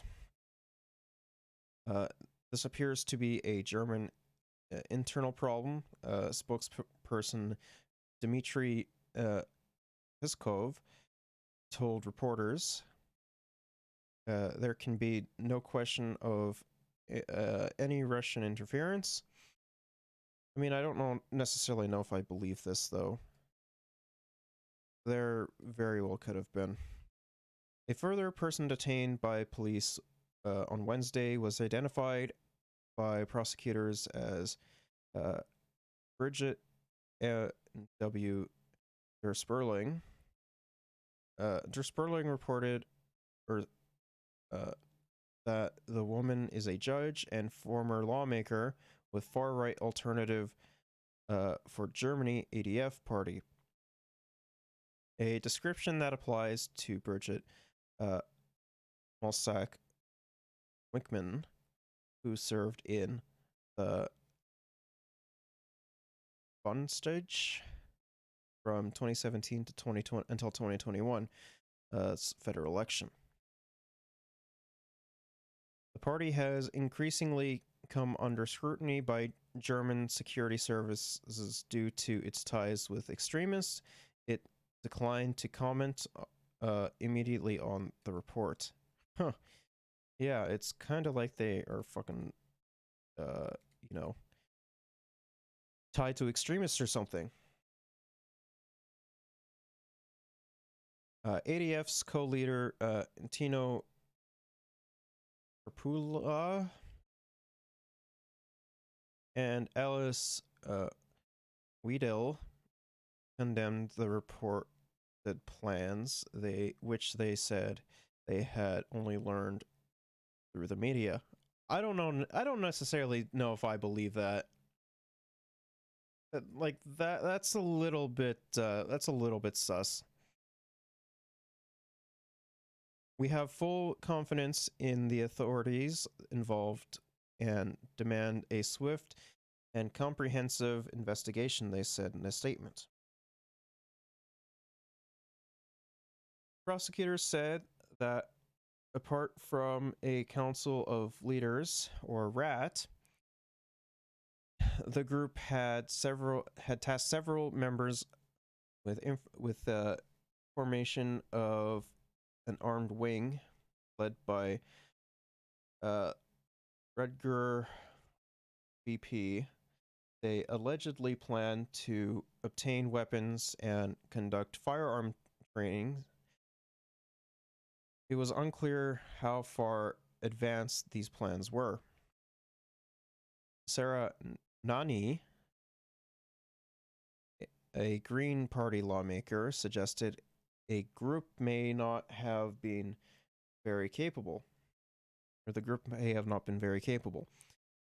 Quote, for more details keep coming to light that raise doubts about whether these people were even clever enough to plan and carry out such a coup, Nani said in a report with social network Matston. Quote, the fact is, no matter how crude their ideas are and how hopeless their plans, even the attempt is dangerous.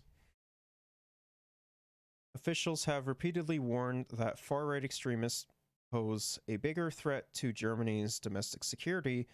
This threat is highlighted by them killing a regional politician and the deadly attack on the synagogue in 2019.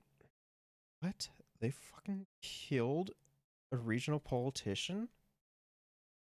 That's wild, bro. So, like, they were on the fucking radar. Oh no, it was a threat. Well, they should still be on the radar then, right? Fraser announced earlier this year that the government planned to disarm about 1,500 suspected extremists and to tighten background checks for those wanting to acquire guns as a part of a border crackdown to the far right, which is good. All right, let's move on to a couple more things and then we might have some fun. Even in the remote and seemingly pristine landscape of Antarctica, researchers have found microplastics in the water and ice. The microplastics that we found during this... I mean, like, this isn't surprising, though. Like, every single fucking water source and person on the planet have microplastics within their fucking bodies. Like, it's not surprising at all. Like, we've known about this for a long time. Study were mostly microfibers, and these fibers come from all forms of textiles. Another new study in the North Atlantic shows a huge mix of plastics in some areas of the ocean, all coming from different parts of the world. We also find paint fragments. We find tire dust. Marine life ingests these broken down plastics and they make their way into our food chain. It reinforces this message of there being no silver bullet solution to tackle the plastics issue. On the Wait, what? of the La Plata... Yeah, there is. By literally banning single-use plastics and finding companies that fucking pollute, whether it's in the form of plastics or like emissions. Like, why do you think so many of the big oil companies like BP, Exxon are starting to invest more into plastics? We need to be solving that fucking issue. At the very least, we need to be fucking doing something about. We need to be doing more regulation and taxation on the top 100 companies that are responsible for 75% of the pollution. A river in Uruguay, the next step toward a solution has begun. Government delegations meeting for the first of 6 summits to hammer out a legally binding treaty by 2024.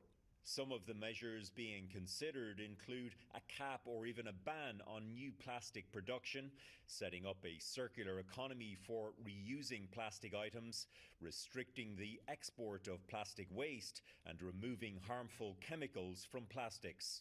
It's estimated there are 10,000 types of chemical additives in different plastics. Over 2,500 are known to be toxic and harmful, both to humans and other organisms. Many scientists say a plastics treaty must hold countries to account, unlike the voluntary model of the Paris Agreement on climate change. We need a transformative shift. Current use and predicted increase in plastic uses is going to increase. And so we need strict binding agreements such as the Plastics Treaty. Canada is part of a so-called high ambition coalition pushing for a legally binding treaty, notably. Other countries were there? Denmark, Finland, Norway, Iceland, France, Germany, Poland, Georgia. Not really too familiar with African countries. Chile. Called high ambition. Oh, there's more here. Oh, in South Korea. Nigeria, Zimbabwe, Argentina, Peru.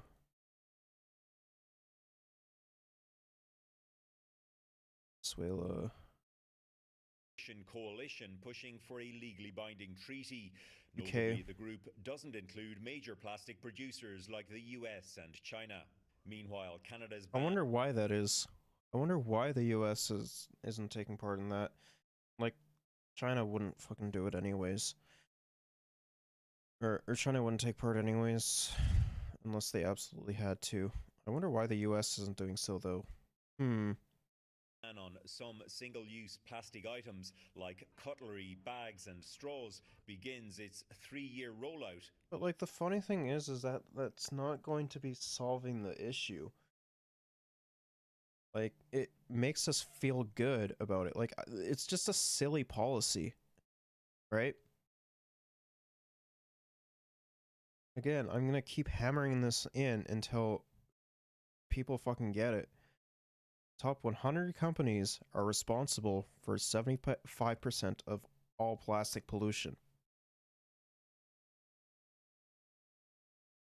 So we need to be holding them accountable and not pushing this off onto consumers.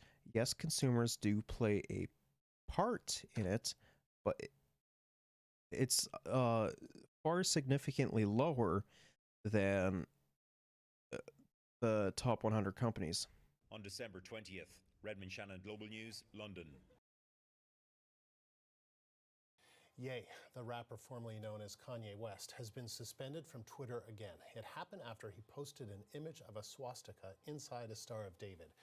And that was It's not just surprising. one of many examples of clear anti-Semitism by Ye in recent weeks. For more, I'm joined by reporter Tony Waterman in Austin, Texas. So, Tony, what kind of reaction is this getting?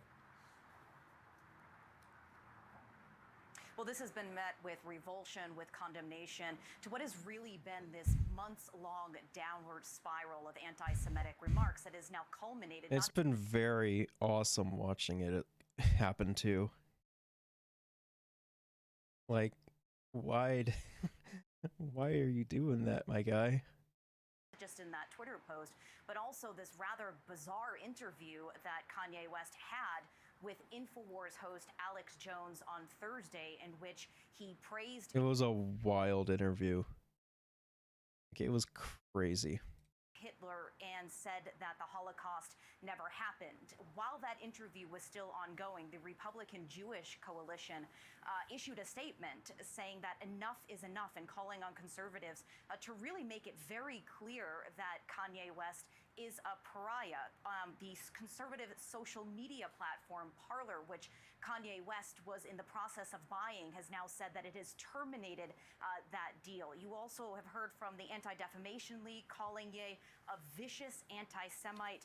His comments, they say, putting Jews in danger. And of course, the president of the United States, Joe Biden, has also issued a statement. He didn't call out Kanye West by name, but he did say that the Holocaust did in fact happen, that Hitler was a demonic figure, and added that silence is complicity. So really kind of alluding there to Republicans, some of whom have not come out to condemn these comments, but also Kanye West. I mean, the Republicans are just fascists, though. So, like, that's not surprising at all. Pre-Thanksgiving dinner with the former president, Donald Trump, at Mar-a-Lago. Also sitting at that table was Nick Fuentes, who is a vicious anti-Semite and a white supremacist. So speaking of that dinner, there is growing alarm that anti-Semitism and hate is growing in hate speech, that it's growing and that it's being normalized, that it's being mainstreamed. Yeah, this is a concern that is taken hold here. And of course, part of this is something to do with Twitter. Elon Musk took over Twitter, and he says that there has not been this increase in any sort of hate speech impressions, but there was actually... What? That's not even true. Just like in the week alone that he took over, there was an increase by, what is it? What was it? Like 200% of like the N-word? So I don't even, so that's a lie. Actually, as well as like he's been like commenting and liking and retweeting like open Nazis and shit. Studies which were released today that show the exact opposite, showing that there has been a threefold increase when it comes to racist remarks on the platform, a 55% increase in slurs against gay men, and a 61% spike in anti-Semitic remarks. Elon Musk says that he is a staunch supporter of free speech and that wants that to continue on Twitter. Unless you're a fucking leftist or disagree with him on like literally anything. Of course, he has now blocked Kanye West's account, but this is a concern, and the fact that you have a lot within the Republican Party who have not directly condemned former President Donald Trump raises a lot of concerns. Tony, thank you. That's reporter Tony What? Waterman in Austin, Texas. Anti-Semitism is on the rise in Canada, with anti-Jewish hate crimes hitting record highs in 2021. Some are worried this could incite more violence. We're joined now by Avi Abraham Ben Lolo. Avi is the founding chairman and CEO of the Bro, this guy looks like he's a fucking right-winger. Like, who the fuck does this in their car, man? Like, I've never seen someone who, like, looks more potentially right-wing than this fucking guy. Abraham Global Peace Initiative. And Avi, thank you for taking the time to speak to us today. Why do you think that Thank you for having me. Why are we seeing this? Why are we seeing this rise in anti-Semitic views? Look, it's not as new as some might think. The situation with Kanye has obviously brought it to the forefront, which in a way might be a good... I mean, the funny thing is that with Ye, it's like, it's a perfect example on like how people fall down the right-wing pipeline and what the fuck happens to them. Good thing, but the flip side of it is that it's been increasing for well over 2 decades and increasing in the last number of years. So what we are seeing is all reports here in Canada and around the world are minimal 30 to 35% increase in almost every major city around the world. And that's disconcerting to us in the Jewish community. The Jewish community is feeling under threat, almost under lockdown. Our own institutions have heightened security alerts. Kids on university campuses are concerned, and now with this, latest tone from Kanye West and others, it's exacerbating the situation. Exacerbating. Do you think it's normalizing, that it's mainstreaming anti-Semitism? 100%. It 100% is. Like, that's not even a question. Like, of course it is. Look, a lot of people say that it is mainstreaming in some way. It's becoming just much more acceptable for people to what I've termed purposeful anti-Semitism, which is to say, yes, I believe Jews are X, Y, and Z. And really fall for the various propaganda and lies and the stereotypes that are there in place. And that's a sad reality when you think about normalization. There is a silent majority, and that's the silent majority we all need to wake up. That silent majority abhors this. As Canadians, as an example, we've sent Canadian soldiers to Europe to liberate Europe from the Nazis. And so all of us, in fact, should be upset about... Despite the fact that we have a fucking Nazi problem here. Increase of Nazism, Holocaust denial, all of that rhetoric should be abhorrent to us. It should also be abhorrent, I think, to people in minority communities, Black community, Asian community, people who themselves have been targeted. When you think about the rising tide of white He's right. supremacism as an example, just a few months ago, there was a shooting, a mass shooting in Buffalo at the Tops Market, and 10 or 11 Black people were targeted and murdered. And so that was a white supremacist who adheres to the same values that Kanye West and the like are spewing. And that's what True. makes this even more shocking. And let's speak specifically about Canada, because a lot of the focus has been on anti-Semitism in the U.S., but it's here too, and it has been rising fast in recent years, right? It's been rising fast, and the latest Statistics Canada report, which really compiles all the hate crime incidents across the country from police reports, shows that the Jewish community is the most targeted religious community in the country, which is disconcerting for a community that's been part of the fabric of Canada for well over 200 years. And you ask yourself how and why. And then, of course, the other communities as well, the Black communities, the Asian communities, First Nations communities are all targeted as well. And so we have to look at ourselves as a country and say, why is this happening? How is it that we can stop? We know that education is one of the most critical factors. We need to educate more people and much faster. Education, though, isn't completely the answer. I do believe we need to strengthen our hate crime laws in this country. What I'm finding is that really the best tool to fighting anti-Semitism, to stopping hate crime, is to ensure that the public knows that there are consequences. So that's one area. The other area, of course, is social media. Social media is a big time issue, particularly with youth and adolescents on university campuses that are feeling targeted. And I see this with Jewish students continuously calling me, how do I deal with, this targeted attack against me and my beliefs as a Jewish person? And that is sowing quite substantial anti-Semitism within that environment. And so in Europe, as an example, some countries like Germany, France, Austria have actually created legislation to combat hate speech on social media. Like, Germany makes sense, though, because of their past, right? And, like, another place that I think does it, or has hate speech is restrictions as well, I think, is China. I think China does too, to a certain extent. We don't have that yet in this country. We're trying, but we don't have it. So those who are feeling targeted, say, on Canadian campuses, what kind of advice do you give them? Do you have for them? Look, it's a real tough one because, for example, at Queen's University just a few weeks ago, Jewish students were met, as they were walking down the hall with swastikas and graffiti saying "Kill the Jews." It's horrific to them, and so as a community leader, I'm always suggesting, look, I can come and speak to the university, to the students, etc. They themselves are trying to become much more educated on campus, and they have to get resource help from the universities themselves.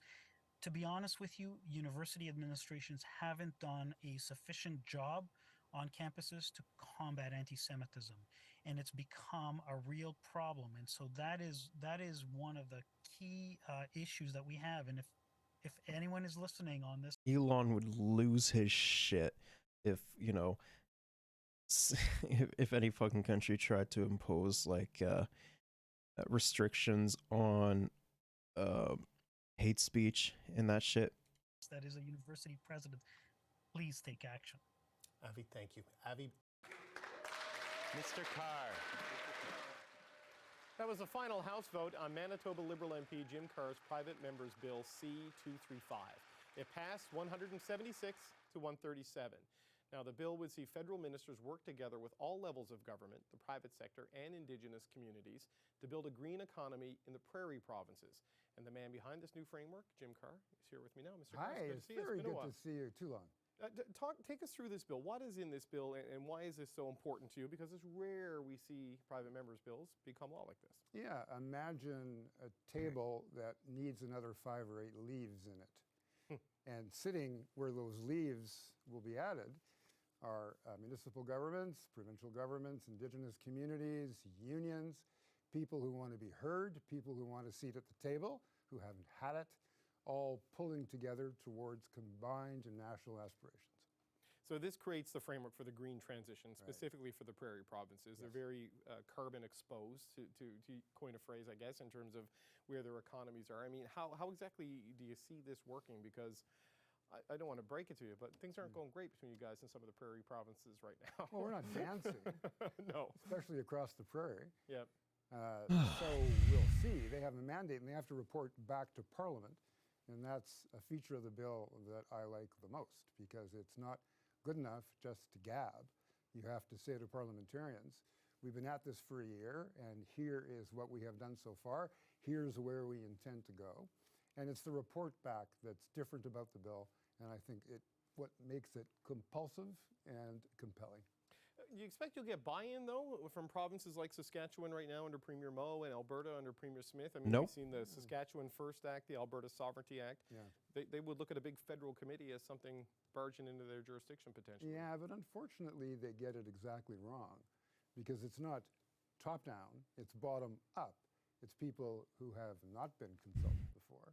There's no overreach here. Everything that we're discussing... I mean, they would still think that it's overreach, though, so that wouldn't matter. ...is in federal jurisdiction with the added value of these people who have an opinion, and they've not been asked for one, and they will be. So once this is up and running, how do you see it operating? Like, how, give me a tangible example of how this works and gets the prairie provinces further along this path to this green transition. Yeah, David, it could be applicable anywhere. It's the prairies because I'm a prairie guy. I get it. I love the prairie, as you love Newfoundland and Labrador. And as I said to my friends in the block the other day, it's the same kind of sense of identity and belonging to a geography and a demography. So I think it's a way in which people will be heard in ways that matter to them.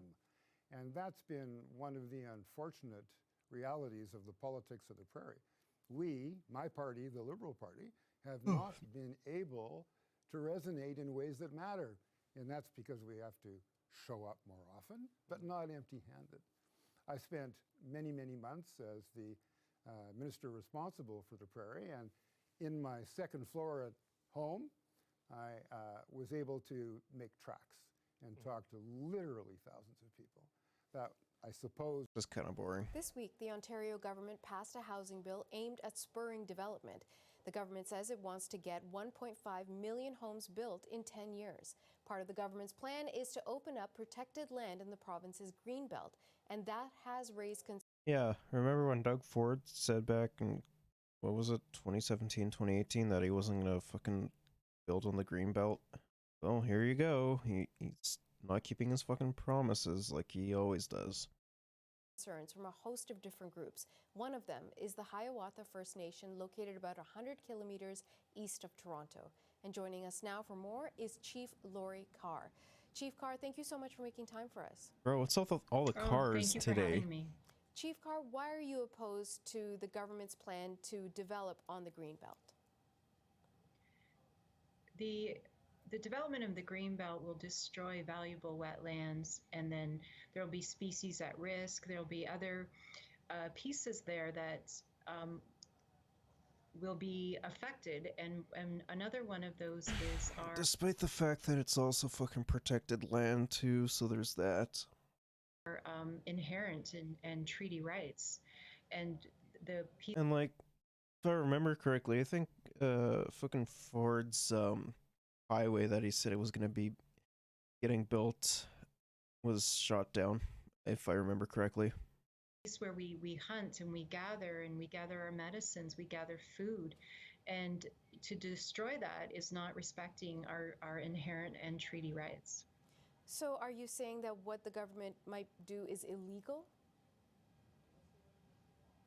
There would be no consultation. There's been no consultation with Indigenous peoples who are the rightful stewards of the lands and waters. The majority of Ontario is covered by treaty, whether it be pre-Confederation treaty or ours, such as the 1923 Williams treaties. So walk me through this process then. They didn't consult with you. If they consulted with you now and said, listen, we want to build about 1 million homes in a decade, and we really want to do some of that development here on your territory, what would you say? Well, it's a piece of working together. So the consultation should have started from the onset of the proposed piece of legislation. And you know, to say that we're not against development, but it's where you want to develop. It's where what's going to be destroyed in the process. So and through our Williams Treaty First Nations Agreement, we were recognized, the Crown recognized, both the federal and provincial Crown recognized our rights to hunt and fish and gather in our treaty areas. And all that can be something we have fought for over 90 years for. And now you come forward with the government comes forward with a legislation that could just destroy that. So what do you want them to do at this point? At this point, we'd like to see a repeal of Bill 23. And then, so I just want to try and understand, if the government says they want to necessarily build happen. there, then where should they build instead? What would you recommend? Well, it's a piece of not building in significant wetlands. It's a piece of not building. Premier Ford made a comment when he first got in, stating that he wouldn't touch the Greenbelt. The Greenbelt would not be developed. He's a fucking liar, though. Like, I'm not surprised that one bit at you know, him doing this. And now all of a sudden we're developing this significant area, and you cannot resituate a wetland. And there's just so much importance to the wetlands and to all waters, of course, but we talk from, you know, the smallest stream to rivers to wetlands to lakes. They're all connected, and they all have this this meaningful piece of life that they bring. We talk about water as life, and when you destroy that, you destroy life. And so it's from the onset of where you develop and how and what's there to be protected, and those are pieces that we can help with as Indigenous people on our treaty lands. So far the province is not saying they're going to repeal the bill. So what's your next step in all of this? We are working on a strategy. The Give Chiefs pushback. in Ontario are working on a strategy. So as we move forward, I'm sure you will be aware of the pieces that we're taking as we move forward. Okay. Hiawatha First Nation Chief Laurie Carr, thank you so much for your time. Hockey Canada says there were more than 9. Oh yeah, there's reports have come out saying that there's been over 900 cases of discrimination. 900 incidents of on-ice discrimination reported last season. That's from a first-ever report tackling the issue. The discrimination took place across all levels and age groups, but the report does not include off-ice incidents. The CBC's Sarah Galashan joins us now live with more. So Sarah, what else are we learning from this report? Yeah, Andrew, we're talking about more than 100 incidences, some viewed by officials, some not happening outside of what officials could actually see. And what we're talking about specifically are acts of intimidation, verbal threats, insults happening on ice, either before games or during the games. This report, as you say, is the first of its kind. What it does is break down, as I say, what officials do and maybe did not see. In fact, of those more than 900 we're talking about, 512 penalties were for discrimination were witnessed by the officials, but another 415 were actually allegations that something had happened. Officials hadn't seen it, but nonetheless, it was investigated. Most of the penalties that I mean, is like this really surprising after the allegations that came, or like the sexual misconduct scandal that came out? Like, I'm not really surprised, to be honest. were doled out were given in the U18 category. In fact, I'm talking about 55% of the penalties, 76 of them occurring at the competitive level. The other thing this report does get into is the kinds of discrimination that they're dealing with here, and they break it down. In fact, 61% of those incidents were based on sexual orientation or gender identity. 18% of cases were based on race. 11%, to do with disability. Of those who were actually receiving penalties here or were penalized, 96% were the players. Of the 4% remaining there were coaches or bench staff. And of those who were receiving penalties, Andrew, 99% of them were male. And so what kind of punishments do players face for this kind of behavior? Probably nothing, report that, right? Because, like, you know, not too terribly much is, from what I understand, is being done about the Hockey Canada scandal. In 18% of the cases that there were suspensions that were given out, in 17% of the cases, what the player got was a written warning. There are other things like education and there's some sanctions that can be put in place. But just last hour, CBC talked to a sports journalist who follows this very closely, and he pointed out that how this all gets decided, what the punishment will be, is a bit of a question mark. It's kind of a case-by-case basis, and there's varying levels within Hockey Canada who might be putting out that punishment. What he says, and what's missing here, is a standardized system for issuing penalties if you want to actually see change. But I want to play you a clip. There has to be sort of a harsher implementation of penalties. Like, it's one thing to have a policy to report incidents of racism and that penalties have been called a level, but then what happens? Is there going to be a suspension component? Is there going to be an education component that a lot of academics in this space have sort of argued for? Is there going to be an outright zero tolerance enforcement of this? It's good to know that there's data Probably to sort of not. prove once and for all that this is a systemic problem, but now what happens from a policy level? I think there has to be a policy follow-up, and I think Hockey Canada has to make it clear to their member federations, whether at a provincial level or if they're big umbrella leagues at the Greater Toronto Hockey League, that there has to be an enforcement of policies that come from this data. In this report, it is stated that this is a first time that this has been both tracked and made public, this data. And as such, they do say as well that the rollout of this tracking across the country was imperfect. Perhaps not all divisions quite up to speed in terms of what was going to be required. They say that there have been a lot of learnings in terms of putting this data together and putting it out to the public, and that it's a process, Andrew, that is being built upon. Sarah, thank you. The CBC's Sarah Galashan. John Paul Arsenault is 53 and lives on the street. Many nights he walks around Fredericton because there's no safe place for him to rest, going consecutive nights. I mean, that's like, this is a problem, like, not just in New Brunswick, but like in every single fucking part of Canada. Like, it's honestly getting kind of disgusting. Nights without sleep. The concrete gets kind of cold at night. Not so many grassy knolls to lay upon, you know. Just kind of lost for words right now. I'm kind of speechless. I don't know really how to word it, but I don't think I did anything that bad in life to put myself where I am right now. His story is one of many who are living rough in New Brunswick. According to the Human Development Council, 560 people are homeless in the province, 433 of them chronically homeless. That's the population of the rural community of Boys Town and the village of Alma combined.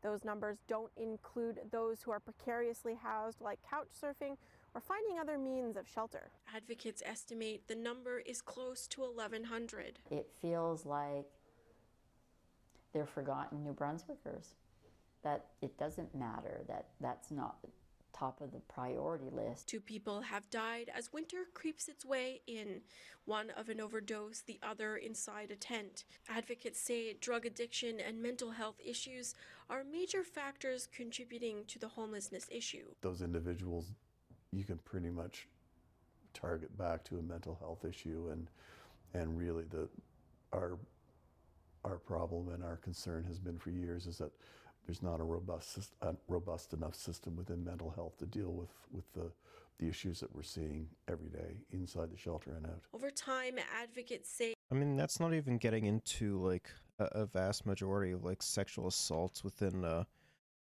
the shelters as well. Like that's is another fucking problem too. People have become detached from the homelessness crisis and those fighting every day to survive outdoors. They just want the problem to go away, but what that means is people going away, and people don't go away. People are here, and so they become invisible. Sad to see people that have such gifts and humor and creativity and resilience be made into something that they're not. Davidson is clear that people experiencing homelessness, addiction disorders, and mental health issues did not choose it. And while people debate how to fix the problem, hundreds are being left out in the cold. Natalie Sturgeon, Global News, Fredericton. All right. I